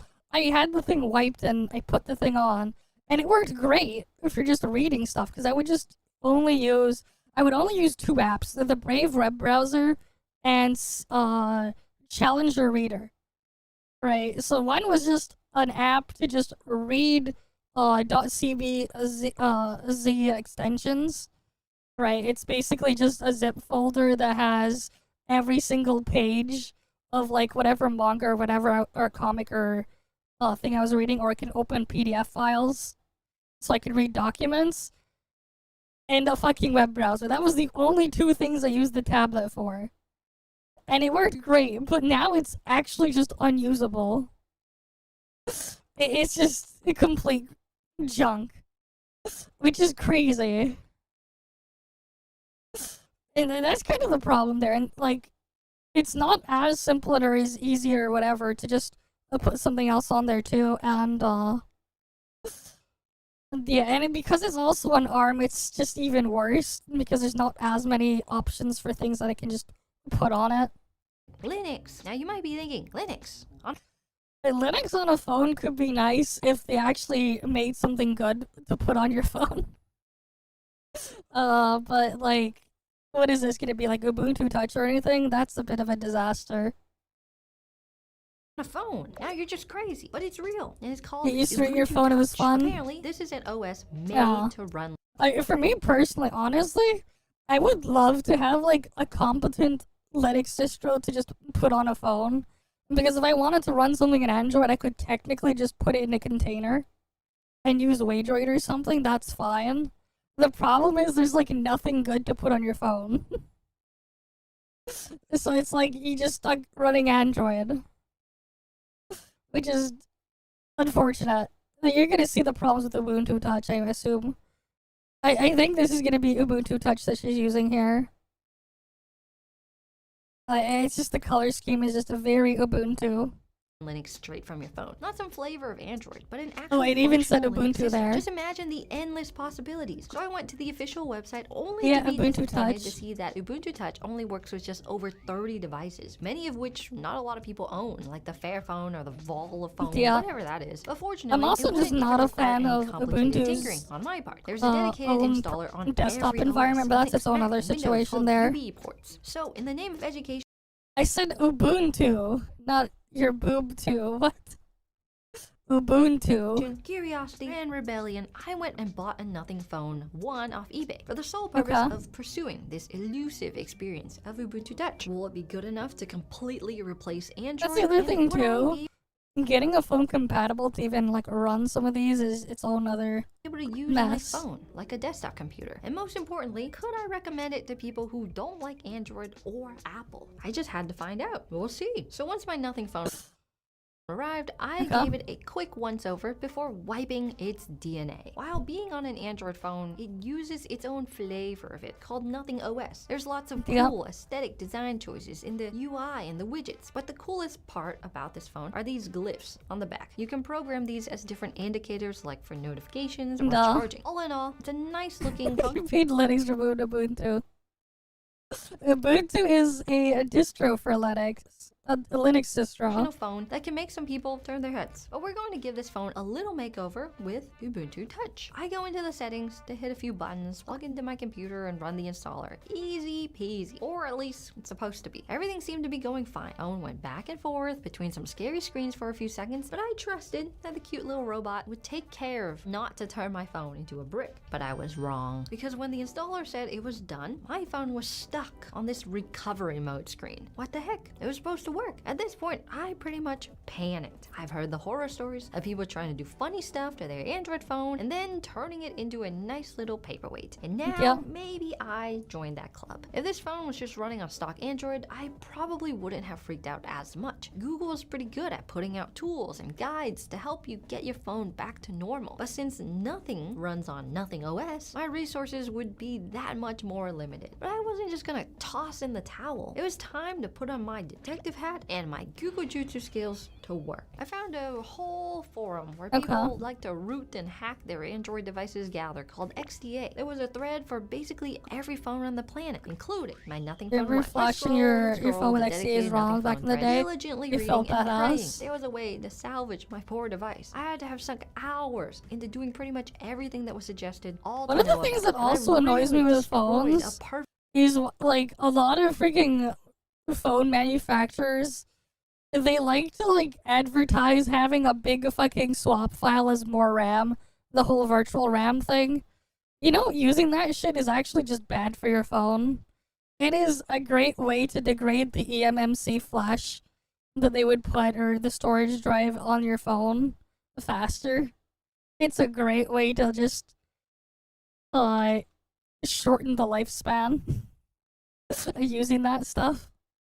And it's also just a lot slower than like actual RAM. Like significantly slower. But, you know, you gotta advertise fake bigger number. Bigger number better. Because like sometimes when like you go look around, it's like you go look up on like, let's say on Amazon or whatever, you look at freaking phones and then you see like the advertised RAM. And then if you see like a number plus another number, or like sometimes, or like they'll advertise like a virtual RAM or whatever, that's just a big swap file. Technically speaking, your phone would already do that anyways when you ran out of RAM under normal conditions. So like the whole thing is just so bullshit. You're just forcing it to exist. But yeah. Perfectly good phone in a matter of seconds, all because I trusted this deceptively cute robot's promises of Linux. Why didn't I do any research beforehand? But thankfully, I did find light at the end of the tunnel, an archive dedicated to the Nothing phones. And in that archive, a whole page including a program designed to unbrick Nothing phones specifically. I was saved. Immediately, I went and got all the files I needed, waited for the program to do its thing, and finally, my phone was revived with the original Nothing OS. And that means I can try putting Ubuntu Touch on it again. I'm not giving up that easy. The stakes are too high. I will not succumb to the new AI overlords. During my frantic search to save my phone, I realized that no one else seemed to get the problem that I got. And usually that meant I was the one doing something wrong. So I popped open the installer again, this time carefully reading every single line, and I found the problem. I didn't check this wipe user data box pop up the first time. That's apparently recommended for first time installs. Why wasn't this automatically checked for me? I could have saved myself hours of my life. So I checked the box, ran the installer again, and it worked. It's alive. Linux running on a phone. After all that stress, that better be life-changing. I don't even know what to say if it's not. While doing some major troubleshooting to get the install working, there was one thing that stopped me over and over. The Office is so I missed everything you need to do with your phone. Random conversations, music accidentally playing out of someone's headphones, and just distractions galore. So I did what any sane person would do. I plopped in some of the best noise canceling earbuds that I've ever tested and enjoyed the blissful silence. And these are the Anker Soundcore Liberty 5 Pros from today's sponsor, Soundcore. The ANC is so scarily good that I can't even hear someone directly next to me. Oh yeah, speaking of, actually, was it, like, I remember last year I bought a pair of, like, Anker headphones, and then, like a pair of, like, their noise canceling, wireless Bluetooth headphones, whatever. And then I remember it's like, as soon as I went to try them out, I think I remember I talked about it, it fucking butchered the freaking music I was playing off of it, because I play a specific song in there to, like, just test it to see how things go. The fucking thing by default, the freaking, like, over exaggerates the bass so much it just ruins the freaking song. The music I was playing on it to test, and I couldn't, like, some of the stuff I would be able to hear normally I wasn't able to hear at all because the fucking bass was just overpowering. And I found it really annoying, and, like, the only way to fix it was to use their shitty app, which also means if I wanted to use them wired, like, plug them in, they're fucking worthless. If I wanted to connect it to, like, my computer and use the Bluetooth there, they were also fucking worthless. So I ended up returning them. They were like $100 on sale. Otherwise it would have been like $150. I'm like, what the fuck? Why did they have to freaking butcher the music I was trying to play on it? That was like my only experience with the freaking Anker Bluetooth headphones there. It was like one of the more costly pairs. I ended up returning it because it fucking ruined my music. I had to freaking unfilter it, and it doesn't save it if you don't use their garbage app, which also just lags to hell. It's a piece of crap. Because it's another Electron app. Of course it is. I'm like, damn, if this is what it's gonna be like, fuck this shit. I prefer, like, headphones for me personally to just have a completely neutral and flat sound stage, so everything can sound the way it's supposed to sound. But, like, a lot of people, like, they just think, oh, heavy bass sound good, so force it on them, and, like, they put a lot of headphones, like, by default.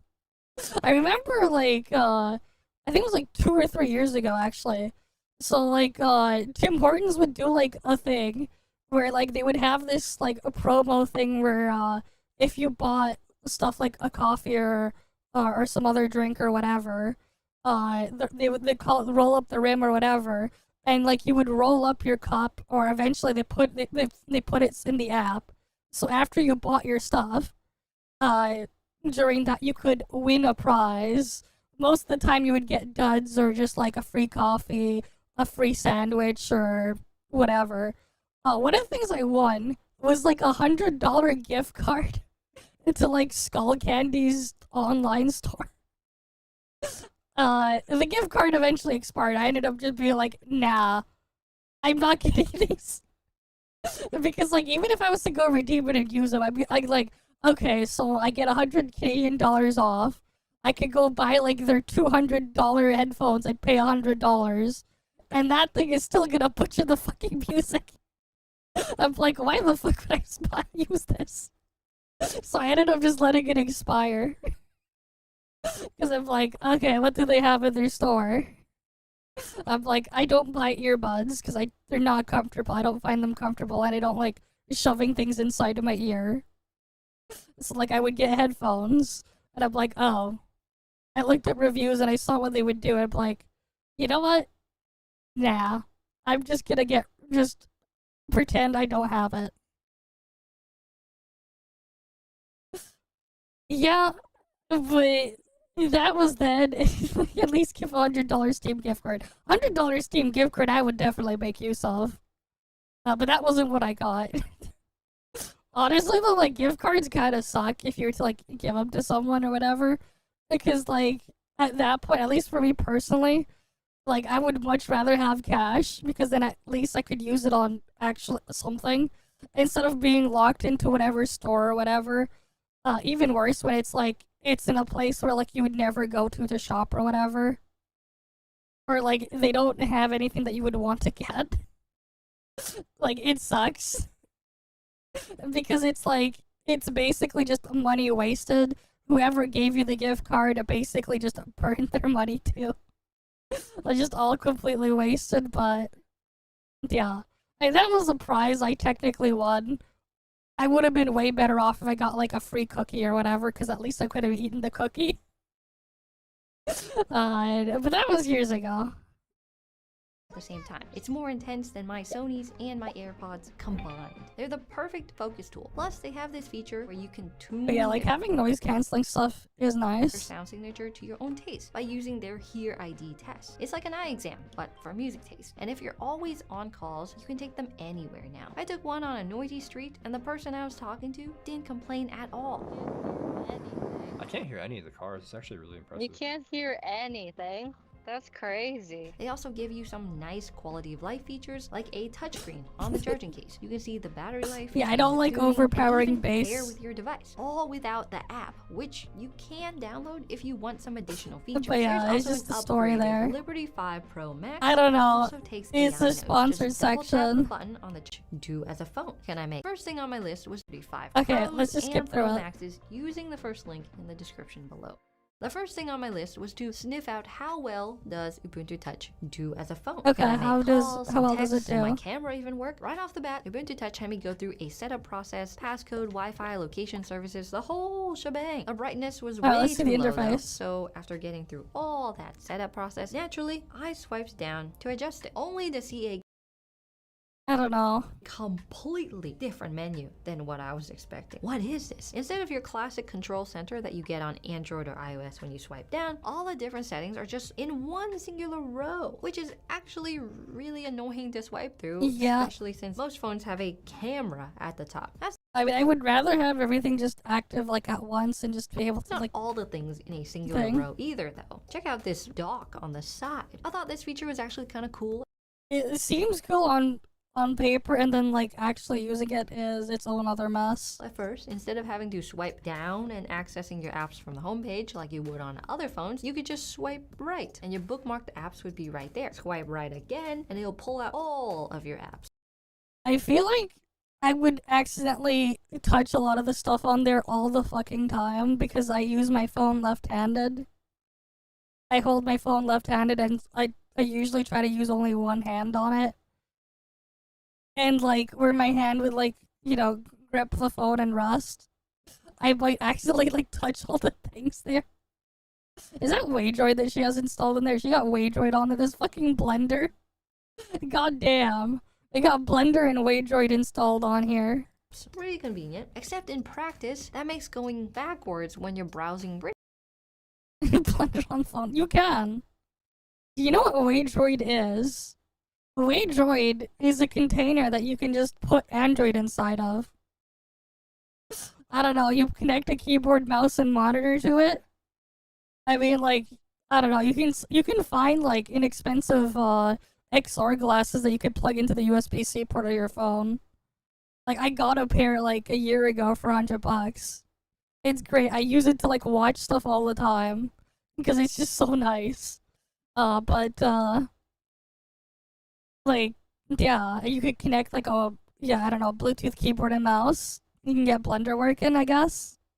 Pretty much impossible. You have to keep hitting Right, the like, back if your phone has, like, DisplayPort out over USB-C, like, yeah, arrow why instead. not? And that gets annoying quick. Because of this app dock, Ubuntu Touch completely eliminates the home page too. No swiping up for a home page, and no home page means no widgets. Man, I like having those. Swiping all the way up gives you the app manager too, but you have to swipe to the left to get that. I was just so confused. Everything so far was just going against every muscle memory in my body. First impressions, not great. Not great at all. But this is Linux we're talking about. Even if there's hiccups along the way, there's usually some way to customize and tinker around the problem. So I headed into the settings to see what we could do. While I was here, I tested out my arch nemesis, Bluetooth, which thankfully worked like a charm. Maybe this wasn't going to be as bad as I thought. Even the camera worked great. But when I tried to set up my cell phone number, all of that hope came crashing back down. Ubuntu Touch doesn't work with eSIMs, and in 2026, that's a lot of people. So if you don't have a physical SIM card, you might be making a trip to the store. From what I've seen from other people who use Ubuntu Touch though, if you manage to get your hands on one of those endangered chips, calls and texts do seem to work without a hitch. If I can't get calls and texts, then how about I get some apps? Maybe something to replace the browser that comes with the OS. Since it's slow and breaks on tons of pages, I thought I should be able to get one on their store called the Open Store. The logo even looks kind of like Apple's. But when I go to open it, it was like I was ejected to a whole other planet. There's just a bunch of apps I've never heard of, and apps that do stuff that I don't want or need, like Car Plan that helps you plan public transportation. We don't have that in Texas. At this point, I was lost. How many people are actually using this as a functional OS? If you can't...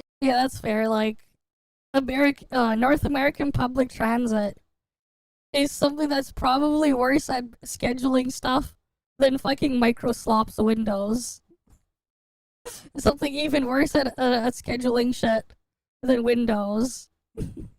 Install a simple browser app from the App Store. So I looked around for some answers, and apparently there's an extremely simple thing that I can do. Something extremely simple, yet extremely ironic. Install Android on top of Ubuntu. What? Yes. That's no point, right? It seems like there's really no escape. Well, it's to pretty do that, handy. I have to activate something that comes pre-installed I have with it. Ubuntu Touch. Yeah, I have this thing set up on my Steam Deck. I've used it a couple times to mess with stuff.